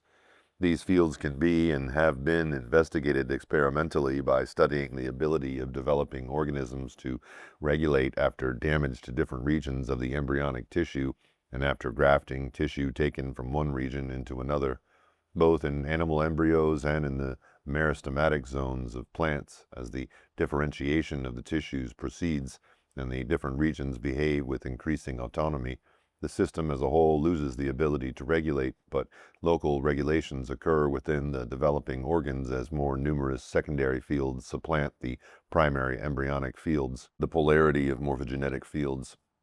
Most biological morphic units are polarized in at least one direction. Their morphogenetic fields containing polarized virtual forms will automatically take up appropriate orientations if their morphogenetic germs are also intrinsically polarized. But if they are not, a polarity must first be imposed on them. For example, the spherical egg cells of the alga fucus have no inherent polarity, and their development can begin only after they have been polarized by any one of a variety of directional stimuli, including light, chemical gradients, and electrical currents. In the absence of any such stimuli, a polarity is taken up at random, presumably owing to chance fluctuations. Nearly all multicellular organisms are polarized in a shoot root or head-tail direction, many also in a second direction, ventral-dorsal, and some in 3, head-tail, ventral-dorsal, and left-right. The latter are consequently asymmetrical and potentially capable of existing in forms that are mirror images of each other. For example, most people have their heart on the left side, but a few have it on the right side. In the condition known as situs inversus totalis, the position of all the chest and abdominal organs is reversed. Structures that are bilaterally symmetrical necessarily occur in both right and left-handed forms, for example, right and left hands. These mirror image forms have the same morphology, and they presumably develop under the influence of the same morphogenetic field. The field simply takes on the handedness of the morphogenetic germ with which it becomes associated. Thus, both right and left-handed previous systems influence both right and left-handed subsequent systems by morphic resonance. This interpretation is supported by some well-known facts of biochemistry.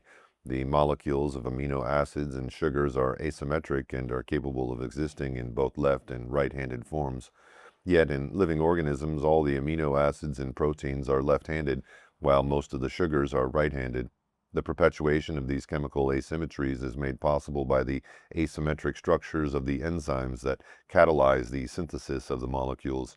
In nature, most of the amino acids and sugars occur rarely, if at all, outside living organisms. Therefore, these particular asymmetric forms should contribute overwhelmingly by morphic resonance to the morphogenetic fields of the molecules.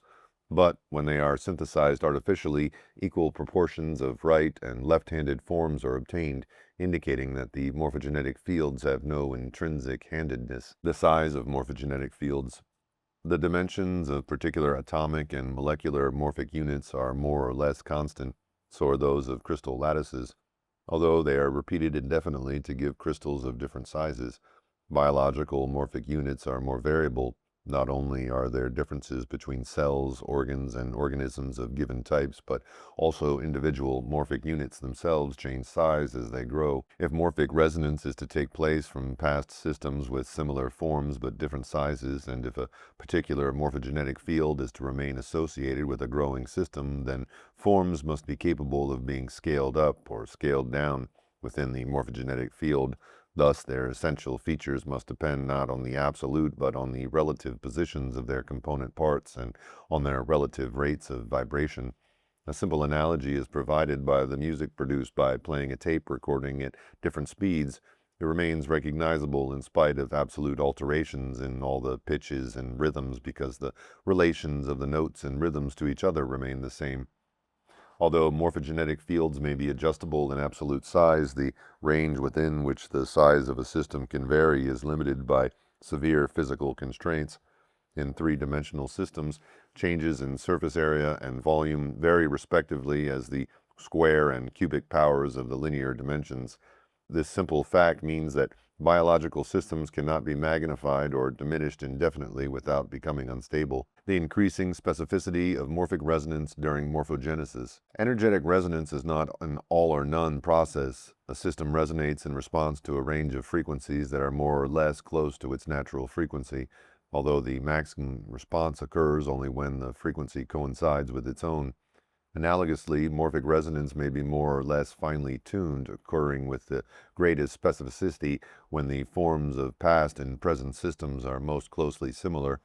When a morphogenetic germ comes into morphic resonance with the forms of countless previous higher-level systems, these forms do not coincide exactly but give rise to a probability structure.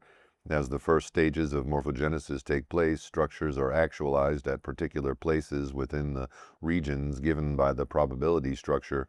The system now has a more developed and better defined form and will consequently resemble the forms of some previous similar systems more closely than others.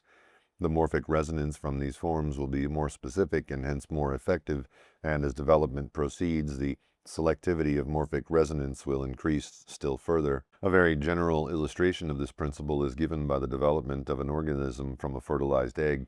The early stages of embryology often resemble those of numerous other species, or even families and orders. As development proceeds, the particular features of the order, family, genus, and finally species tend to appear sequentially, and the relatively minor differences that distinguish the individual organism from other individuals of the same species generally appear last.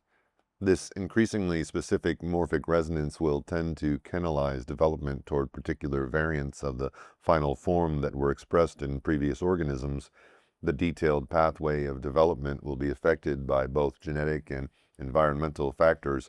An organism of a particular genetic constitution will tend to develop in such a way that it enters into specific morphic resonance with previous individuals with the same genetic constitution, and environmental effects on development will tend to bring the organism under the specific morphic influence of previous organisms that developed in the same environment. Previous similar morphic units that were part of the same organism will have an even more specific effect.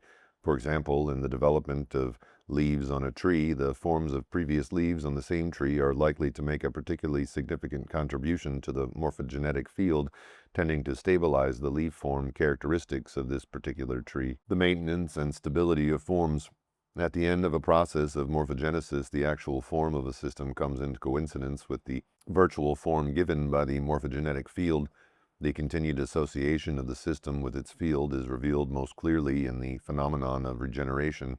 The restoration of the form of the system after small deviations from the final form is less obvious, but no less important. Its morphogenetic field continuously stabilizes the morphic unit. In biological systems, and to some extent in chemical systems, this maintenance of form enables the morphic units to persist even though their constituent parts change as they are turned over and replaced. The morphogenetic field itself persists owing to the continuing influence of the forms of similar past systems.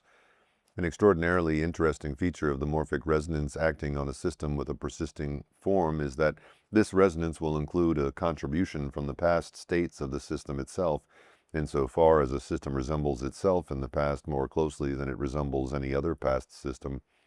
This self-resonance will be highly specific.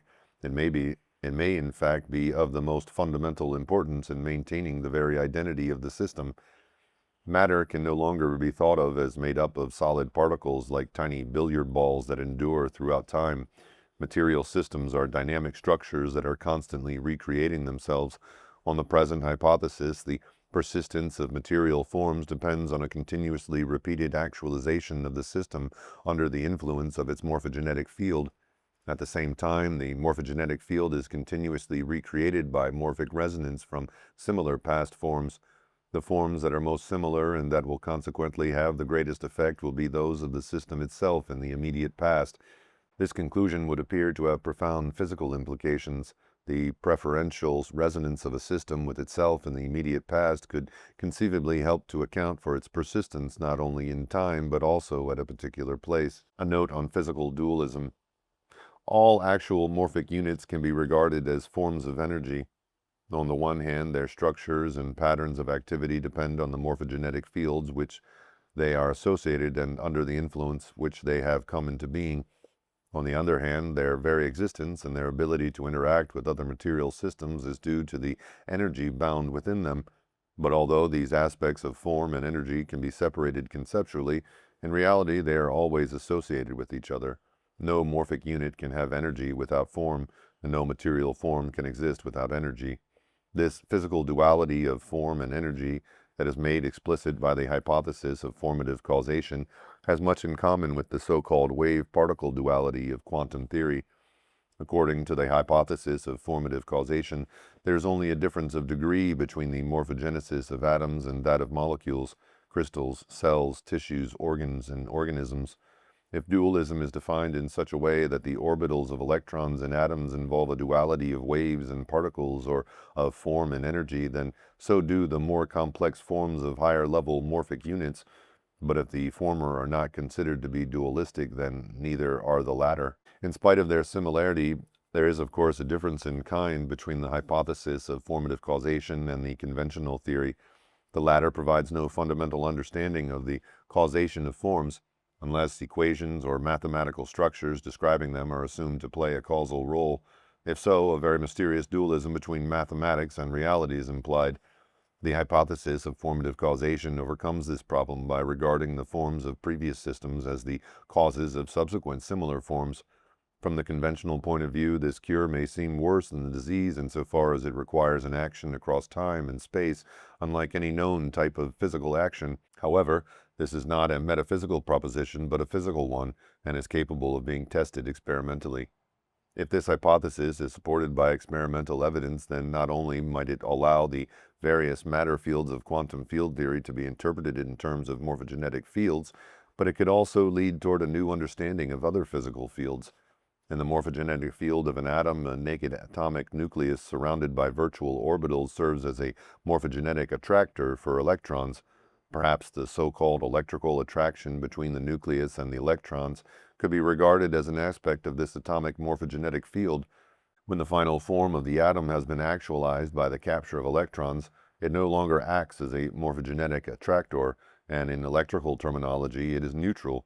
So it is not inconceivable that electromagnetic fields could be derived from the morphogenetic fields of atoms.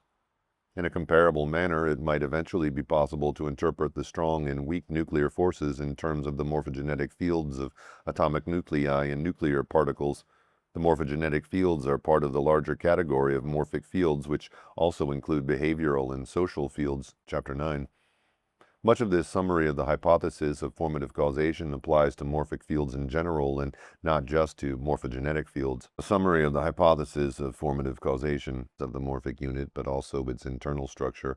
This causation, called formative causation, imposes spatial order on changes brought about by energetic causation. It is not itself energetic, nor is it reducible to the causation brought about by known physical fields. Sections 3.3, 3.4, 3.5. 2. Formative causation depends on morphic fields, structures with morphogenetic effects on material systems. Each kind of morphic unit has its own characteristic morphic field. In the morphogenesis of a particular morphic unit, one or more of its characteristic parts, referred to as the morphogenetic germ, becomes surrounded by or embedded within the morphogenetic field of the entire morphic unit. This field contains the morphic unit's virtual form, which is actualized as appropriate component parts come within its range of influence and fit into their appropriate relative positions. The fitting into positions of the parts of a morphic unit is accompanied by a release of energy, usually as heat, and is thermodynamically spontaneous. From an energetic point of view, the structures of morphic units appear as minima or wells of potential energy. Sections 3.3, 3.4, 4.1, 4.2, 4.4, 4.5. 3. Most inorganic morphogenesis is rapid, but biological morphogenesis is relatively slow and passes through a succession of intermediate stages. A given type of morphogenesis usually follows a particular developmental pathway. Such a canalized pathway of change is called a triode. Nevertheless, morphogenesis may also proceed toward the final form from different morphogenetic germs and by different pathways, as in the phenomena of regulation and regeneration, in the cycles of cell growth and cell division, and in the development of the differentiated structures of multicellular organisms. A succession of morphogenetic processes take place under the influence of a succession of morphogenetic fields. Sections 2.4, 4.1, 5.4, 6.1. 4. The characteristic form of a given morphic unit is determined by the form of previous similar systems that act upon it across time and space by a process called morphic resonance. This influence takes place through the morphic field and depends on the systems as three-dimensional structures and patterns of vibration. Morphic resonance is analogous to energetic resonance in its specificity, but it is not explicable in terms of any known type of resonance, nor does it involve a transmission of energy. Section 5.1, 5.3. 5. All similar past systems act upon a subsequent similar system by morphic resonance. This action is provisionally assumed not to be attenuated by space or time, and to continue indefinitely. However, the relative effect of a given system declines as the number of similar systems contributing to morphic resonance increases. Section 5.4, 5.5. 6. The hypothesis of formative causation accounts for the repetition of forms, but does not explain how the first example of any given form originally came into being. This unique event can be ascribed to chance, or to creativity inherent in nature, or to a transcendent creative agency. A decision between these alternatives can be made only on metaphysical grounds and lies outside the scope of the hypothesis. Section 5.1. 7. Morphic resonance from the intermediate stages of previous similar processes of morphogenesis tend to canalize subsequent similar morphogenetic processes into the same triodes. Section 5.4. 8. Morphic resonance from past systems with a characteristic polarity can occur effectively only after the morphogenetic germ of a subsequent system has been suitably polarized. Systems that are asymmetrical in all three dimensions and exist in right or left-handed forms influence subsequent similar systems by morphic resonance irrespective of handedness. Section 6.2. 9. Morphic fields are adjustable in absolute size and can be scaled up or scaled down within limits. Thus, previous systems influence subsequent systems of similar form by morphic resonance even though their absolute sizes may differ. Section 6.3. 10. Even after adjustment for size, the many previous systems influencing a subsequent system by morphic resonance are not identical, but only similar in form. Therefore, their forms are not precisely superimposed within the morphic field. The most frequent type of previous form makes the greatest contribution by morphic resonance, the least frequent the least. Morphic fields are not precisely defined, but are probability structures that depend on the statistical distribution of previous similar forms. The probability distributions of electronic orbitals described by solutions of the Schrödinger equation are examples of such probability structures, and are similar in kind to the probability structures of the morphic fields of morphic units at higher levels. Section 4354. 11. The morphic fields of morphic units influence morphogenesis by acting upon the morphic fields of their constituent parts. Thus, the fields of tissues influence those of cells, organelles, those of crystals, molecules, those of molecules, atoms, and so on. These actions depend on the influence of higher-level probability structures on lower-level probability structures and are thus inherently probabilistic. Sections 4344. 12. Once the final form of a morphic unit is actualized, the continued action of morphic resonance from similar past forms stabilizes and maintains it. If the form persists, the morphic resonance acting upon it will include a contribution from its own past states.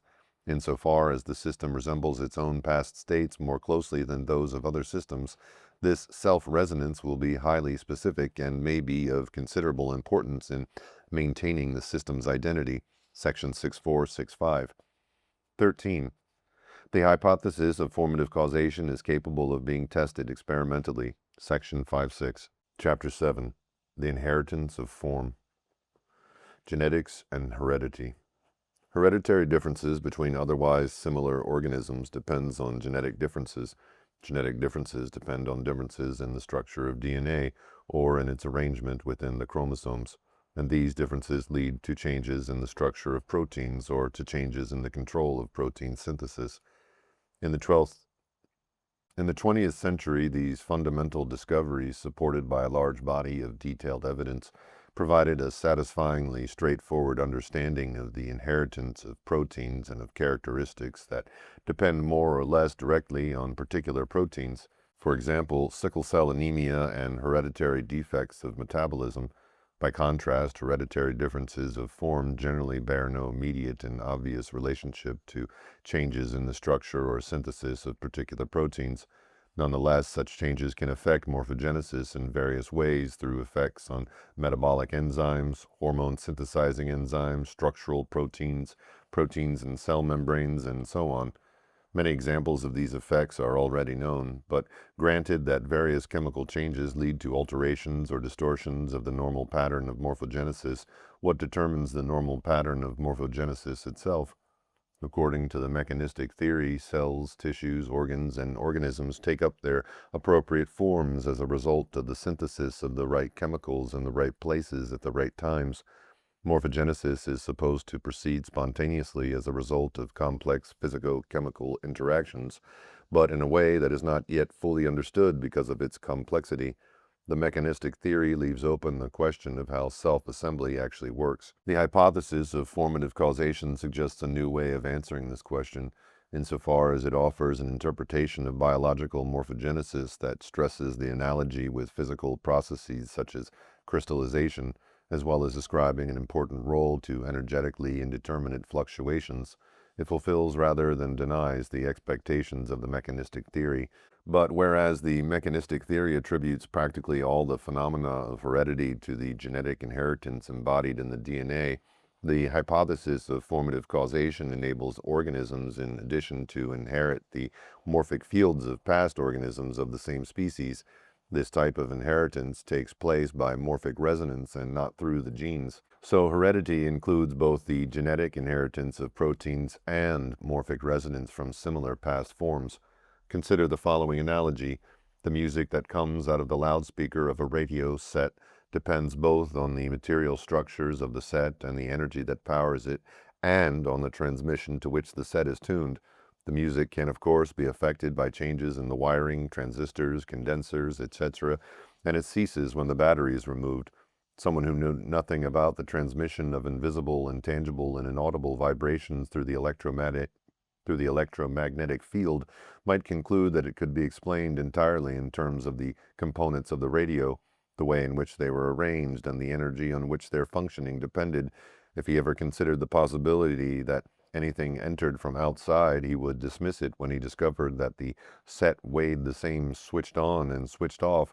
He would therefore have to suppose that the rhythmic and harmonic patterns of the music arose within the set as a result of immensely complicated interactions among its parts. After careful study and analysis of the set, he might even be able to make a replica of it that produced exactly the same sounds as the original, and would probably regard this result as a striking proof of his theory. But in spite of his achievement, he would remain completely unaware that in reality the music originated in a broadcasting studio hundreds of miles away. In terms of the hypothesis of formative causation, the transmission comes from previous similar systems, and its reception depends on the detailed structure and organization of the receiving system. As in a radio set, two types of change in the organization of the receiver have significant effects. First, changes in the tuning of the system lead to the reception of quite different morphic transmissions. Just as a radio set can be tuned to different radio stations, so a developing system can be tuned to different morphogenetic fields. Second, changes within a radio set tuned to a particular station can lead to modifications and distortions of the music coming out of the loudspeaker. Likewise, genetic changes within a system developing under the influence of a morphogenetic field can lead to modifications and distortions of the organism's form. Thus, in developing organisms, both environmental and genetic factors can affect morphogenesis in two different ways, either by changing the tuning of morphogenetic germs or by influencing the habitual pathways of morphogenesis in such a way that variants of the normal forms are produced. Altered morphogenetic germs. The morphogenetic germs for the development of organs and tissues consist of cells or groups of cells with characteristic structures and patterns of oscillation, including electrical oscillations in their membranes. Modern scanning techniques like electron spin resonance and magnetic resonance imaging depend on resonance effects with molecules and with atomic nuclei within the body. In all levels of organization, from atoms, molecules, organelles, membranes, and organs like hearts and brains, there are rhythmic, vibratory patterns of activity, including electromagnetic activity. If, as a result of unusual environmental conditions or genetic alterations, the structure and oscillatory pattern of a germ is changed sufficiently, it will no longer become associated with its usual morphogenetic field. Either it will fail to act as a germ at all, in which case an entire structure will fail to appear within the organism, or it will become associated with a different morphogenetic field, in which case a structure not normally found in this part of the organism will develop instead of the usual one. Mutations that lead to changes of this kind are called homeotic mutations. Many examples of the loss of an entire structure or of the replacement of one structure by another have been described. Sometimes the same homeotic changes can also be brought about by changes in the environment of the developing organism, as discussed below. Effects of this type have been studied in great detail in the fruit fly Drosophila. Several homeotic mutations lead to transformations of entire regions of the fly. For example, changes to the antennapedia gene change antenna into legs, and mutations within the bithorax gene complex cause the methoracic segment, which normally bears two halteres, to develop as if it were a mesothoracic segment. The resulting flies bear two pairs of wings on adjacent segments. Homeotic mutations also occur in plants. In the pea, for example, the leaves normally bear leaflets toward their base and tendrils at their tip. In some leaves there are tendrils opposite leaflets, indicating that similar primordia are capable of giving rise to both types of structures. Figure 18.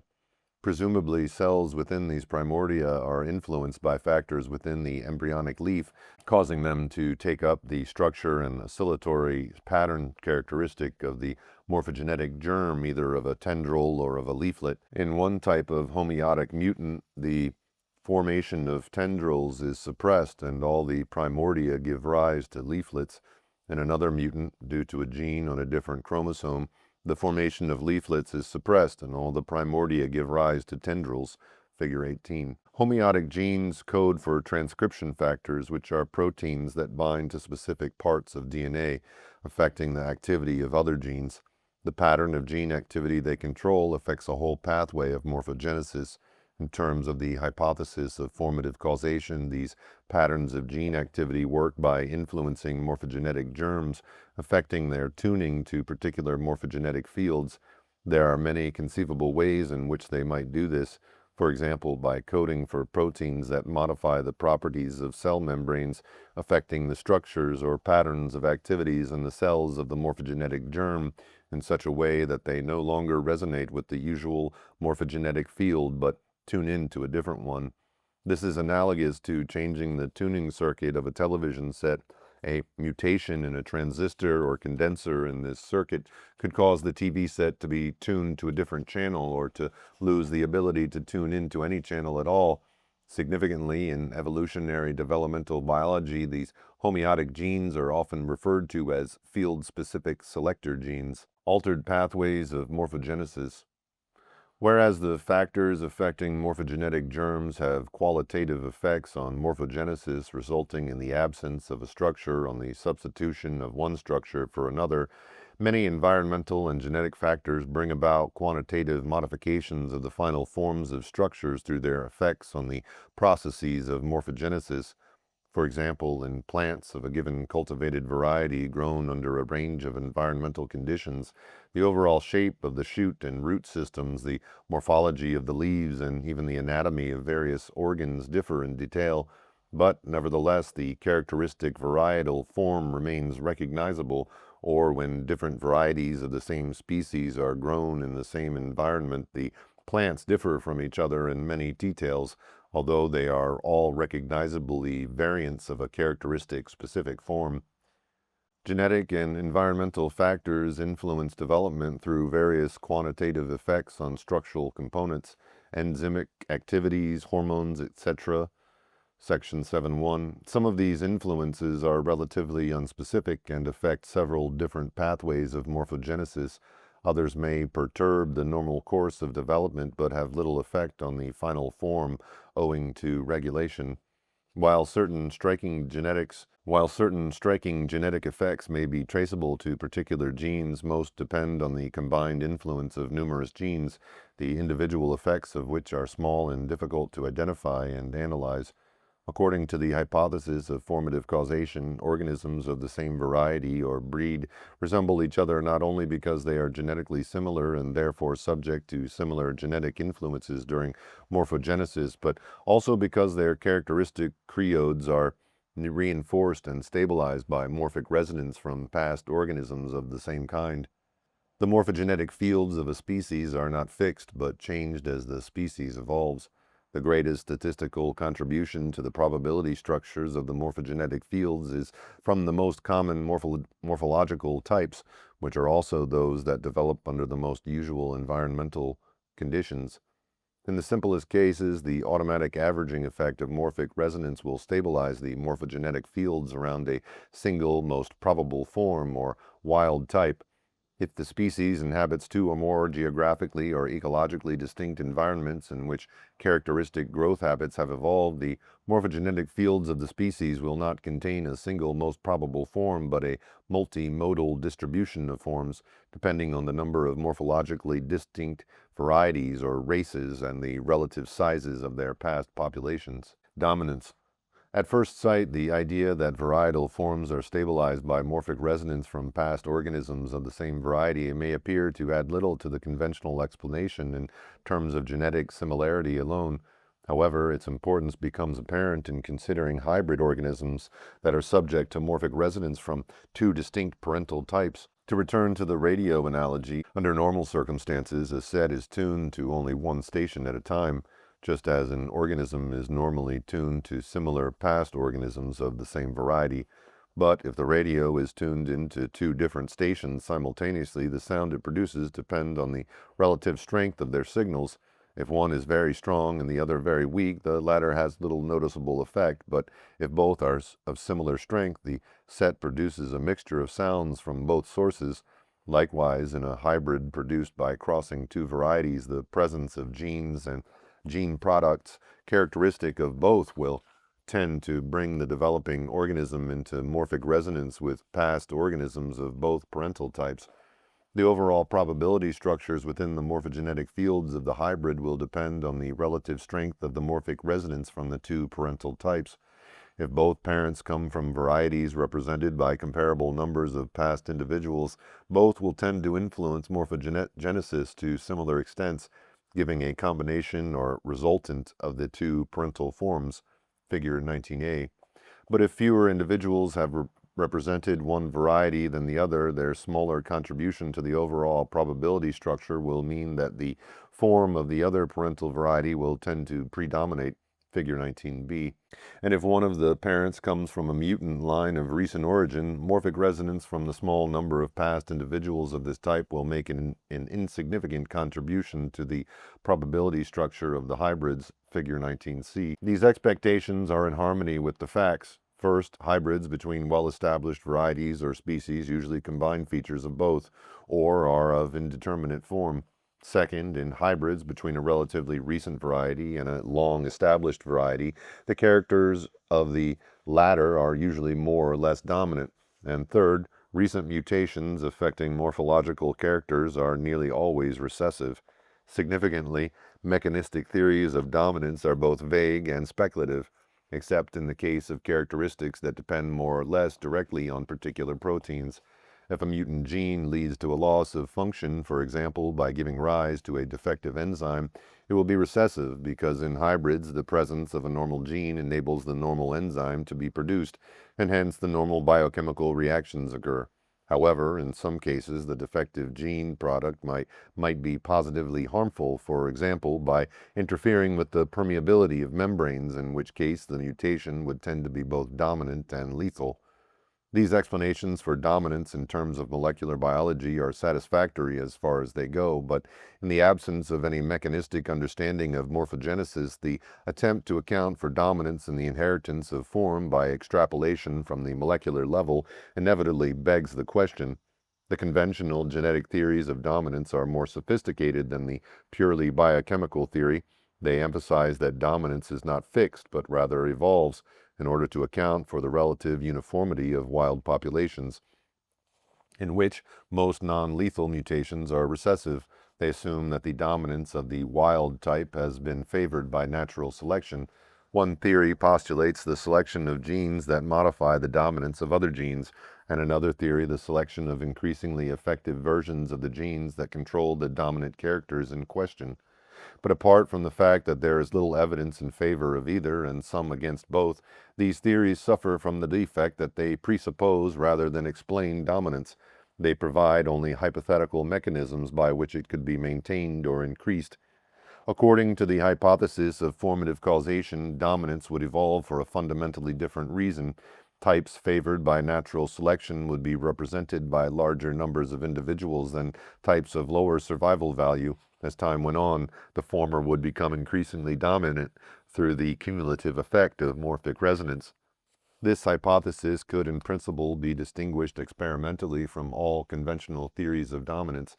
According to the latter, under a given set of environmental conditions, dominance depends only on the genetic constitution of a hybrid, whereas according to the former, it depends both on the genetic constitution and on morphic resonance from the parental types. Therefore, if the relative strength of the resonance from the parental types changed, the dominance of one over the other would change even if the genetic constitution of the hybrid remained the same. Consider the following experiment.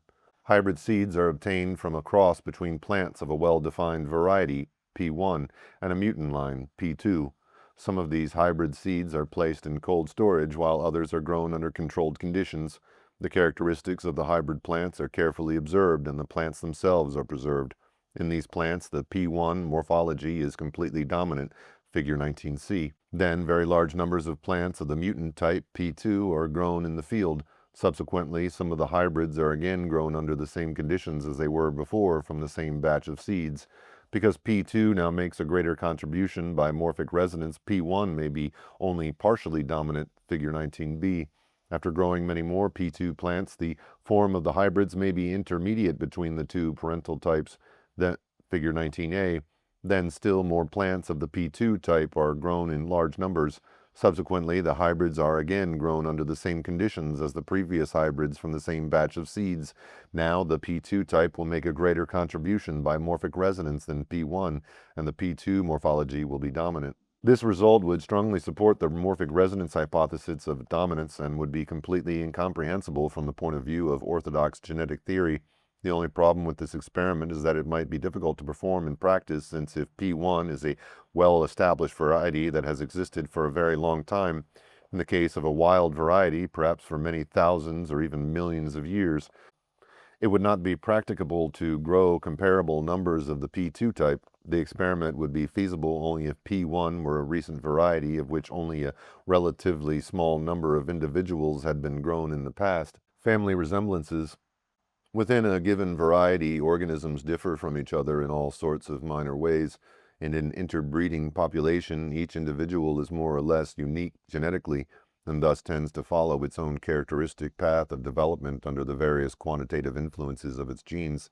Moreover, since morphogenesis depends on the effect of probability structures on probabilistic events, the whole process is somewhat indeterminate, and then local environments vary. As a result of all these factors, each individual has a characteristic form and makes its own unique contribution to subsequent morphogenetic fields. The most specific morphic resonance acting on a particular organism, apart from self-resonance from its own past, is likely to be that from previous closely related individuals with a similar genetic constitution, accounting for family resemblances. This specific morphic resonance will be superimposed on the less specific resonance from numerous past individuals of the same variety, and this in turn will be superimposed on a general background of morphic resonance from all past members of the species. In the valley model of a creode, figure 5, the most specific morphic resonance would determine the detailed course of morphogenesis corresponding to the bed of a stream, and the less specific morphic resonance from previous individuals of the same variety the bed of a small valley. The variant creodes of different varieties within the same species would correspond to small divergent or parallel valleys within a larger valley representing the creode of the species as a whole. Environmental influences and morphic resonance. The forms of organisms are influenced to varying degrees by the environmental conditions under which they develop. According to the hypothesis of formative causation, they are also influenced by the environmental conditions under which previous similar organisms developed, because the forms of these organisms contribute to their morphogenetic fields by morphic resonance.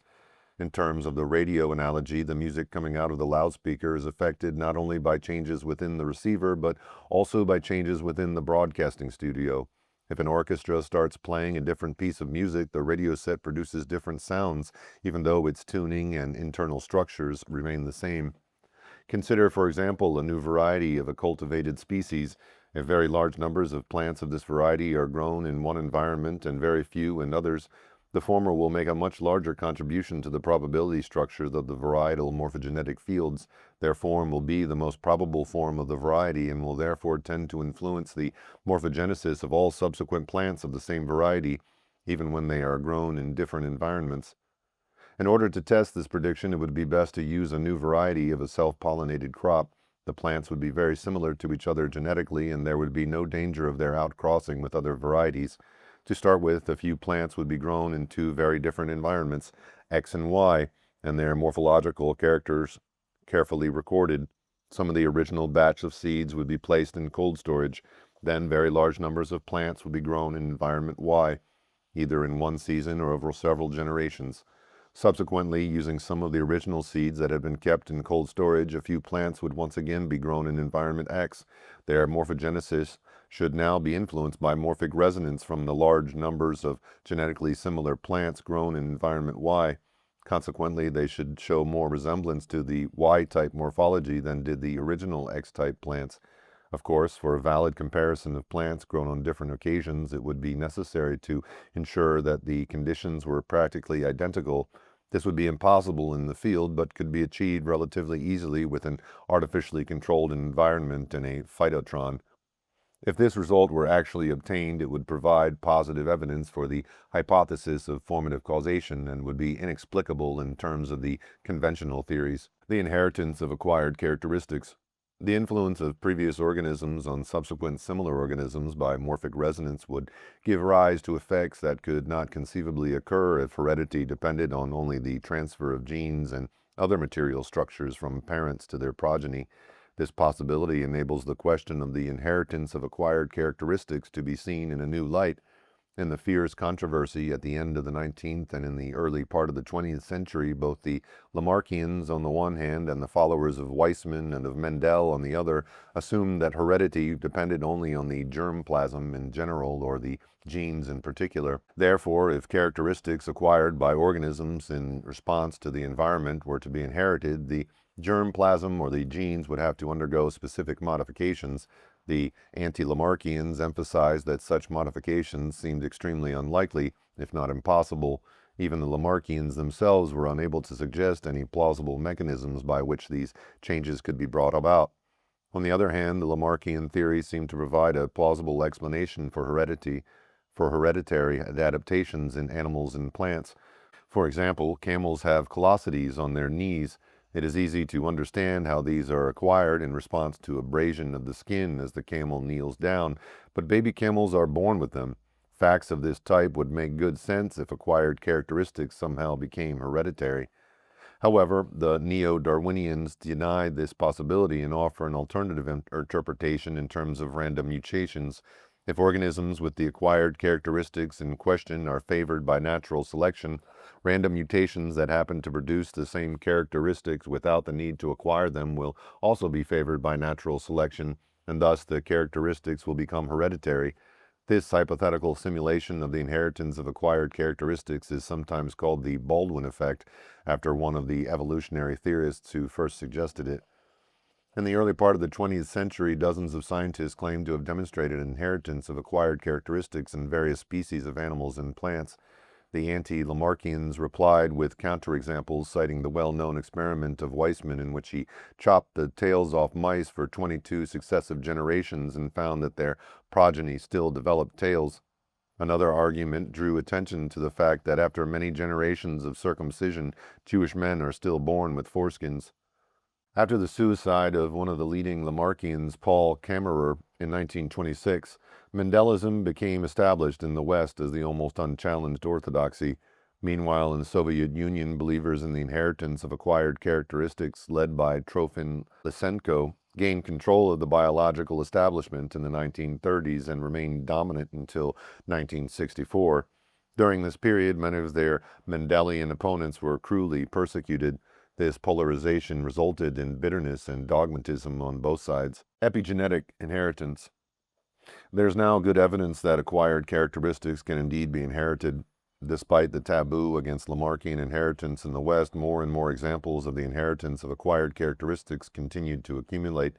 For example, in the 1960s, the British botanist Alan Durant discovered that when flax plants were grown with different kinds of fertilizer, not only did the plants grow differently, but these differences were inherited by their offspring, even when they were all grown under the same conditions. Some lines were larger than normal, others were smaller, and there were also inherited differences in the hairiness of the seeds. These differences persisted over many generations. Such cases, although well documented, were generally ignored. However, the taboo began to lift at the turn of the millennium with the widespread recognition of epigenetics. In a groundbreaking study with mice, Randy Girdle and Robert Waterfoot at Duke University found that mice of the agouti strain, which are fat, yellow, and disease-prone, could be transformed by changing the diets of mothers, starting just before conception. After the mothers had been given a food supplement derived from soybeans, many of their offspring were slender, brown, and long-lived. Yet there had been no change in their DNA sequence. Instead, the expression of the agouti gene had been modified epigenetically. It is now known that such changes can be passed on to subsequent generations. Epigenetic changes are not always erased when sperm and egg cells are formed, as biologists assumed for decades. Likewise, through epigenetic inheritance, the effects of toxins can echo for generations. In a study at Washington State University, Michael Skinner and his colleagues found that when pregnant rats were exposed to a commonly used agricultural fungicide, the development of their sons' testes was impaired, and they had a low sperm count later in life. Their sons also had lower sperm counts, and this effect was passed on from fathers to sons for 4 generations. Epigenetic effects also occur in invertebrates like Daphnia, the water flea. When predators are around, the water fleas develop large defensive spines. When they reproduce, their offspring also have these spines, even if they are not exposed to predators. There are now many examples of epigenetic inheritance in humans. For example, women who were pregnant when a famine hit the Netherlands at the end of the Second World War gave birth to malnourished, underweight babies. When these babies grew up, they too had babies with unusually low birth weights. A study in Sweden of men born between 1890 and 1920 showed that their nutrition in childhood affected the incidence of diabetes and heart disease in their grandchildren. And many common diseases that are inherited within families may also be passed on epigenetically. The Human Epigenome Project was launched in 2003 and is helping to coordinate research in this rapidly growing field of inquiry. The prefix epi means over and above. Epigenetic inheritance does not involve changes in the genes themselves, but rather changes in gene expression. For example, changes in the configuration of the chromatin, the DNA protein complex that makes up the structure of chromosomes, can be passed on from cell to daughter cell.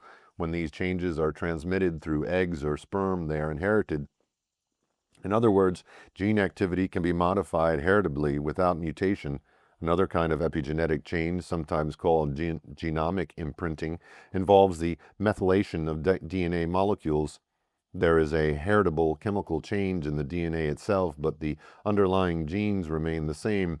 A third kind of epigenetic inheritance depends on alterations in the cytoplasm inherited through egg cells and hence only from mothers. In the light of epigenetics, evidence for the inheritance of acquired characteristics that was previously rejected or ignored has been rehabilitated. The hypothesis of formative causation allows for an inheritance of acquired characteristics through morphic resonance and without the need for genetic changes or even for epigenetic inheritance.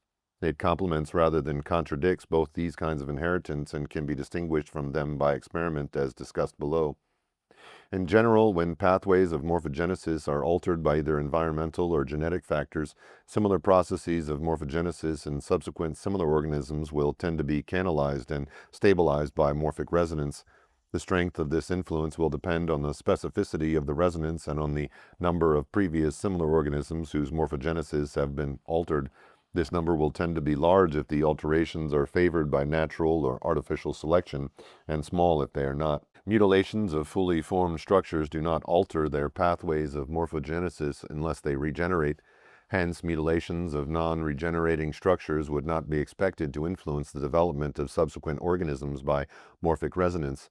This conclusion is in agreement with the findings that the amputation of the tails of mice and the circumcision of Jews have no significant hereditary effects. Experiments with phenocopies. C.H. Waddington first introduced the term epigenetic into biology in the 1940s. His laboratory at Edinburgh University in the 1950s, he initiated what is still one of the most interesting and important lines of investigation into the inheritance of acquired characteristics using phenocopies of fruit flies.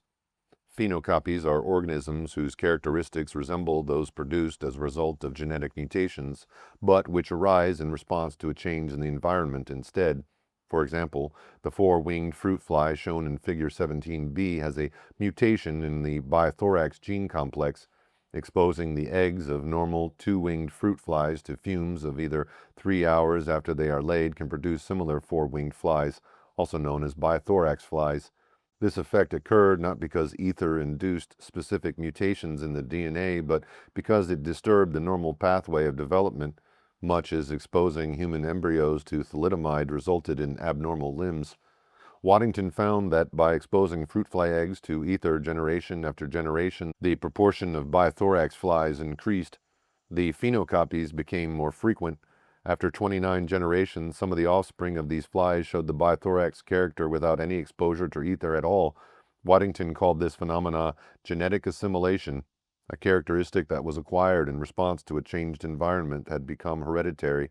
In Waddington's words, all these experiments demonstrate that if selection takes place for the occurrence of a character acquired in a particular abnormal environment, the resulting selected strains are liable to exhibit that character even when transferred back to the normal environment.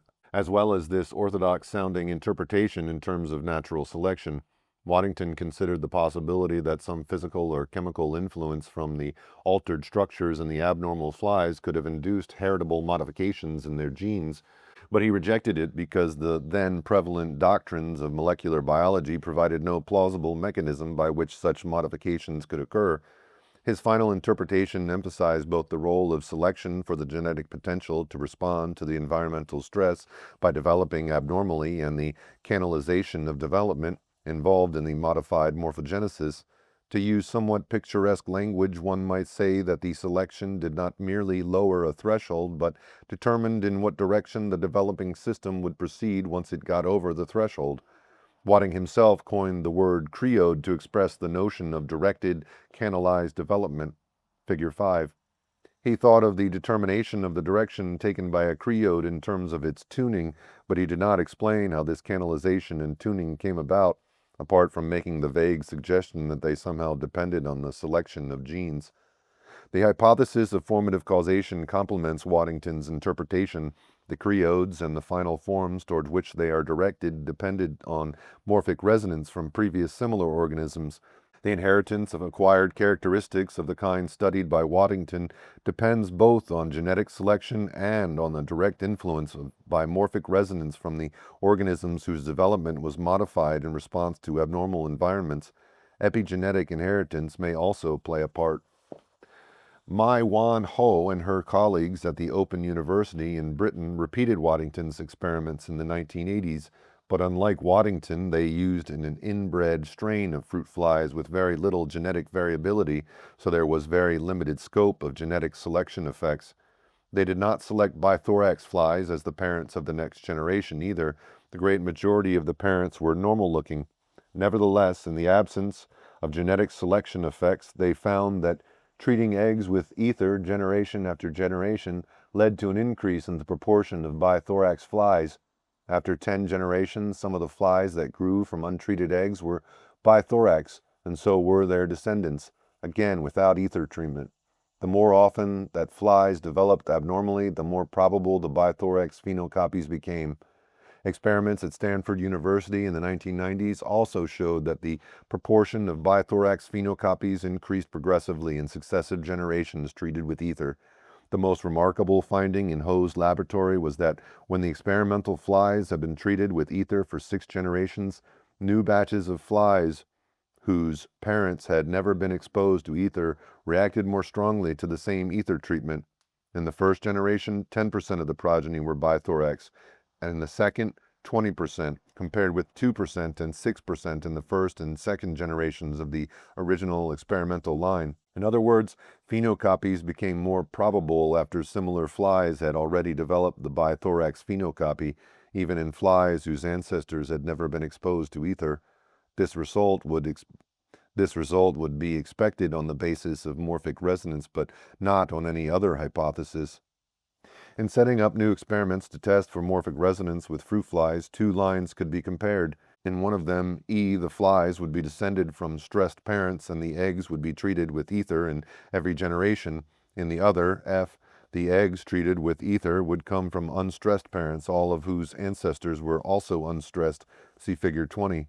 If morphic resonance is at work, the frequency of phenocopies should increase in both lines, but this effect would be stronger in line E because of the combination of morphic resonance with epigenetic inheritance.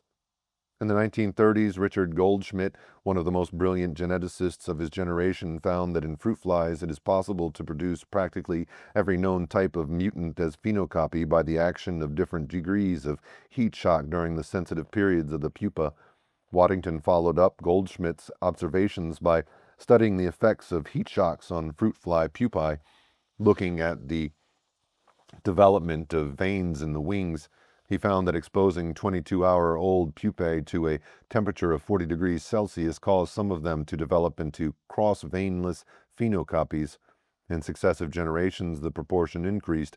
After 15 generations, more than 90% of the flies had cross-veined wings. Starting at generation 14, some of the untreated pupae developed cross-veinless wings too. Phenocopies occur in many other animals, including butterflies. Wing patterns in butterflies are particularly susceptible to heat or cold shocks. For example, when the pupae of the Central European Vanessa urticae were exposed to low temperatures, some produced adults with wing patterns indistinguishable from Vanessa polaris found in Lapland. Also, a wide range of plants, including algae and liverworts, form phenocopies in response to physical or chemical changes in their environment. Phenocopies are of great interest in their own right and provide many opportunities for research on the role of morphic resonance in morphogenesis. Chapter 8. The Evolution of Biological Forms. The Neo-Darwinian Theory of Evolution. Very little is actually known or ever can be known about the details of evolution in the past, nor is evolution readily observable in the present. Even on a timescale measured in millions of years, the origin of new species is rare, and of genera, families, and orders rarer still. The evolutionary changes that have actually been observed involved mainly the development of new varieties or races within established species. The best known examples are of the emergence of dark-colored races of several European moths in areas where industrial pollution led to the blackening of the surfaces on which they settled.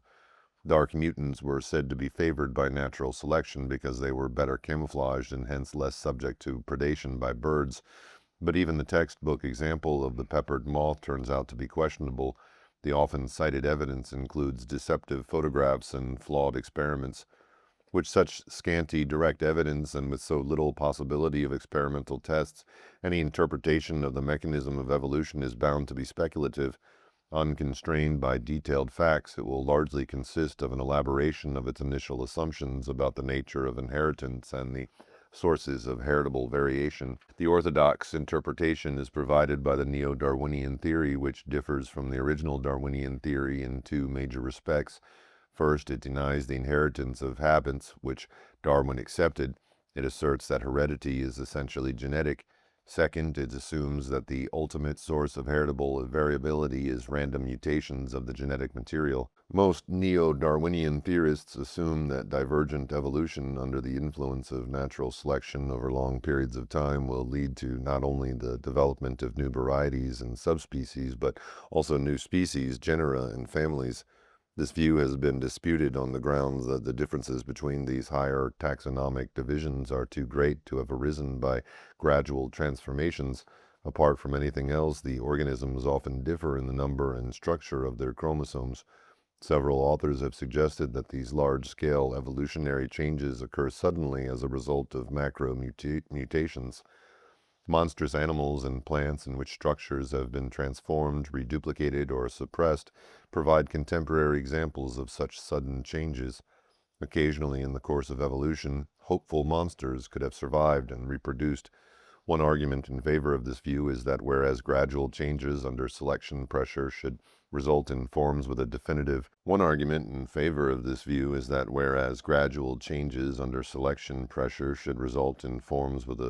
adaptive value, except perhaps in small populations subject to genetic drift, macromutations could produce all sorts of apparently gratuitous large-scale variations that would be weeded out by natural selection only if they were positively harmful, thus helping to account for the prodigious diversity of living organisms. Although these neo-Darwinian theorists emphasize the importance of sudden large changes, they do not disagree with the orthodox assumptions that evolution as a whole depends on only random mutations and genetic inheritance in combination with natural selection.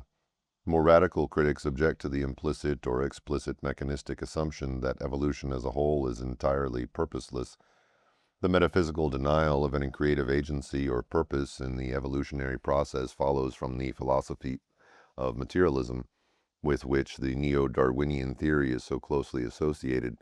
But unless scientific and metaphysical issues are to become hopelessly confounded within the context of science, the neo-Darwinian theory must be treated not as a metaphysical dogma, but as a scientific hypothesis. As such, it can hardly be regarded as proven, At best, it offers a plausible interpretation of the processes of evolution on the basis of its assumptions about genetic inheritance and the randomness of mutations. The hypothesis of formative causation enables heredity to be seen in a new light, and therefore leads to a different interpretation of evolution. Mutations. Changes are imposed upon organisms both from within by genetic mutations and from without by alterations in the environment. Mutations are accidental changes in the structure of genes or of chromosomes, individually unpredictable, but not only in practice but also in principle, because they depend on probabilistic events. Many mutations have effects that are so deleterious as to be lethal. Of those that are less harmful, some exert quantitative influences on pathways of morphogenesis and give rise to variants of normal forms. Section 7.3. Others affect morphogenetic germs in such a way that whole pathways of morphogenesis are blocked or replaced by other pathways. Section 7.2. In those rare cases where mutations lead to changes that are favored by natural selection, not only will the proportion of mutant genes in the population tend to increase, in accordance with the neo-Darwinian theory, but also the repetition of the new pathways of morphogenesis in increasing numbers of organisms will reinforce the new creodes. Not only the gene pools, but also the morphogenetic fields of a species will change and evolve as a result of natural selection. The divergence of creodes. If a mutation or environmental change perturbs a normal pathway of morphogenesis at a relatively early stage, the system may be able to regulate and go on to produce a normal final form in spite of this disturbance. If this process is repeated generation after generation, the creotic diversion will be stabilized by morphic resonance. Consequently, a whole race or variety of a species will come to follow an abnormal pathway of morphogenesis while still ending up with the usual adult form. In fact, many such cases have been described. They are called temporary deviations in development. For example, in the turbularian worm, Prorhinchus stagnatilis, the egg cells cleave either in a spiral or in a radial manner, and the developing embryos grow either inside the yolk or on its surface. Owing to these differences in early embryology, some of the organs are formed in different sequences. Nevertheless, the adult animals are identical, and a single piece of the annelid worm, Nereus. Two very different kinds of larvae are produced, but both develop into the same adult form. In some such cases, the temporary deviations may be adaptive, for example, to conditions of larval life, but in most they occur for no apparent reason. Of much greater evolutionary significance are those divergences of creodes that are not fully corrected by regulation and that therefore give rise to different final forms. Such changes in the pathway of development could arise as a result of either mutations, Section 7.3, or unusual environmental conditions, Section 7.6. In the case of mutation in an unchanged environment, if the deviant final form has a selective advantage, the mutant genes will increase in frequency within the population, and also the new creode will be increasingly reinforced by morphic resonance. In more complicated cases, where a variant form arises in response to unusual environmental conditions and has a selective advantage, the new creode will be reinforced as before, and at the same time selection will also operate in favor of those organisms with the genetic capacity to respond in this way. C.F. Waddington's Experiments on Fruit Flies, Section 7.8. Thus, the acquired characteristics will become hereditary through a combination of morphic resonance and genetic selection. Under natural conditions, the operation of different selection pressures on geographically or ecologically isolated populations of a species will result in a divergence both of their gene pools and of their creodes. Countless species of animals and plants have in fact diverged into genetically and morphologically distinct races and varieties. Familiar examples are provided by domesticated animals and cultivated plants. Think, for instance, of the amazingly diverse breeds of dog, ranging from the Afghan hound to the Pekingese, or the varieties of cabbage, Brassica oleracea, like kale, Savoy cabbage, Brussels sprouts, broccoli, and cauliflower. In some cases, the morphological divergence affects only one particular structure or a small group of structures, while others remain relatively unaffected. For example, in the small fish Belone accus, The jaws in the early stages of development resemble those of related species, but subsequently they develop into an enormously elongated snout. Many structural exaggerations have evolved under the influence of sexual selection. For example, the antlers of deers and flowers provide thousands of examples of the divergent development of different component parts. Compare, for instance, the modifications of the petals in different species of orchid. In other cases, the form of many different structures has changed in a correlated manner. Indeed, if the forms vary in a particularly uniform and harmonious way, they can be compared diagrammatically using the systematic distortion of superimposed coordinates. Figure 21, page 136. As Sir R.C. Thompson showed in the chapter titled The Theory of Transformations, or the Comparison of Related Forms, from his essay on Growth and Form. These kinds of evolutionary change take place within the context of already existing morphogenetic fields. They produce variations on given themes, but they cannot account for these themes themselves. In Thompson's words, we cannot transform an invertebrate into a vertebrate, nor a coelurate into a worm, by any simple and legitimate deformation, nor by anything short of reduction to elementary principles. Formal resemblance, which we depend on as a trusty guide to the affinities of animals within certain bounds or grades of kinship and propinquity, ceases in certain other cases to serve us because under certain circumstances it ceases to exist. Our geometrical analogies weigh heavily against Darwin's conception of endless small continuous variations. They help to show that discontinuous variations are a natural thing, that sudden changes, greater or less, are bound to have taken place, and new types to have risen now and then. The suppression of creodes. Whereas the divergence of creodes within existing morphogenetic fields permits continuous or quantitative variation of form, developmental changes involving the suppression of creodes or the substitution of one creode for another result in qualitative discontinuities.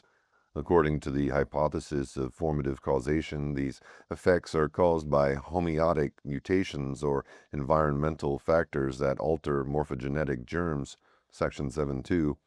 Examples of mutant pea leaves in which leaflets are substituted for tendrils are shown in Figure 18, and a bithorax mutant of Drosophila in Figure 17.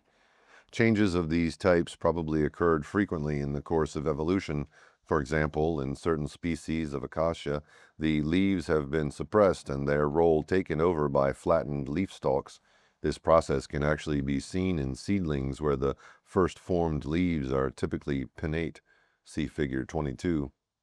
In members of the cactus family, spines have replaced leaves. Among the insects, in almost every order, there are species in which the wings have been suppressed, either in both sexes, as in certain parasitic flies, or in only one sex, as in the female beetle known as the glowworm. In the case of ants, female larvae develop into either winged queens or wingless workers, depending on the chemical constitution of their diet. In some species, juvenile forms become sexually mature and reproduce without ever producing the characteristic structures of the adult, which are, as it were, short-circuited. The classic example is the axolotl, a tadpole of the tiger salamander, which reaches full size and becomes sexually mature without losing its larval characteristics.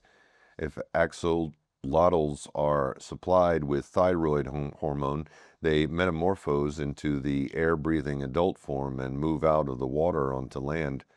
The most extreme example of the suppression of creodes are found among parasites, some of which have lost nearly all the structures characteristic of related free-living forms. The repetition of creodes.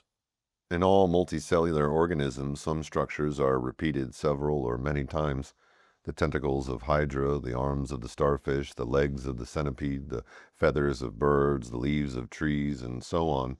Then many organs are made up of repeated structural units, the tubules of kidneys, the segments of fruits, etc. And of course, tissues contain millions or billions of a few basic types of cell. If, as a result of mutations or environmental changes, extra morphogenetic germs are formed within developing organisms, then certain structures can be repeated more than usual. A familiar horticultural example is that of double flowers containing additional petals. Human babies are sometimes born with extra fingers or toes, and many instances of abnormally reduplicated structures can be found in the standard texts on teratology, ranging from double-headed calves to monstrous multiple pairs. Figure 23. As these additional structures develop, regulation occurs in such a way that they are integrated more or less completely with the rest of the organism. For example, extra petals and double flowers have normally vascular connections, and extra fingers and toes have a proper blood supply and innervation. Reduplication of structural units must have played an essential role in the evolution of new types of animals and plants, as shown by the structural repetitions within existing organisms. Moreover, many of the structures of animals and plants now different from each other may well have evolved from originally similar units. For example, insects are believed to evolve from creatures resembling primitive centipedes with a series of more or less identical segments, each bearing a pair of leg-like appendages. The appendages on the segments at the front end may have given rise to the mouthparts and antennae, while the segments fused together to form the head. At the tail end of some of the appendages may have been modified to produce structures concerned with mating and manipulation of the eggs. In the abdominal segments, the appendages were suppressed, but in the three thoracic segments they were retained and evolved into the modern insect legs. Such a divergence of originally similar creodes would only have been possible if the segmental morphogenetic germs became differentiated from one another in their structure. Otherwise, they would all have continued to become associated by morphic resonance with the same morphogenetic fields. Even in modern insects, if this diversification of the segmental primordial fails to occur during the early stages of embryology, then the normal differences between segments are lost. This is what happens in the fruit fly Drosophila as a result of homeotic mutations in the bithorax gene complex. Some transform the structures of the third thoracic segment into those of the second, so the fly bears two pairs of wings instead of one. Some transform abdominal segments into thoracic-type segments bearing legs, and others have the reverse effect, transforming thoracic segments into segments of the abdominal type. The influence of other species. Practical breeders of animals and plants noticed long ago that cultivated varieties from time to time produced offspring resembling the ancestral wild type. Moreover, when two distinct cultivated varieties were crossed, the characters of the offspring sometimes resembled neither of the parental types, but rather those of the wild ancestors. These phenomena were referred to as reversion or atavism. Darwin was particularly interested in this phenomenon because it agreed with his ideas about evolution and the inheritance of ancestral habits. In an evolutionary context, some morphological abnormalities can be thought of as reversions to patterns of development of more or less remote ancestral species. For instance, the formation of two pairs of wings in bithorax mutants of Drosophila, figure 17, can be interpreted as a throwback to the four-winged ancestors of flies. Many more examples of putative atavisms can be found in the teratological literature. Of course, such interpretations can only be speculative, but they are not necessarily far-fetched. Mutations or abnormal environmental factors could give rise to internal conditions in embryonic tissues that resemble those in ancestral types, with similar morphogenetic consequences. In most plants and animals, only a small proportion, less than 5% of the chromosomal DNA, contain genes coding for the organism's proteins. The function of the great majority of the DNA is unknown. Some of this DNA may play a part in the control of protein synthesis, some may have a structural role in the chromosomes, and some may consist of redundant ancestral genes that are no longer expressed. It has been suggested that if a mutation, for example, due to a rearrangement of chromosome structure, led to the expression of such latent genes, protein characteristic of remote ancestors might suddenly be produced again, in some cases resulting in the reappearance of long-lost structures. In the terms of the hypothesis of formative causation, if any such changes caused a morphogenetic germ to take up a structure and vibrational pattern similar to that of an ancestral species, it would come under the influence of a morphogenetic field of this species, even though all members of the species have been extinct for millions of years. Moreover, this effect need not be confined to ancestral types. If, as a result of mutation or for any other reason, a germ structure in a developing organism became sufficiently similar to a morphogenetic germ in any other species, contemporary or extinct, it would tune in to a creode characteristic of the other species, and if the cells were capable of synthesizing appropriate proteins, the system would then develop under its influence. In the course of evolution, closely similar structures sometimes seem to have appeared independently in more or less distantly related lines. For example, among the Mediterranean land snails, species belonging to well-differentiated genera, identifiable by their genitalia, have shells of nearly identical shape and structure. Genera of fossil ammonites show the repeated parallel development of keeled and grooved shells, and similar or identical wing patterns occur in quite different families of butterfly. If a mutation resulted in an organism tuning in to another species' creodes and consequently developing structures characteristic of that other species, it would soon be eliminated by natural selection if these structures reduced its chances of survival.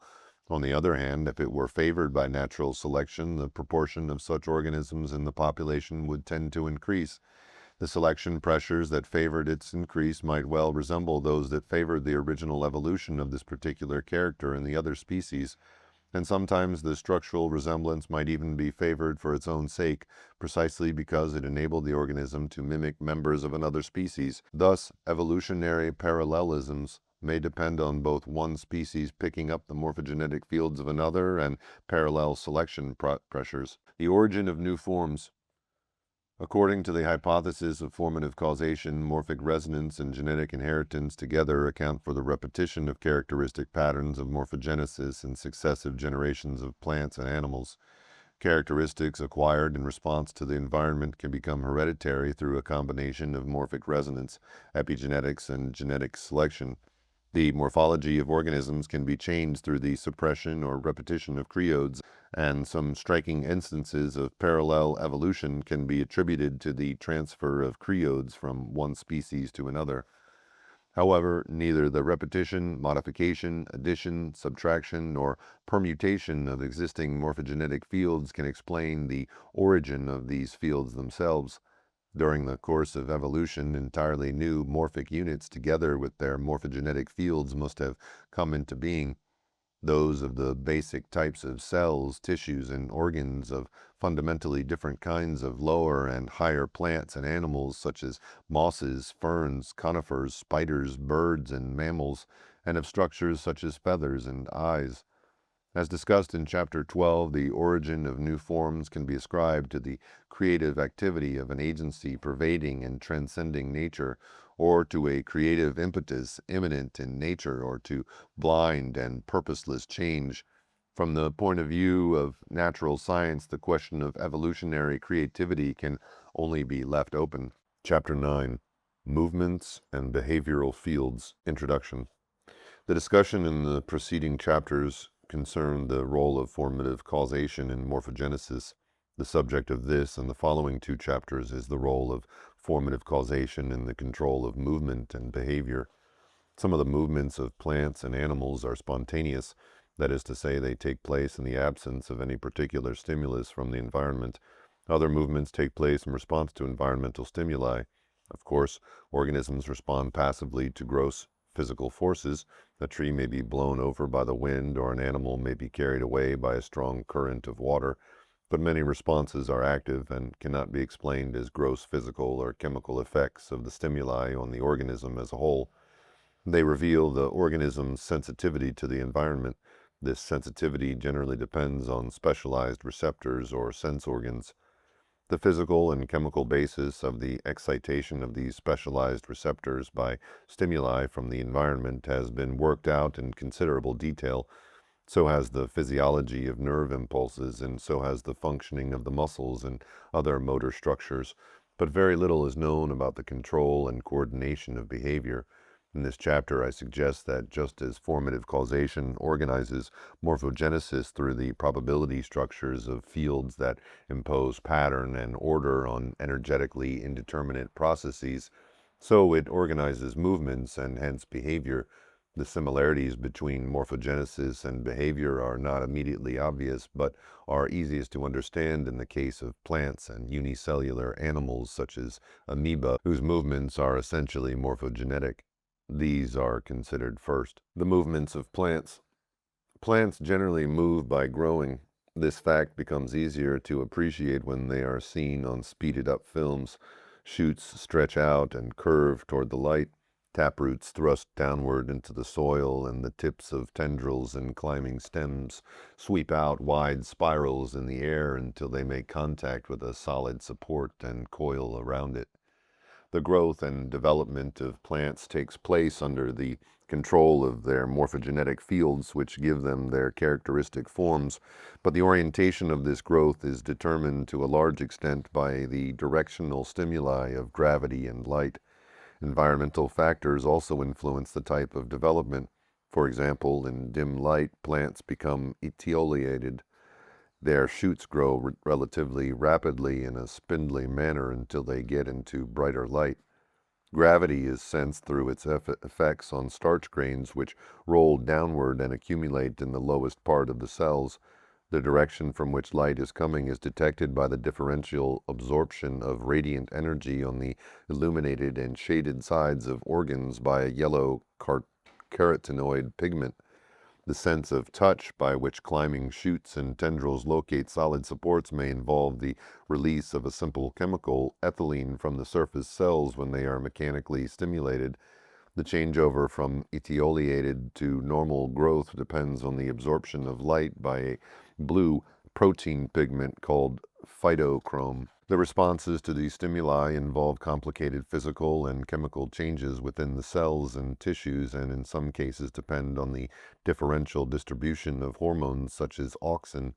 However, the reactions cannot be explained in terms of these physical and chemical changes alone, but can be understood only within the context of the plant's overall morphogenetic fields. For example, owing to their inherent polarity, plants produce shoots at one end and roots at the other. The directional stimulus of gravity orients the polarized development so that the shoots grow upward and the roots downward.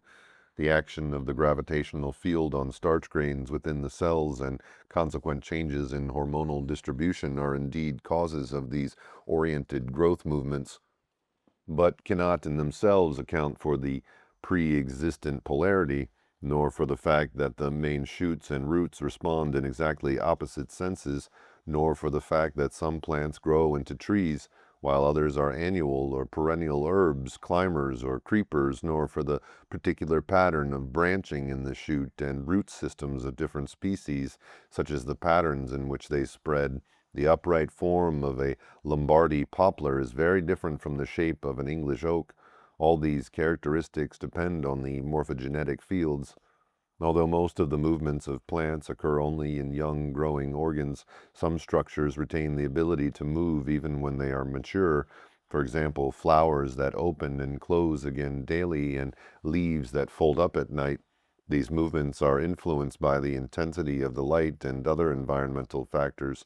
They are also under the control of a physiological clock and continue to take place at approximately daily intervals even if the plants are placed in unchanging environment. The leaves or petals open up because specialized cells in the hinge region at their bases become turgid. They close when these cells lose water owing to changes in the permeability of their membranes to inorganic ions.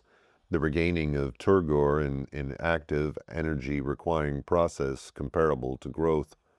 In addition to making sleep movements, the leaves of some species move during the course of the day in response to the changing position of the sun.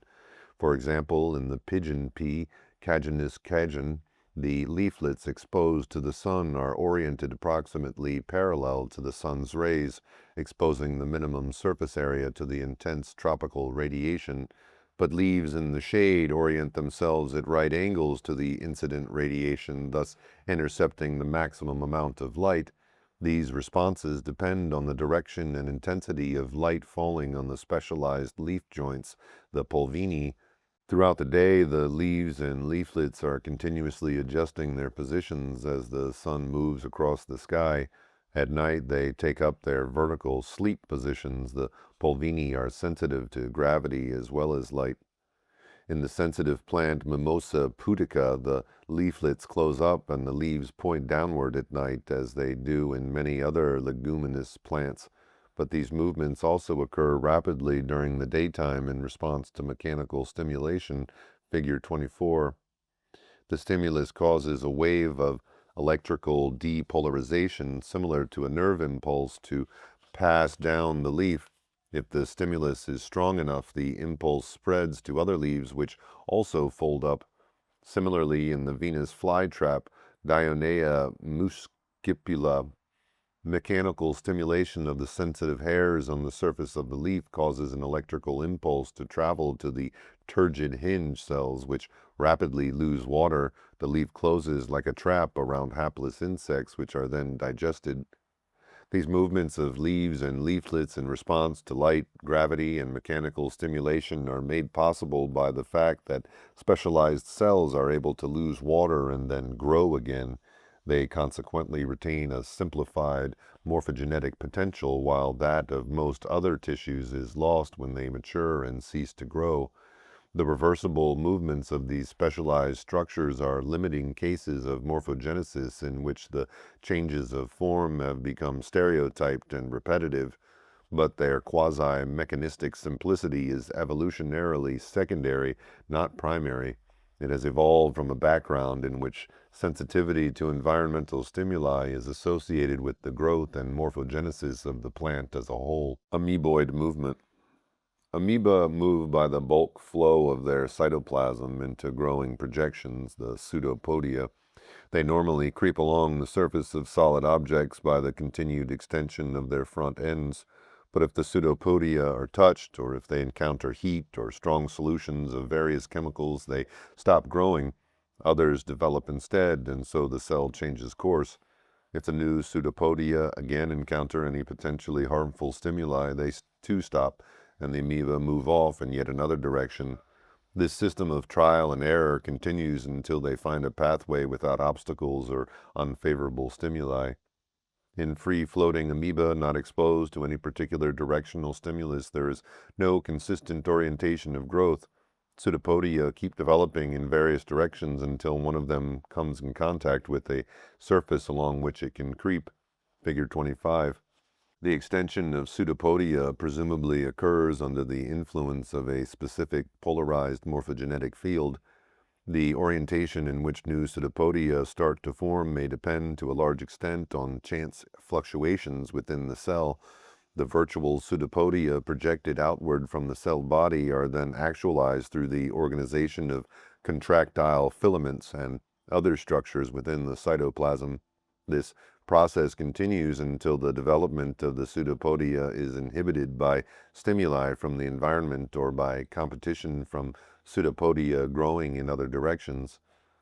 The fact that amoeboid movements depend on continuous morphogenetic processes is aptly indicated in the specific name Amoeba proteus by the allusion to the mythical sea deity who kept changing from one shape to another. Amoeba feed by engulfing food particles such as bacteria by the process of phagocytosis. Pseudopodia grow around the particle that is in contact with the surface of the cell. The membranes of the pseudopodia fuse together and the particle is enclosed within the cell, surrounded by a part of the cell membrane. Other vesicles containing digestive enzymes fuse with this phagocytic vesicle and the food is digested.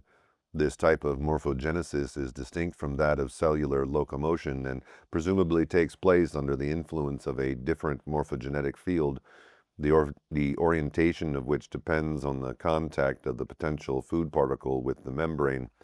This particle in contact with the membrane can be regarded as the morphogenetic germ. The final form is the particle engulfed within the cell. The creode of phagocytosis leading to this final form is given by morphic resonance from all similar acts of phagocytosis by similar amoeba in the past. The repetitive morphogenesis of specialized structures. The movements of most animals depends on the change of form of certain specialized structures rather than of the body as a whole. The beating of whip-like outgrowths, flagella or cilia, propels many unicellular organisms, while the form of the rest of the cell remains more or less fixed. Figure 26. These motile organelles contain long tubular elements very similar to cytoplasmic microtubules. Cilia move because the microtubule filaments within them slide relative to one another with the consumption of chemical energy, just as filaments of actin and myosin slide relative to one another in muscle contraction. The change of shape of the microtubule proteins generates a shear force resulting in the bending of the flagella or cilia. In ciliates, the movements of the many individual cilia are coordinated in such a way that waves of beating pass over the surface of the cell. In some species, this coordination seems to depend on the mechanical influence of the cilia on their neighbors, and in others on an excitatory system within the cell, probably associated with fine fibrils connecting together the bases of the cilia. If a swimming ciliate, for example paramecium, meets with an unfavorable stimulus, the direction of ciliary beating reverses. The organism backs away and then swims forward again in a new direction. This avoidance reaction is probably triggered by the entry of calcium or other ions into the cell as a result of an alteration in membrane permeability brought about by the stimulus. The change of form of the beating flagella and cilia, as well as the control of this beating, takes place in such a stereotyped, repetitive way that it seems almost machine-like. This quasi-mechanistic specialization of structure and function is taken still further in the multicellular animals. Entire cells and groups of cells are specialized to undergo a repeated, simplified morphogenesis in their cycles of contraction and relaxation. Others have a specialized sensitivity to light, chemicals, pressure, vibration, or other stimuli, and the nerves with their enormously elongated axons are specialized to conduct electrical impulses from place to place, linking the sense organs and the muscles to the nerve net or central nervous system. Just as the beating of the cilia on the surface of a cell is coordinated through fibrils connecting the bases of the cilia, so the contraction of individual muscle cells is coordinated through the nerves. When a single nerve activates several neighboring muscle cells, they can be caused to contract simultaneously, and when the activity of this nerve is part of a higher level system of control, the contraction of different groups of cells can be coordinated in a rhythmical manner, as it is in muscles that maintains its tension over a period of time. Then yet higher level systems control repetitive cycles of contraction in different muscles, for example in the legs of an animal as it runs. Hierarchies of coordination, figure 10, are expressed through the nervous system. But although nerves transmit definite all or none impulses from one place to another, formative causation would not be able to control animals' movements through the nervous system unless the activity of the nerves was at the same time inherently probabilistic. In fact, it is. The firing of nerve impulses depends on changes in the permeability of the membranes of nerve cells to inorganic ions, in particular sodium and potassium. These changes can be brought about either by electrical stimulation or by specific chemical transmitters, e.g., acetylcholine, released from nerve endings at synaptic junctions, figure 27. The excitation of nerves by electrical stimuli around the threshold level has long been known to take place probabilistically.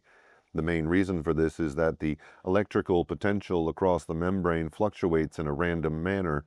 Moreover, the changes in postsynaptic membrane potentials caused by chemical transmitters also show random fluctuations, which seem to be due to the probabilistic opening and closing of ionic channels across the membrane. There is an inherent probabilism not only in the responses of postsynaptic membranes to chemical transmitters, but also in the release of the transmitters from the presynaptic nerve endings. Transmitter molecules are stored in numerous microscopic vesicles, figure 27, and are released into the synaptic cleft when these vesicles fuse with the membrane.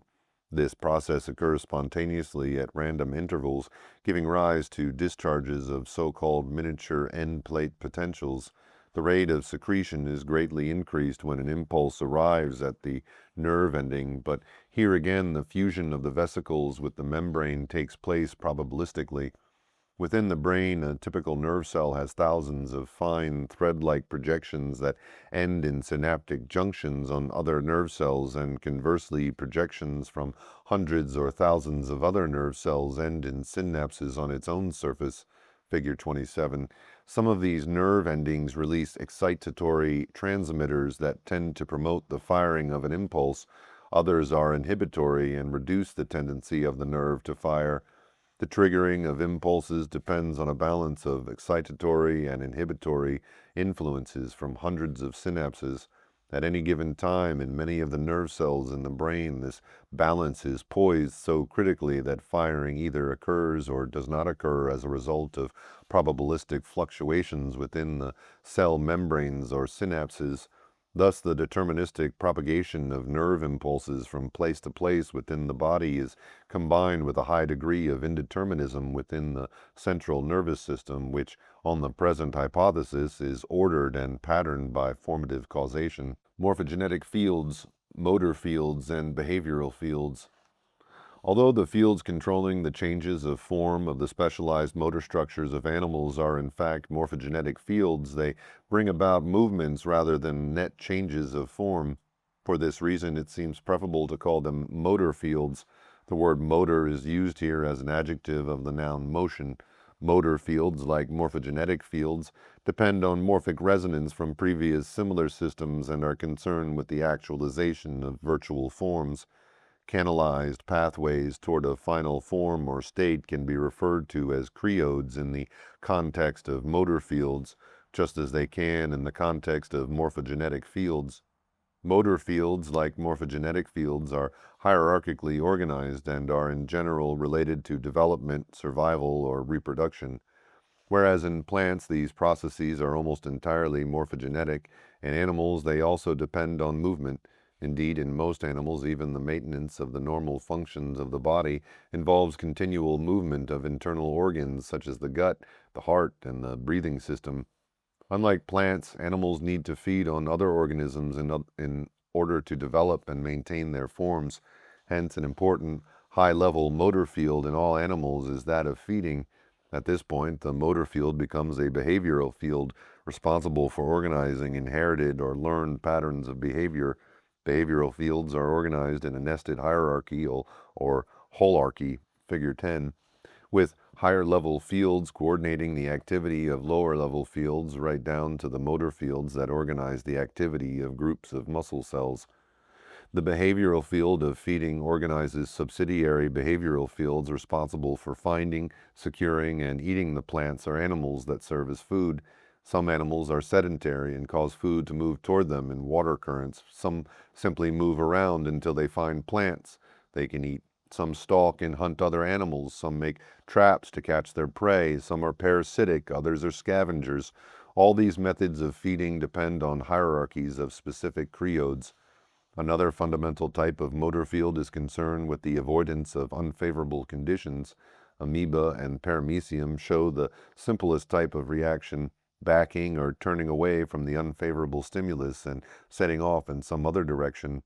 Sedentary animals such as stentor and hydra react to mildly unfavorable stimuli by contracting their bodies, but in response to more severe stimuli they move away and settle down somewhere else. In addition to general avoidance reactions, more complex animals also exhibit special types of behavior shaped by behavioral fields that help them to escape from predators.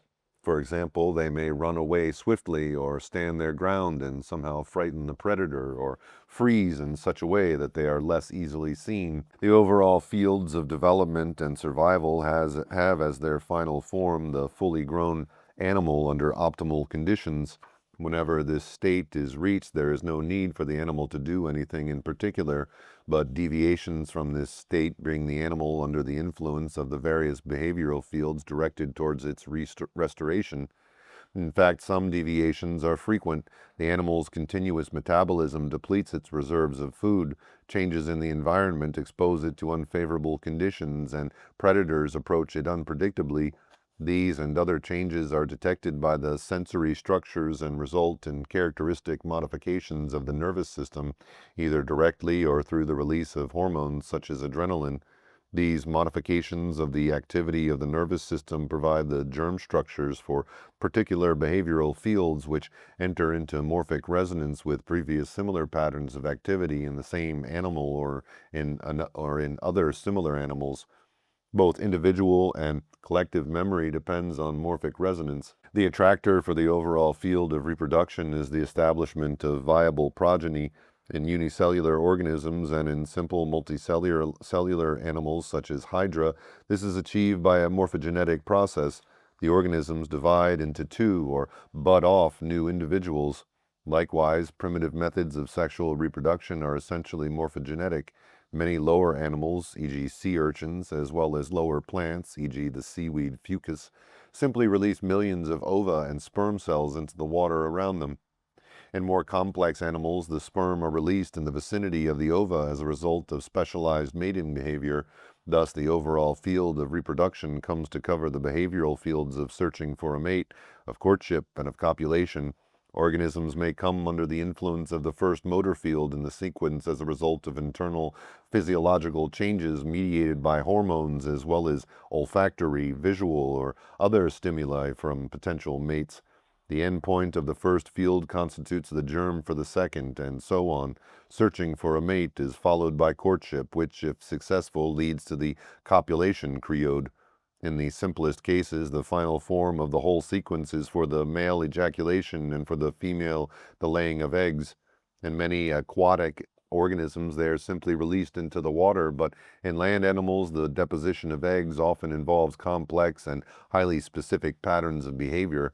For example, ichneumon flies inject their eggs into caterpillars of definite species, inside which the larvae develop parasitically, and potter wasps make small pots in which they place paralyzed prey before laying their eggs upon the prey and sealing the pots.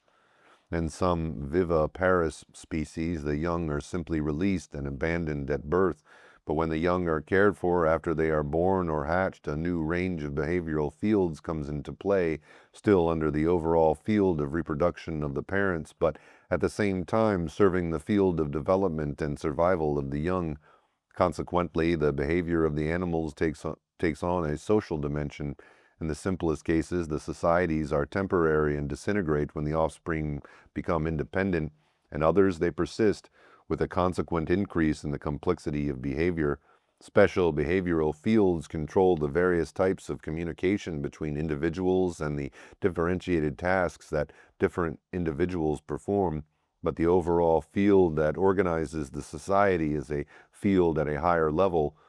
A social field is the field of a social group. It organizes the form of the society and the interrelations between the individual animals within it. It is a field in a nested hierarchy of fields, Figure 10, at a higher and more inclusive level than the individual animals that make up the society. In the extraordinarily complex societies of the termites, ants, and social bees and wasps, individuals of similar or identical genetic constitutions perform quite different tasks, and even the same individual may play different roles at different times. For example, a young worker bee may first clean the hive, then after a few days act as a brood nurse, then help build the honeycombs, then receive and store pollen, then guard the hive, and finally go out foraging. Each of these roles must be covered by a social field, which in turn controls the behavioral and motor fields of the individual insects. Within those animals, the overall fields of behavior control the lower level creodes involved in the particular specialized tasks.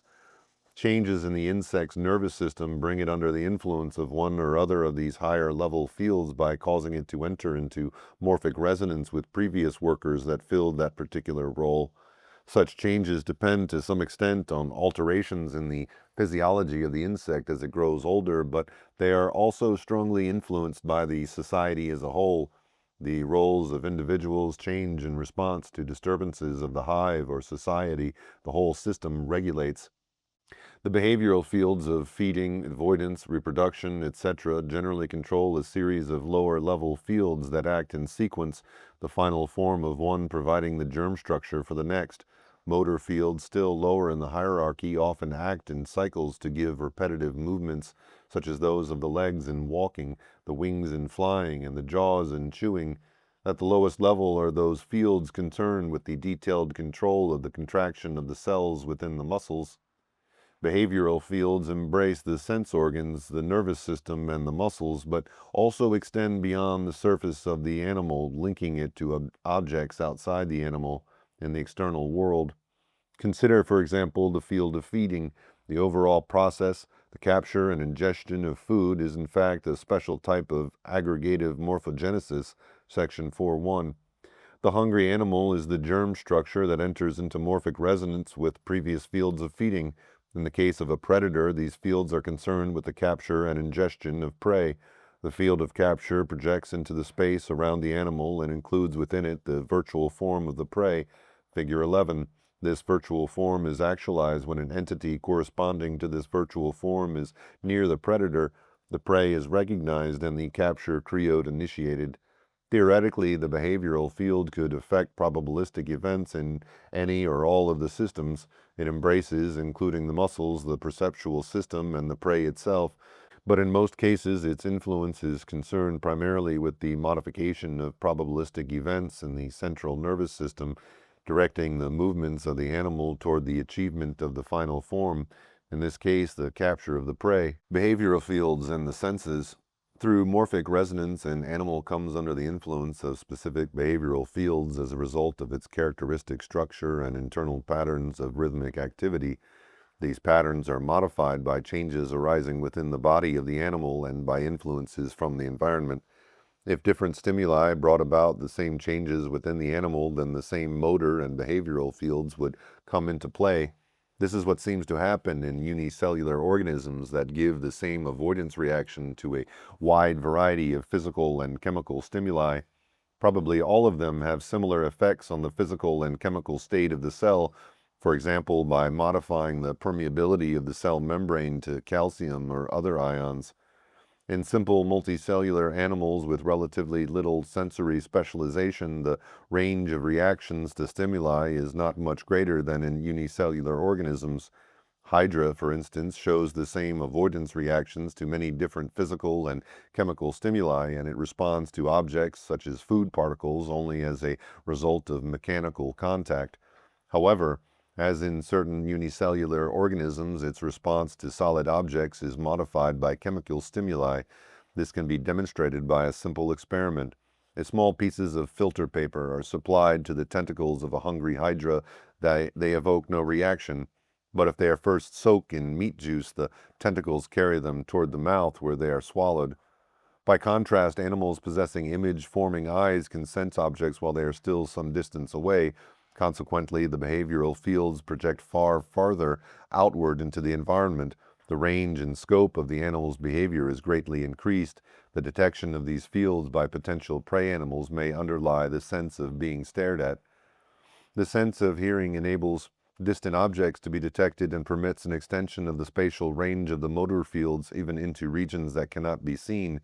In some animals, most notably bats, this sense has replaced sight as the basis of the extended behavioral fields, and in a few aquatic species, such as the mormirid and gymnotid electric fish, specialized receptors detect changes in the electric field set up around themselves by pulses from their electric organs. This sense enables them to locate prey and other objects in the muddy tropical rivers in which they live. As animals move, the sensory stimuli arising both within their bodies and from the environment change as a consequence of their own movements. This continuous feedback plays an essential part in the coordination of movements by their motor fields. Behavioral and motor fields, like morphogenetic fields, are probability structures that become associated by morphic resonance with physical systems on the basis of their three-dimensional patterns of oscillation. It is therefore of fundamental significance that all sensory inputs are translated into spatio-temporal patterns of activity within the nervous system. In the sense of touch, The stimuli act on particular parts of the body which through specific nervous pathways are mapped within the brain. In vision, images falling on the retina bring about spatially patterned changes in the optic nerves and visual cortex. Although olfactory, gustatory, and auditory stimuli are not directly spatial, the nerves they excite through the relevant sense organs have specific locations, and the impulses traveling along these nerves into the central nervous system set up characteristic patterns of excitation. Thus, particular stimuli and combinations of stimuli have characteristic spatio-temporal effects that have been revealed in ever-increasing detail by electroencephalographs, EEGs, and brain scans. For example, by functional magnetic resonance imaging, fMRI. These dynamic patterns of activity bring the nervous system into morphic resonance with similar past nervous systems in similar states and consequently under the influence of particular behavioral and motor fields. Regulation and regeneration. Behavioral fields like morphogenetic fields attract the systems under their influence toward characteristic final forms. They usually do so by initiating a series of movements in a definite sequence. The intermediate stages are stabilized by morphic resonance. In other words, they are creodes, but creodes simply represent the most probable pathways toward final forms. In the normal path, if the normal pathway is blocked, or if the system is deflected from it for any reason, the same final form may be reached in a different way.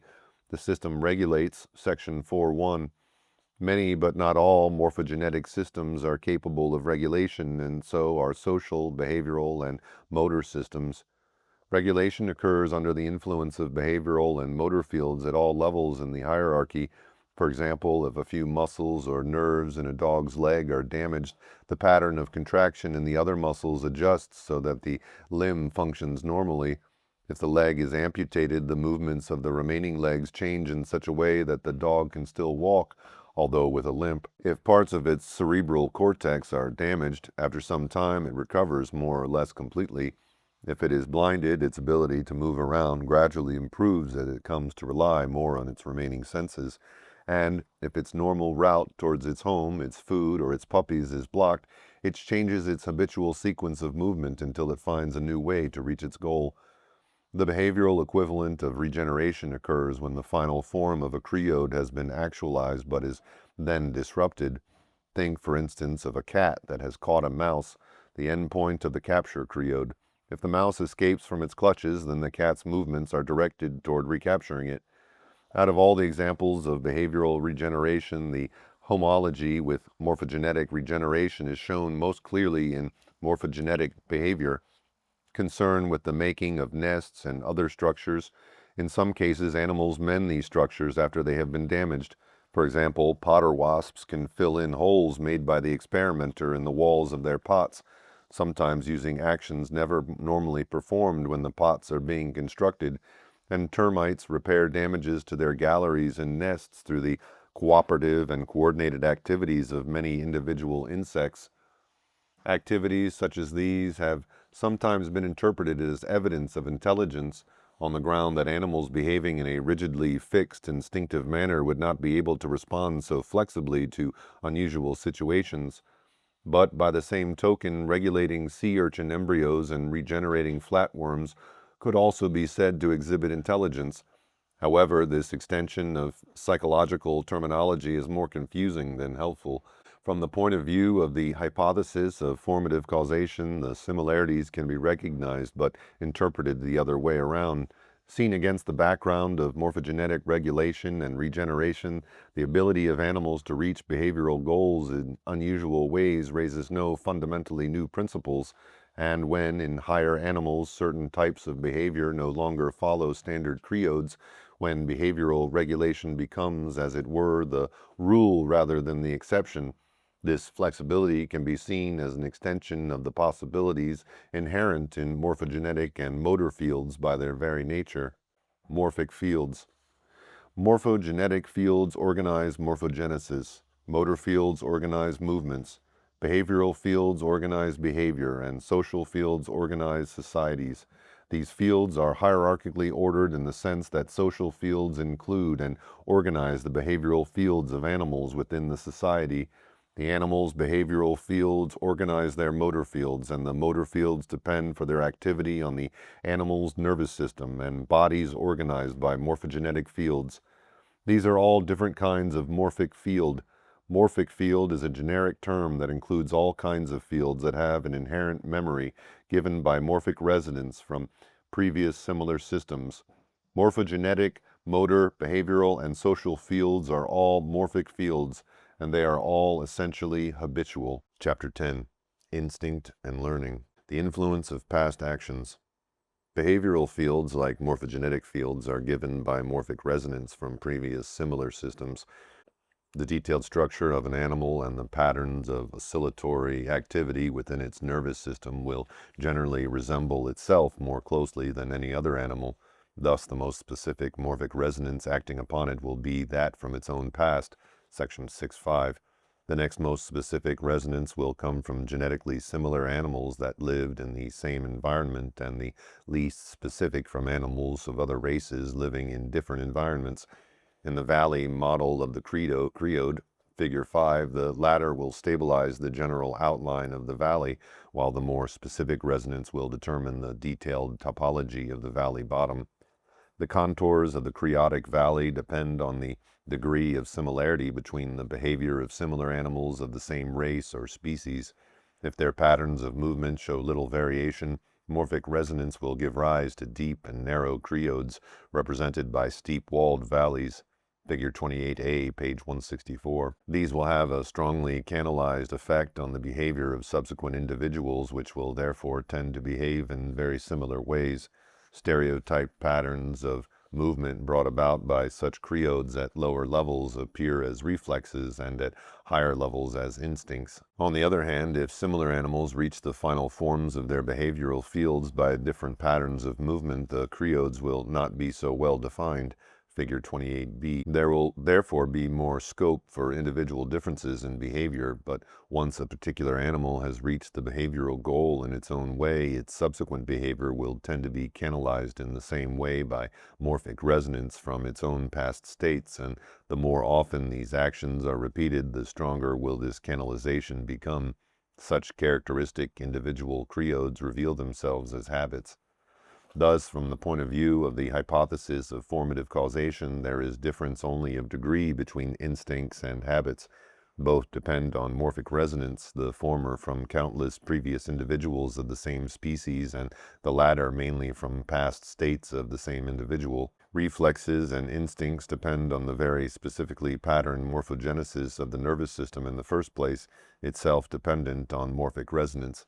During learning, physical or chemical changes may occur in the nervous system that facilitate the repetition of a pattern of movement. Perhaps in simple nervous systems carrying out stereotyped functions, the potential for such changes may already be built into the wiring in such a way that learning occurs. The potential for such changes may already be built into the wiring in such a way that learning occurs quasi-mechanistically. For example, in the snail Aplysia, the structure of the nervous system is almost identical in different individuals, down to the fine details of the arrangement of excitatory and inhibitory synapses on particular cells. Very simple types of learning occur in connection with the reflex withdrawal of the gill into the mantle cavity, namely habituation to harmless stimuli and sensitization to harmless ones. As the snail learns the activities of particular excitatory and inhibitory synapses acting on individual nerve cells alter in different ways. These kinds of changes in nerve cells are called long-term potentiation. Of course, the mere description of these processes does not in itself reveal the reasons for the alterations. These are at present a matter for conjecture. But how is this detailed specialization of structure and function in the nerves and synapses established in the first place? The problem is shifted back to the realm of morphogenesis. The nervous system of higher animals are much more variable from individual to individual than in invertebrates such as Aplysia, and far more complicated. Very little is known about the way in which learned patterns of behavior are retained, but enough has been found out to make it clear that there can be no simple explanation in terms of specifically localized physical or chemical traces within the nervous system. Numerous investigations have shown that in mammals, learned habits often persist after extensive damage to the cerebral cortex or to subcortical regions of the brain. Moreover, when loss of memory does occur, it is closely related not to the location of the lesions, but rather to the total amount of tissue destroyed. Carl Lashley summed up the results of hundreds of experiments as follows. It is not possible to demonstrate the isolated localization of a memory trace anywhere within the nervous system. Limited regions may be essential for learning or retention of a particular activity, but within such regions the parts are functionally equivalent. A similar phenomenon has been demonstrated in an invertebrate, the octopus. Observations on the survival of learned habits after destruction of various parts of the vertical lobe of the brain have led to the seemingly paradoxical conclusion that memory is both everywhere and nowhere in particular. These findings are extremely puzzling from a mechanistic point of view.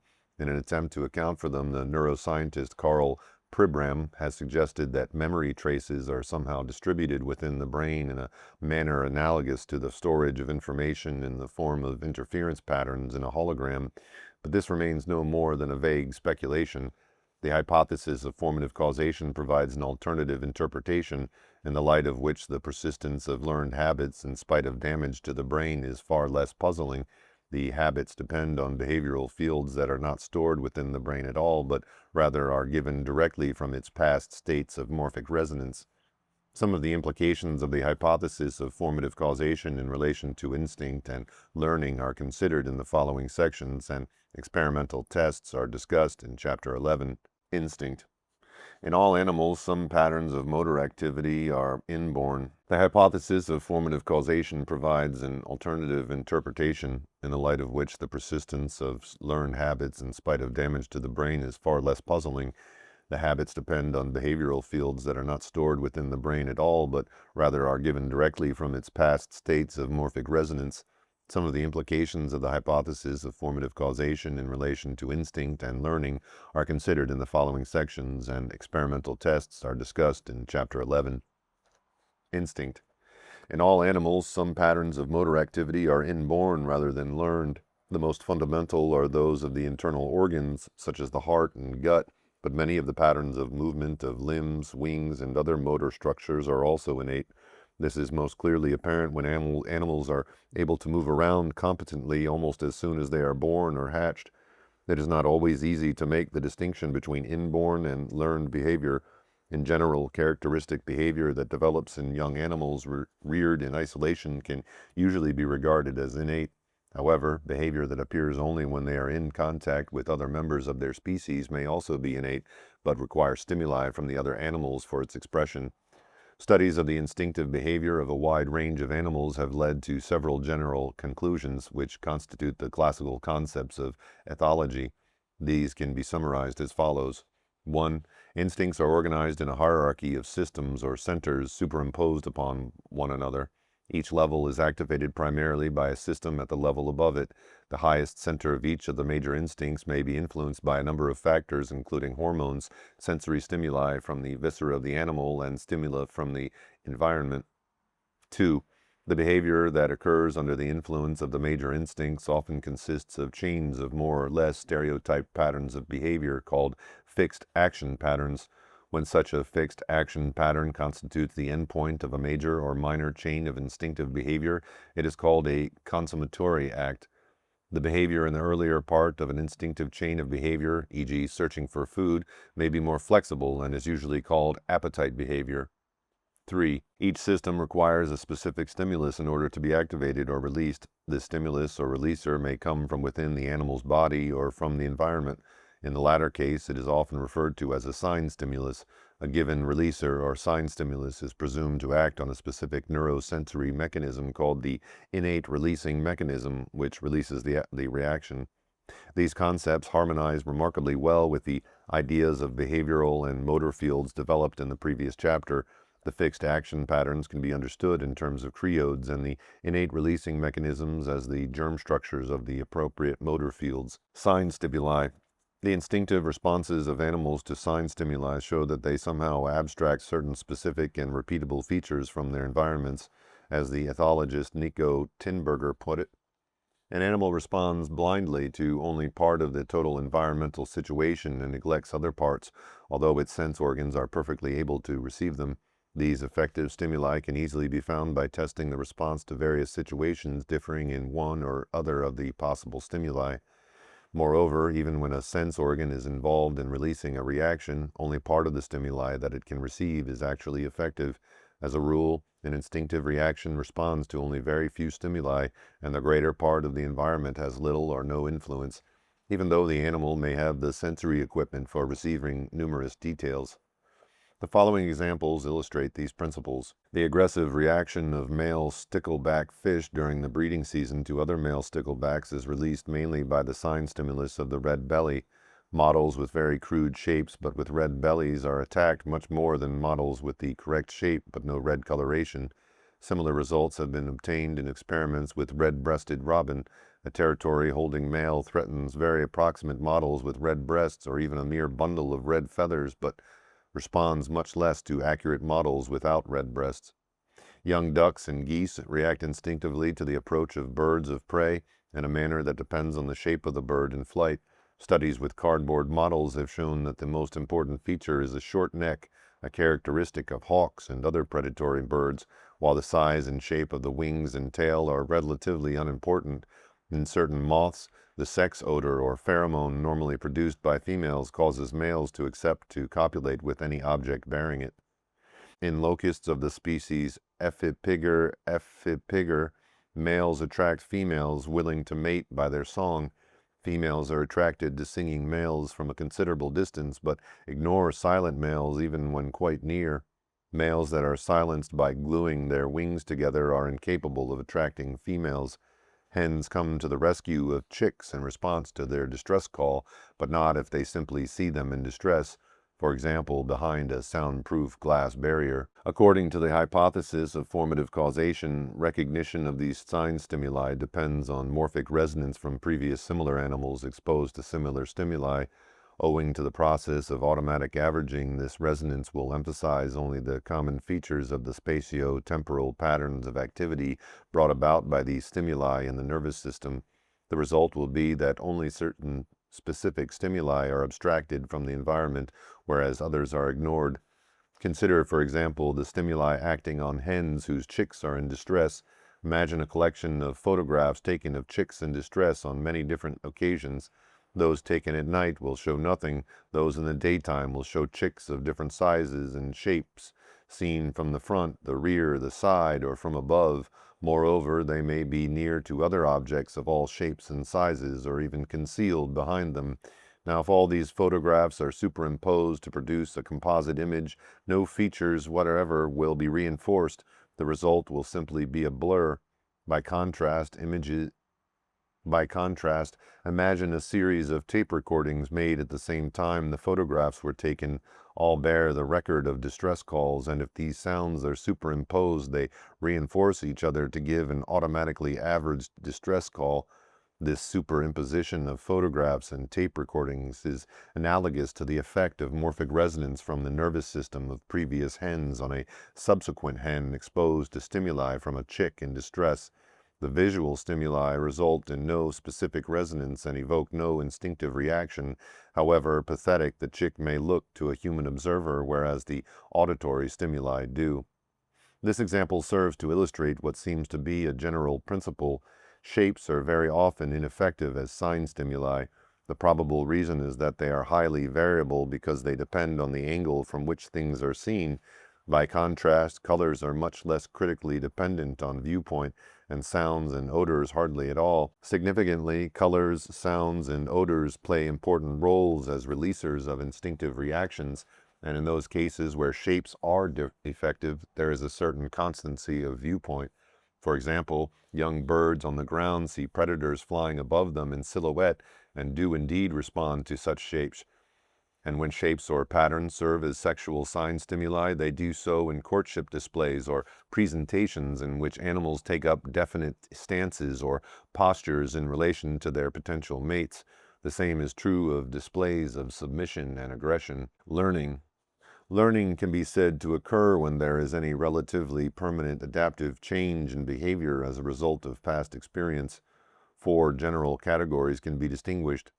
1. The most universal type, found even in unicellular organisms, is habituation, which can be defined as the waning of a response as a result of repeated stimulation that is not followed by any kind of reinforcement. A common example is the fading of alarm or avoidance responses to new stimuli that turn out to be harmless.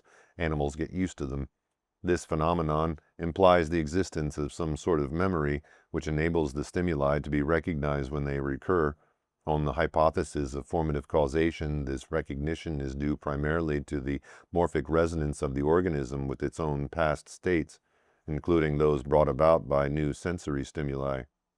This resonance serves to maintain and indeed define the identity of the organism with itself in the past. Section 6.5. Repeated stimuli from the environment to which responses are not reinforced will effectively become part of the organism's own background. Conversely, any new features of the environment will stand out because they are not so recognized. Usually the animal will respond with avoidance or alarm precisely because the stimuli are unfamiliar. In the case of certain stereotyped responses, such as the withdrawal reflex of the gill in the snail Aplysia, habituation may occur in a quasi-mechanistic manner on the basis of pre-existing structural and biomechanical specializations in the nervous system, section 10.1. But if so, this specialization is secondary and seems likely to have evolved from a situation in which habituation depended more directly on morphic resonance. 2. In all animals, innate patterns of motor activity appear as the individuals grow up. While some are carried out perfectly the first time they are performed, others improve with time. A young bird's first attempts to fly, for example, and a young mammal's first attempts to walk may be only partially successful, but they get better after repeated attempts. Not all such improvement is due to practice. In some cases, it is simply a matter of maturation and occurs just as much with the passage of time in animals that have been immobilized. Nevertheless, many types of motor skill do improve in a way that cannot be attributed to maturation. From the point of view of the hypothesis of formative causation, this type of learning can be interpreted in terms of behavioral regulation. Morphic resonance from countless past members of the species gives an automatically averaged creode, which governs an animal's first attempts to carry out a particular innate pattern of movement. This standard creode may give only approximately satisfactory results, for example, because of deviations from the norm in the animal's sense organs, nervous system, or motor structures. As the movements are performed, regulation will spontaneously bring about fine adjustments to the overall creode and to the lower level creodes under its control. These adjusted creodes will be stabilized by morphic resonance with the animal's own past states as the pattern of behavior is repeated. 3. Animals may come to respond to a stimulus with a reaction that is normally evoked by a different stimulus. This type of learning occurs when the new stimulus is applied at the same time as or immediately before the original one. The classical examples are the conditioned reflexes established by I.P. Pavlov in dogs. The dogs salivated when they were presented with food. On repeated occasions, a bell was rung as the food was presented, and after some time they began to salivate at the sound of the bell, even in the absence of food. An extreme example of this type of learning occurs in the imprinting of young birds, especially ducklings and goslings. Soon after hatching, they respond instinctively to any large moving object by following it. Normally, this is their mother, but they will also follow foster mothers, human beings, or even inanimate objects dragged in front of them. After a relatively short time, they come to recognize the general features of the moving object, and later the specific features. Then only the particular bird, person, or object with which they have become imprinted elicits their following. Analogously, animals often learn to recognize the individual features of their mates or their young by sight, sound, smell, or touch. This recognition takes time to develop. For example, a pair of coots with newly hatched chicks will feed and even adopt strange chicks similar in appearance to their own, but when their young are about 2 weeks old, they recognize them individually and henceforth tolerate no strangers, however similar. A comparable process is probably responsible for the recognition of particular places, such as nest sites, by means of landmarks and other features associated with them. Indeed, this type of learning seems likely to play an important part in the development of visual recognition in general. Since the stimuli from an object differ according to the angle from which it is viewed, the animal must learn that they are all connected with the same thing. Likewise, the association between different kinds of sensory stimulus from the same object, visual, auditory, olfactory, gustatory, and tactile, usually have to be learned. When the new stimulus and the original stimulus occur simultaneously, it might at first seem likely that the different patterns of physical and chemical change they bring about in the brain gradually become linked with each other as a result of frequent repetition. But two difficulties stand in the way of this apparently simple interpretation. First, the new stimulus might not be simultaneous with the usual one, but precede it. In this case, it seems necessary to suppose that the influence of the stimulus persists for a while, so that it is still present when the usual stimulus occurs. This kind of memory can be thought of by analogy and with an echo that gradually dies away. The existence of short-term memory is well established. It could be explicable in terms of reverberating circuits of nervous activity within the brain. Associative learning seems to involve definite discontinuities. It occurs in steps or stages. This may be because the linkage between the new and the original stimulus involves the establishment of a new motor field. The field responsible for the original response must somehow be enlarged to incorporate the new stimulus. In effect, a synthesis occurs in which a new motor unit comes into being, and a new unit cannot emerge gradually, but only by a sudden jump or by several successive jumps. 4. As well as learning to respond to a particular stimulus after they have received it, animals may also learn to behave in such a way that they reach a goal as a result of their activities. In the language of the behaviorist school, this is called operant conditioning. The response emitted by the animal precedes the reinforcing stimulus. Rats and Skinner boxes provide the classic examples. These boxes contain a lever that, when pressed, releases a pellet of food. After repeated trials, rats learn to associate the pressing of the lever with the reward. Similarly, they can learn to press a lever in order to avoid the painful stimulus of an electric shock. The association of a particular pattern of movement with a reward or with the avoidance of punishment usually seems to happen as a result of trial and error, but intelligence of an altogether higher order has been demonstrated in primates, especially chimpanzees. In the early 20th century, Wolfgang Kohler found that these apes were capable of solving problems in an insightful way. For example, chimpanzees were placed in a high chamber with unclimbable walls. From the ceiling hung a bunch of ripe bananas, too high to reach. After a number of attempts to get the fruit by standing on their hind legs and by jumping, they gave up trying these ways. After a while, one of the apes glanced first at one of a number of wooden boxes that had been placed in the chamber at the beginning of the experiment, and then at the bananas. He dragged the box underneath him and stood on it. This did not bring him high enough, so he fetched another box and put it on top of the first, but it was still not high enough. He then added a third, climbed up, and grabbed the fruit. Many more examples of insightful behavior have been demonstrated by subsequent investigators. In one experiment, for instance, chimpanzees learned to use sticks to rake in food placed outside the cages beyond their reach. They did this sooner if they had been allowed to play with the sticks for several days beforehand. During this period, they came to use the sticks as functional extensions of their arms. Thus, the use of the sticks to rake in the food represented the integration of motor components acquired during earlier experience into new and appropriate behavior patterns.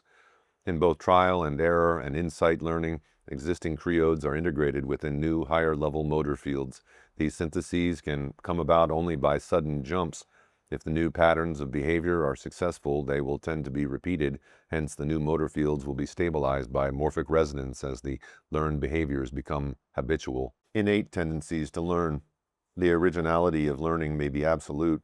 A new motor field may come into being not only for the first time in the history of an individual, but for the first time ever.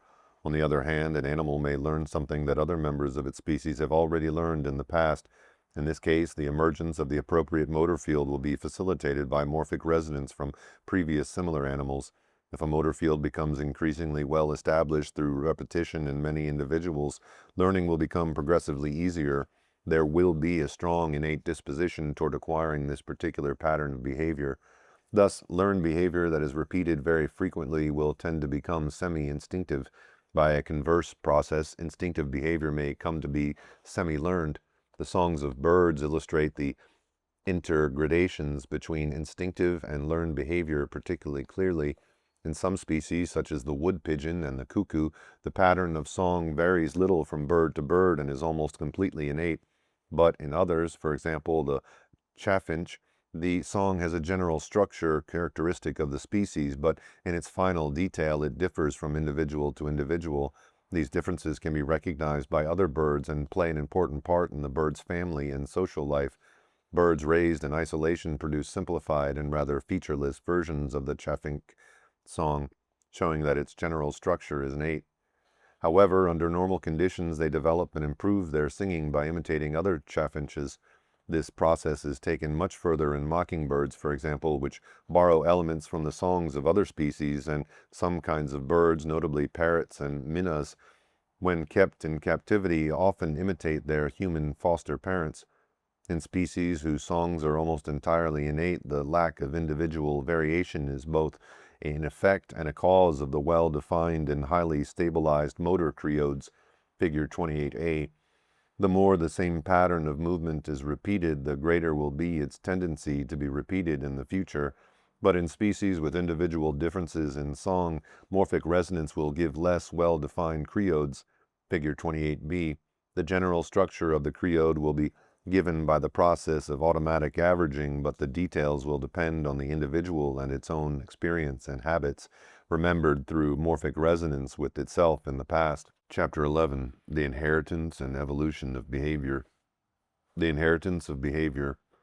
On the hypothesis of formative causation, the inheritance of behavior depends on genetic inheritance and on epigenetic inheritance and on the morphogenetic fields that control the development of the nervous system and the animal as a whole, and on the behavioral and motor fields given by morphic resonance from previous similar animals. By contrast, according to the conventional theory, innate behavior is supposed to be programmed in the DNA. Relatively few experimental investigations have been carried out on the inheritance of behavior, largely because it is difficult to quantify. Nevertheless, various attempts have been made. For instance, in experiments with rats and mice, behavior has been measured in terms of their running speed on treadmills, the frequency and duration of sexual activity, defecation scores, defined as the number of fecal boluses deposited in a given area in unit time, maze learning abilities, and susceptibility to audiogenic seizures caused by very loud noises. A heritable component of these responses has been demonstrated by breeding from animals with high or low scores. The progeny tend to have scores resembling those of their parents. The trouble with investigations of this type is that they reveal very little about the inheritance of patterns of behavior. Moreover, the results are difficult to interpret because they are open to influence by so many different factors. For example, a lower treadmill speed or a reduced frequency of mating could be due simply to a general reduction in vigor as a consequence of a heritable metabolic deficiency. In some cases, the reasons for genetic alterations of behavior have been investigated in considerable detail. In the small nematode worm Xenorhabditis,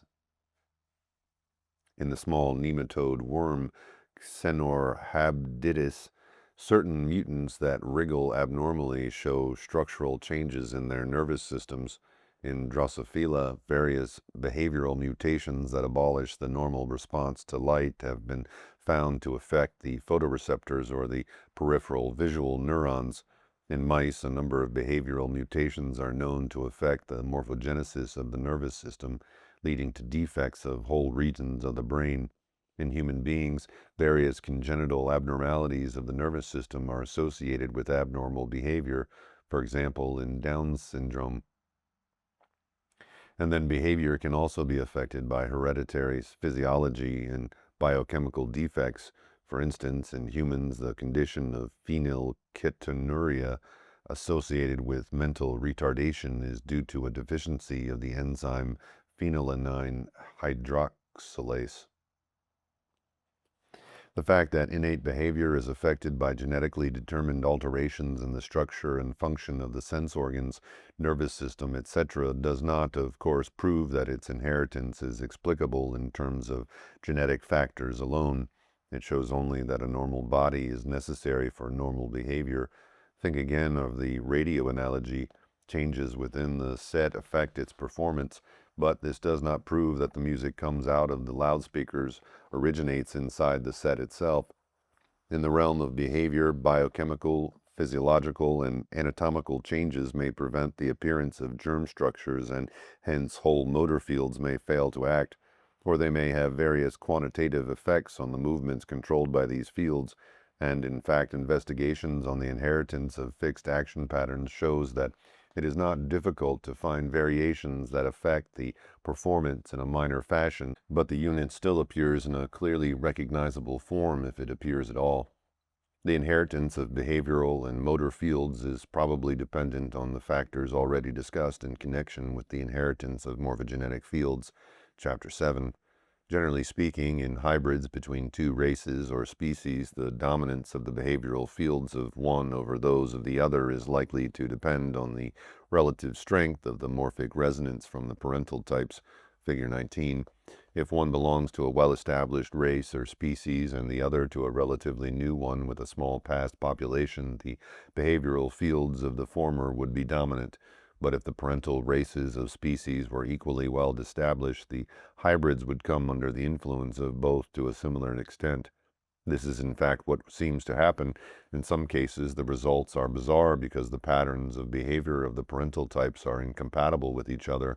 One example is provided by the hybrids produced by crossing two kinds of lovebird. Both parental species make their nests out of strips that they tear from leaves in a similar manner, but whereas one, Fisher's lovebird, then carries these strips to the nest in its bill, the other, the peach-faced lovebird, carries them, but whereas one, Fisher's lovebird, then carries these strips to the nest in its bill, the other, the peach-faced lovebird, carries them tucked in among its feathers. Hybrids tear the strips from the leaves normally, but then behave in a most confused manner, sometimes tucking the strips in among their feathers, sometimes carrying them in their bills. But even when they carry them in their bills, they erect the feathers of the lower back and rump and attempt to tuck them in. Morphic resonance and behavior, an experimental test. In mechanistic biology, a sharp distinction is drawn between innate and learned behavior. The former is assumed to be genetically programmed or coded in the DNA, while the latter is supposed to result from physical and chemical changes in the nervous system. There is no conceivable way in which such changes could specifically modify the DNA, as the Lamarckian theory would require. It is therefore considered impossible for learned behavior acquired by an animal to be inherited by its offspring, excluding, of course, cultural inheritance, whereby the offspring learn patterns of behavior from their parents or other adults. By contrast, according to the hypothesis of formative causation, there is no difference in kind between innate and learned behavior. Both depend on motor fields given by morphic resonance, section 10.1. This hypothesis therefore admits a possible transmission of learned behavior from one animal to another, and leads to testable predictions that differ not only from those of the orthodox theory of inheritance, but also from those of the Lamarckian theory. Consider the following experiment. Animals of an inbred strain are placed under conditions in which they learn to respond to a given stimulus in a characteristic way. They are then made to repeat this pattern of behavior many times. X hypothesized the new behavioral field will be reinforced by morphic resonance, which will not only cause the behavior of the trained animals to become increasingly habitual, but will also affect, although less specifically, any similar animal exposed to a similar stimulus. The larger the number of animals in the past that have learned the task, the easier it should be for subsequent similar animals to learn it. Therefore, in an experiment of this type, it should be possible to observe a progressive increase in the rate of learning, not only in animals descended from trained ancestors, but also in genetically similar animals descended from untrained ancestors. This prediction differs from that of the Lamarckian theory, according to which only the descendants of trained animals should learn quicker, and on the conventional theory there should be no increase in the rate of learning of the descendants of untrained or trained animals. To summarize, an increased rate of learning in successive generations of both trained and untrained lines would support the hypothesis of formative causation, an increase only in trained lines, the Lamarckian theory, and an increase in neither, the orthodox theory.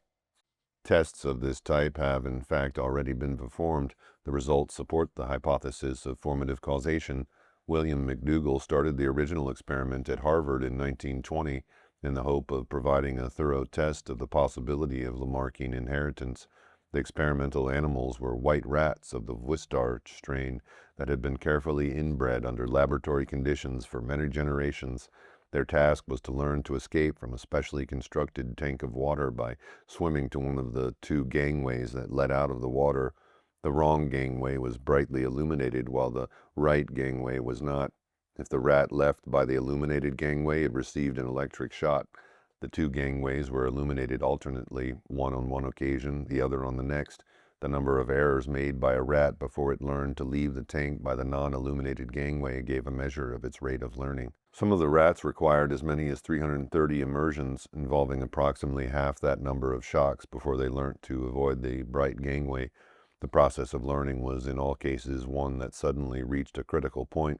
For a long time the animal would show clear evidence of aversion for the bright gangway, frequently hesitating before it, turning back from it, or taking it with a desperate rush, but not having grasped the simple relation of constant correlation between bright light and shock. He would continue to take the bright route as often or nearly as often as the other. Then at last would come a point in his training at which he would, if he found himself facing the bright light, definitely and decisively turn about, seek the other passage, and quietly climb out by the dim gangway. After attaining this point, no animal made the error of again taking the bright gangway, or only in very rare instances. In each generation, the rats from which the generation were to be bred were selected at random before their rate of learning was measured, although mating took place only after they were tested. This procedure was adopted to avoid any possibility of conscious or unconscious selection in favor of quick-learning rats. This experiment was continued for 32 generations and took 15 years to complete. In accordance with the Lamarckian theory, there was a marked tendency for rats in successive generations to learn more quickly. This is indicated by the average number of errors made by rats in the first 8 generations, which was over 56, compared with 41, 29, and 20 in the second, third, and fourth groups of 8 generations, respectively. The difference was apparent not only in the quantitative results, but also in the actual behavior of the rats, which became more cautious and tentative in the later generations. McDougall anticipated the criticism that in spite of his random selection of parents in each generation, some sort of selection in favor of quicker learning rats could nevertheless have crept in. In order to test this possibility, he started a new experiment with a different batch of rats, in which parents were indeed selected on the basis of their learning score. In one series, only quick learners were bred from in each generation, and in the other series, only slow learners. As expected, the progeny of the quick learners tended to learn relatively quickly, while the progeny of the slow learners learned relatively slowly. However, even in the latter series, the performance of the latter generations improved very markedly, in spite of repeated selection in favor of slow learning. See Figure 29. These experiments were done carefully, and critics were unable to dismiss the results on the ground of flaws in technique, but they did draw attention to a weakness in the experimental design. McDougall had failed to test systematically the change in the rate of learning of rats whose parents had not been trained. One of these critics, Francis Crewe of Edinburgh University, repeated McDougall's experiment with rats derived from the same inbred strain, using a tank of similar design. He included a parallel line of untrained rats, some of which were tested in each generation for their rate of learning, while others were not tested, served as the parents of the next. Over the 18 generations of this experiment, Crewe found no systematic change in the rate of learning, either in the trained or in the untrained line. At first, this seemed to cast serious doubt on McDougall's findings. However, Crewe's results were not directly comparable in 3 important respects. First, the rats found it much easier to learn the task in his experiment than in the earlier generations of McDougall's. So pronounced was this effect that a considerable number of rats in both trained and untrained lines learned the task immediately without receiving a single shock. The average scores of Crewe's rats right from the beginning were similar to those of McDougall's after more than 30 generations of training. Neither Crewe nor McDougall was able to provide a satisfactory explanation of this discrepancy, but as McDougall pointed out, since the purpose of the investigation was to bring to light any effect of training on subsequent generations, an experiment in which some rats received no training at all and many others received very little would not be qualified to demonstrate this effect. Second, Crewe's results showed large and apparently random fluctuations from generation to generation. far larger than the fluctuations in McDougall's results, which could well have obscured any tendency to improve in the scores of later generations. Third, Crew adopted a policy of very intensive inbreeding, crossing only brothers with their sisters in each generation. He had not expected this to have adverse effects, since the rats came from an inbred stock to start with. Yet the history of my stock reads like an experiment in inbreeding. There's a broad base of family lines and a narrow apex of two remaining lines. The reproductive rate falls and line after line becomes extinct. Even in the surviving lines, a considerable number of animals were born with such extreme abnormalities that they had to be discarded. The harmful effects of this severe inbreeding could well have masked any tendency for the rate of learning to improve. Altogether, these defects in Crew's experiment mean that the results can only be regarded as inconclusive, and in fact he himself was of the opinion that the question remained open. Fortunately, this was not the end of the story. Wilfred Agar and his colleagues at Melbourne University carried out the experiment again using methods that did not suffer from the disadvantages of Crew's. Over a period of 20 years, they measured the rates of learning of trained and untrained lines for 50 successive generations. In agreement with McDougall, they found that there was a marked tendency for rats of the trained line to learn more quickly in subsequent generations, but exactly the same tendency was also found in the untrained line. It might be wondered why McDougall did not also observe a similar effect in his own untrained lines. The answer is that he did. Although he tested control rats from the original untrained stock, only occasionally he noticed the disturbing fact that the groups of controls derived from this stock in the years 1926, 1927, 1930, and 1932 show a diminution in the average number of errors from 1927 to 1932. He thought this result was probably fortuitous, but added, it is just possible that the falling off in the average number of errors from 1927 to 1932 represents a real change of constitution of the whole stock, an improvement of it with respect to this particular faculty whose nature I am unable to suggest. With the publication of the final report by Agar's group in 1954, the prolonged controversy over McDougall's Lamarckian experiment came to an end. The similar improvement in both trained and untrained lines ruled out a Lamarckian interpretation. McDougall's conclusion was refuted, and that seemed to be the end of the matter. On the other hand, his results were confirmed. These results seemed completely inexplicable. They made no sense in terms of any current ideas, and they were never followed up, but they made good sense in the light of the hypothesis of formative causation. Of course, they cannot in themselves prove the hypothesis. It is always possible to suggest other explanations, for example, that the successive generations of rats became increasingly intelligent for an unknown reason unconnected with their training. In future experiments, the most unambiguous way of testing for the effects of morphic resonance would be to cause large numbers of rats or any other animals to learn a new task in one location, and then see if there was an increase in the rate at which similar rats learned to carry out the same task in another location hundreds of miles away. The initial rate of learning at both locations should be more or less the same. Then, according to the hypothesis of formative causation, the rate of learning should increase progressively at the location where large numbers are trained, and a similar increase should also be detectable in the rats at the second location, even though very few rats had been trained there. Obviously, precautions would need to be taken to avoid any possible conscious or unconscious bias on the part of the experimenters. One way would be for experimenters at the second location to test the rate of learning of rats in several different tasks at regular intervals, say monthly. Then at the first location, the particular task in which thousands of rats would be trained would be chosen at random from this set. Moreover, the time at which the training began would also be selected at random. It might, for example, be 4 months after the regular tests began at the second location. The experimenters at the second location would not be told either which task had been selected or when the training had begun at the first location. If, under these conditions, a marked increase in the rate of learning in the selected task were detected at the second location after the training had begun at the first, then this result would provide strong evidence in favor of the hypothesis of formative causation. An effect of this type might well have occurred when Crew and Agar's group repeated McDougall's work. In both cases, their rats started off learning the task considerably quicker than McDougall's when he first began his experiment. If this experiment gave positive results, it would not be fully reproducible by its very nature. In attempts to repeat it, the rats would be influenced by morphic resonance from the rats in the original experiment. To demonstrate the same effect again and again, it would be necessary to change either the task or the species used in each experiment. The evolution of behavior. Whereas the fossil record provides direct evidence about the structure of past animals, it reveals practically nothing about their behavior. Consequently, most ideas about the evolution of behavior cannot be based on evidence from the past, but only on comparisons between living species today.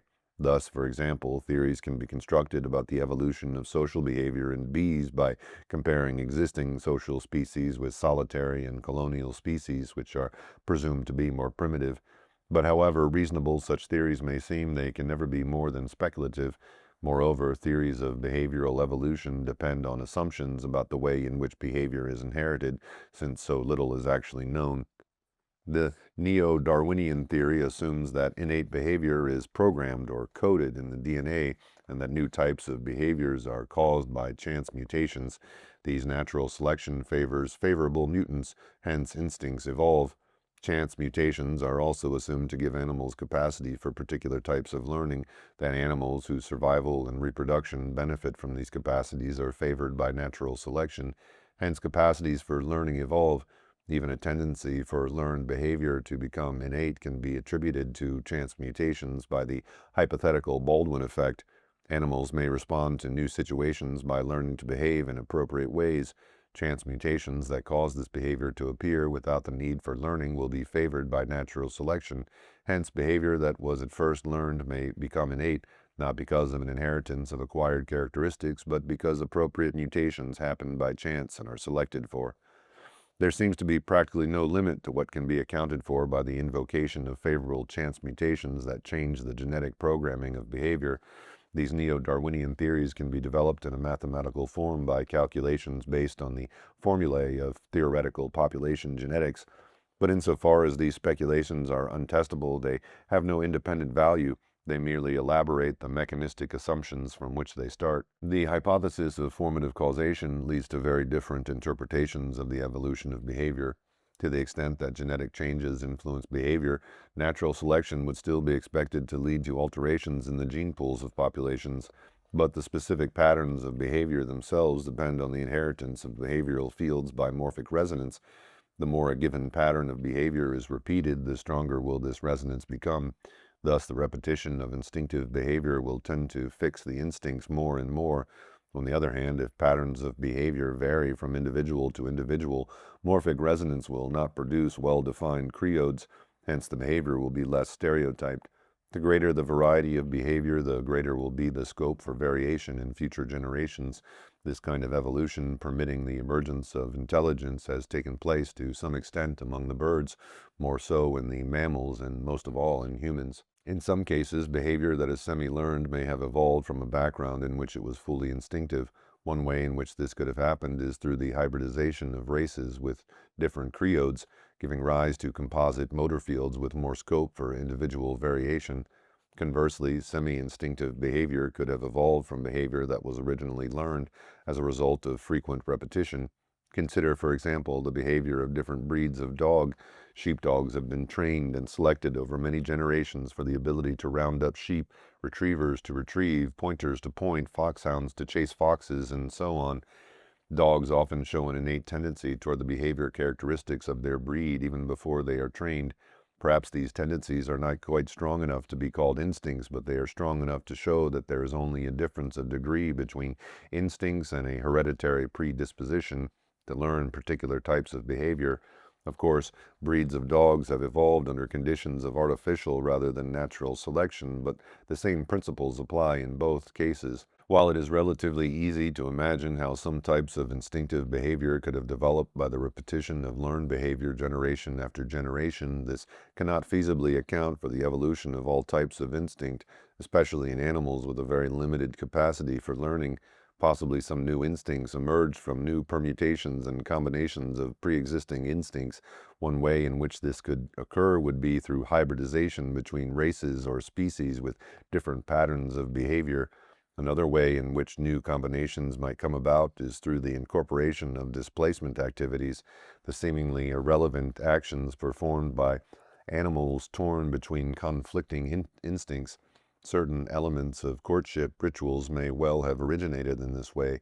It is also conceivable that mutations or exposure to unusual environments could enable an animal to tune into other species' motor creodes, section 8.6. But in addition to the recombination of existing creodes, there must be some way in which entirely new motor fields come into being in animals whose behavior is almost entirely instinctive. New patterns of behavior could emerge only if the usual repetition of ancestral behavior was blocked, either by a chance in the environment or by a mutation that altered the normal physiology or morphogenesis of the animal. In most cases, the animal might act in an uncoordinated and ineffective manner, but occasionally a new motor field might come into being, and whenever a new field appears for the first time, there must be a jump that cannot be fully accounted for in terms of preceding energetic or formative causes, sections 5.1, 8.7. If the pattern of behavior due to a new behavioral field impairs the ability of animals to survive and reproduce, it will not be repeated very often.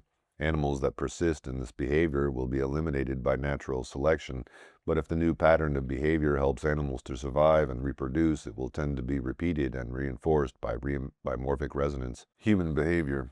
Higher animals often behave more flexibly than do lower animals. However, this flexibility is confined to the early stages of a behavioral sequence, and especially to the initial appetitive phase. The later stages, and in particular the final stage, the consummatory act, are performed in a stereotyped manner as fixed action patterns, section 10.1.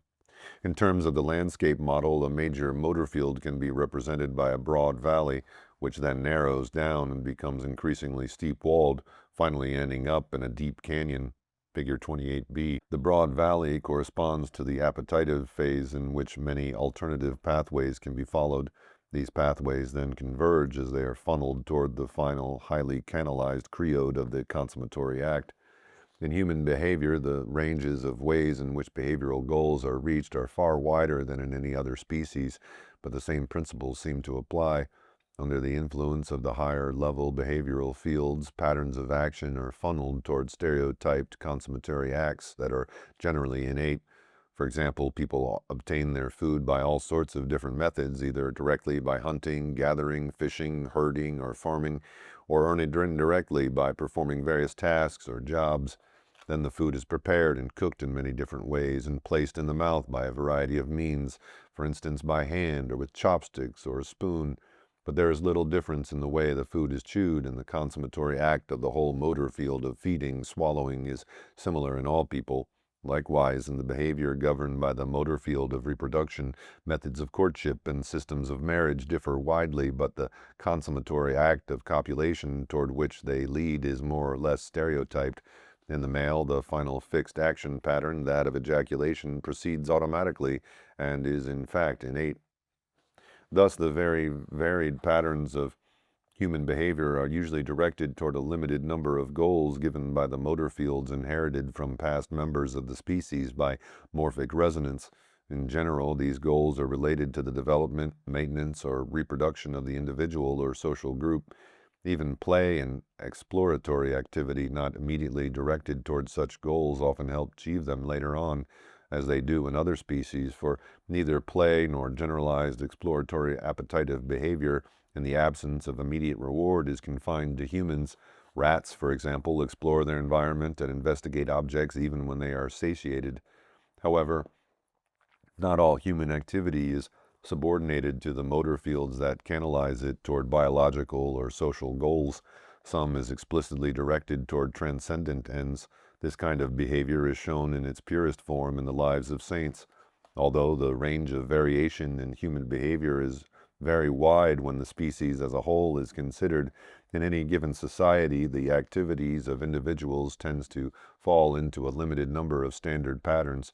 People usually repeat characteristically structured activities that have already been performed over and over again by many generations of their predecessors. These include the speaking of a particular language, the skills associated with hunting, farming, weaving, tool-making, cooking, and so on, songs and dances, and the types of behavior specific to particular social roles. All of these can be thought of as morphic fields. Richard Dawkins coined the word meme to refer to a unit of cultural transmission or a unit of imitation. He deliberately chose a word that sounded rather like gene to stress the analogy between genes and memes as replicators. But one of the problems with this term is that it is atomistic. It implies that memes are independent units at the same level as each other. By contrast, thinking of cultural inheritance in terms of morphic fields has no such implication. Morphic fields are organized in nested hierarchies. All the patterns of activity characteristic of a given culture can be regarded as morphic fields. The more often they are repeated, the more strongly stabilized they will be. But because of the bewildering variety of culture-specific morphic fields, each of which could potentially canalize the movement of any human being, morphic resonance cannot by itself lead an individual into one set of creodes rather than another, so none of these patterns of behavior expresses itself spontaneously. All have to be learned. An individual is initiated into particular patterns of behavior by other members of the society. Then, as the process of learning begins usually by imitation, the performance of a characteristic pattern of behavior brings the individual into morphic resonance with all those who have carried out this pattern in the past. Consequently, learning is facilitated as the individual tunes in to specific morphic fields. The process of initiation are indeed traditionally understood in terms rather similar to these. Individuals are thought to enter into states or modes of existence that precede them and have a transpersonal reality. The facilitation of learning by morphic resonance would be difficult to demonstrate empirically in the case of long-established patterns of behavior, but a change in the rate of learning should be more readily detectable with motor patterns of recent origin. Thus, for example, it should have become progressively easier to learn to ride a bicycle, drive a car, ski, or play a video game, owing to the cumulative morphic resonance from the large number of people who have already acquired these skills. However, even if reliable quantitative data showed that the rates of learning had in fact increased, the interpretation would be complicated by the probable influence of other factors like improved machine design, better teaching methods, and a higher motivation to learn. But with specially designed experiments in which precautions are taken to hold these other factors constant, it might well be possible to obtain persuasive evidence for the predicted effects. Recent experimental research on morphic resonance in human learning is summarized in Appendix A. The hypothesis of formative causation applies to all aspects of human behavior in which particular patterns of movement are repeated, but it cannot account for the origin of these patterns in the first place. Here, as elsewhere, the problem of creativity lies outside the scope of natural science, and an answer can be given only on metaphysical grounds. Sections 5.1, 8.7, and 11.3. Chapter 12. 4 possible conclusions. The hypothesis of formative causation. The hypothesis of formative causation is a testable hypothesis about objectively observable regularities of nature.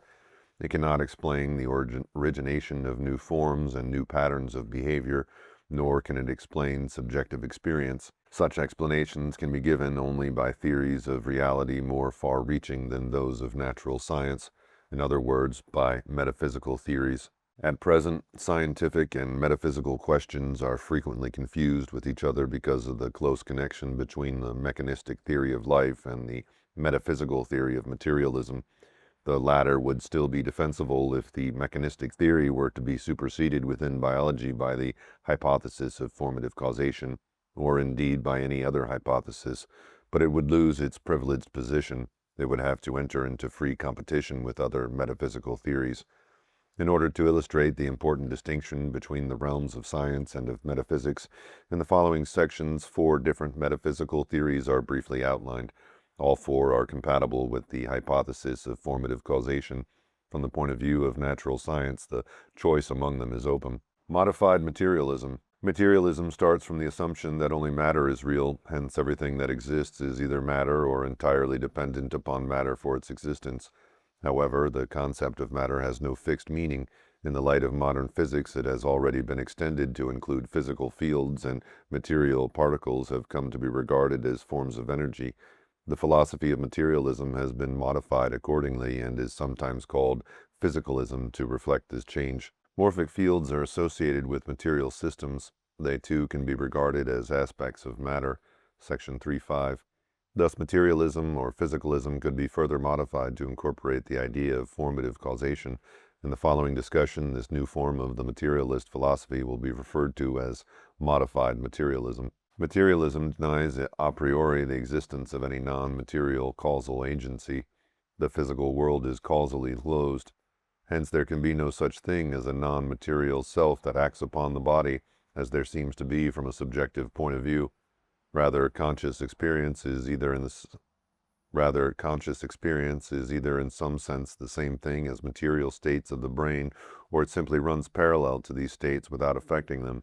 But whereas in conventional materialism, brain states are determined by a combination of energetic causation and chance events, in modified materialism they are, in addition, determined by formative causation. Indeed, conscious experience would probably best be thought of as an aspect or epiphenomenon of the morphic fields acting on the brain. The subjective experience of free will cannot, ex hypothesi, correspond to the causal influence of a non-material self upon the body.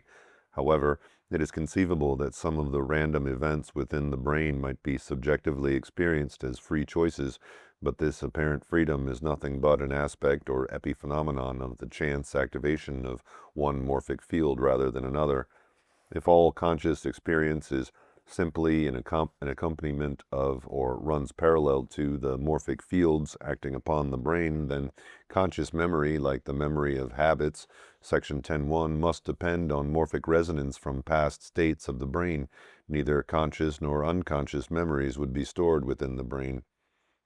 In the context of conventional materialism, the evidence for parapsychology phenomena can only be denied, ignored, or explained away, but modified materialism permits a more positive attitude. In particular, it is possible to formulate an explanation of telepathy in terms of morphic fields and of psychokinesis in terms of the modification of probabilistic events within objects under the influence of behavioral fields.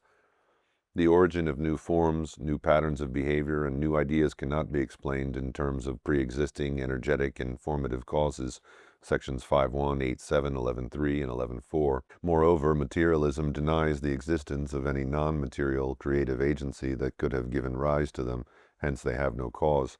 Their origin must therefore be attributed to chance, and evolution can be seen only in terms of the interplay of chance and physical necessity.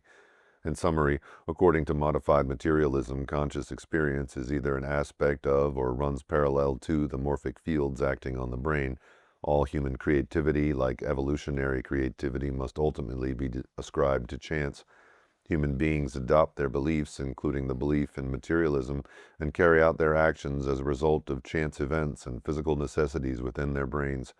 Human life has no purpose beyond the satisfaction of biological and social needs, nor has the evolution of life, nor the universe as a whole, any purpose or direction. The conscious self. Contrary to the philosophy of materialism, the conscious self can be admitted to have a reality that is not merely derivative from matter. One can accept rather than deny that one's own conscious self has the capacity to make free choices. Then, by analogy, other people can also be assumed to be conscious beings with a similar capacity. The common sense view leads to the conclusion that the conscious self and the body interact, but then how does this interaction take place? In the context of the mechanistic theory of life, the conscious self can only be a kind of ghost in the machine. To materialists, this notion seems inherently absurd, and even the defenders of the interactionist position have been unable to specify how the interaction takes place, beyond the suggestion that it might somehow depend on a modification of quantum events within the brain. The hypothesis of formative causation enables this long-standing problem to be seen in a new light. The conscious self can be thought of as interacting not with a machine, but with morphic fields. These morphic fields are associated with the body and depend on its physical and chemical states, but the self is neither the same as the morphic fields, nor does its experience simply parallel the changes brought about within the brain by energetic and formative causation. It enters into the morphic fields, but it remains over and above them. Through these fields, the conscious self is closely connected with the external environment and with the states of the body in perception and in consciously controlled activity. Subjective experience that is not directly concerned with the present environment or with immediate action, for example, in dreams, reveries, and discursive thinking need not necessarily bear any particular close relationship to the energetic and formative causes acting on the brain. At first sight, this conclusion might appear to contradict the evidence showing that states of consciousness are often associated with characteristic physiological activities. Dreams, for instance, tend to be accompanied by rapid eye movements and by electrical rhythms of particular frequencies within the brain. But such evidence does not prove that the specific details of the dreams run parallel to these physiological changes. The latter could simply be a non-specific consequence of the entry of consciousness into the dream state. This point is easier to grasp with the help of an analogy. Consider the interaction between a car and its driver. Under certain conditions, when the car is actually being driven, its movements are closely connected with the actions of the driver and depend on his perceptions of the road ahead, road signs, dials indicating the internal state of the car, and so on. But under other conditions, this connection is less close. For example, when the car is stationary with its engine turning over, the driver might be looking at a map. Although there would be a general relationship between the state of the car and what he was doing, he could not read when driving. There would be no specific connections between the vibrations of the engine and the features of the map he was studying. Likewise, the rhythmical electrical activity in the brain need bear no specific relationship to the images experienced in dreams. Granted that the self has properties of its own, how does it act upon the body and the external world through morphic fields? There are two ways in which it could do so. First, by selecting between different possible morphic fields, causing one course of action to be adopted rather than another, and second, by serving as a creative agency through which new morphic fields come into being. For example, in Insight Learning, section 10.4. In both cases, it would act like a formative cause, but one that is within limits, free and undetermined from the point of view of physical causation. It could indeed be thought of as a formative cause of formative causes. On this interpretation, consciously controlled actions depend on three kinds of causation: conscious causation, formative causation, and energetic causation. By contrast, traditional interactionist theories of the ghost and the machine type admit only two, conscious and energetic causation, with no formative causation in between. Modified materialism admits a different two, formative and energetic, and denies the existence of conscious causation, and conventional materialism admits only one, energetic causation. In the lower animals, the strong canalization of instinctive patterns of behavior probably leaves little or no room for conscious causation, but among the higher animals, the relatively weak innate canalization of appetitive behavior may well provide a limited scope.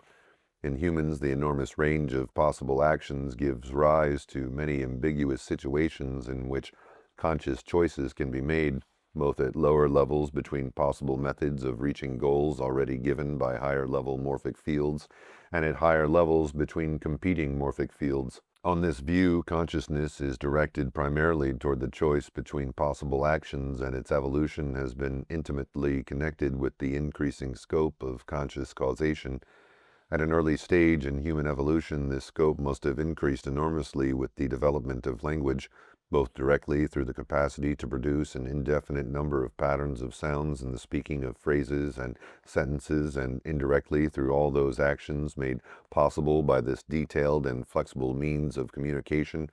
In the associated development of conceptual thought, the conscious self must at some stage in a qualitative leap have become aware of itself as the agent of conscious causation.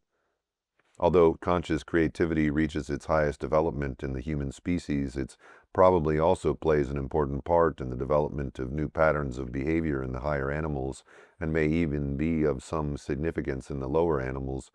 But conscious causation takes place only within already established frameworks of formative causation given by morphic resonance from past animals. It cannot account for the behavioral fields in the context of which it is expressed, nor can it be regarded as a cause of the characteristic forms of the species. Still less can it help to explain the origin of new forms of the species. Still less can it help to explain the origin of new forms in the plant kingdom. So the problem of evolutionary creativity remains unsolved. The reality of the conscious self as a source of creativity can be admitted, but the existence of any creative agency transcending individual organisms can be denied. All other forms of creativity can be ascribed to chance. To go further involves admitting sources of creativity that transcend individual organisms, as discussed below. The creative universe. Although a creative agency capable of giving rise to new forms and new patterns of behavior in the course of evolution would necessarily transcend individual organisms, it need not transcend all nature. It could, for instance, be immanent within life as a whole. In this case, it would correspond to what Henry Bergson called the élan vital, or vital impetus, or it could be immanent within the planet as a whole, or the solar system, or the entire universe. There could indeed be a hierarchy of immanent creativities at all these levels. Such creative agencies could give rise to new morphic fields by a kind of causation very similar to the conscious causation considered above. In fact, if such creative agencies are admitted at all, then it is difficult to avoid the conclusion that they must in some sense be conscious selves. If such a hierarchy of conscious selves exists, then those at higher levels might well express their creativity through those at lower levels. And if such a higher-level creative agency acted through human consciousness, the thoughts and actions to which it gave rise might actually be experienced as coming from an external source. This experience of inspiration is in fact well known. Moreover, if such higher selves are immanent within nature, then it is conceivable that under certain conditions human beings might become directly aware that they were embraced or included within them. And in fact, the experience of an inner unity with life, or the earth, or the universe, has often been described to the extent that it is expressible. But although an immanent hierarchy of conscious selves might account for evolutionary creativity within the universe, it could not possibly have given rise to the universe in the first place, nor could this immanent creativity have any goal if there were nothing beyond the universe toward which it could move. So the whole of nature would be evolving continuously, but blindly and without direction.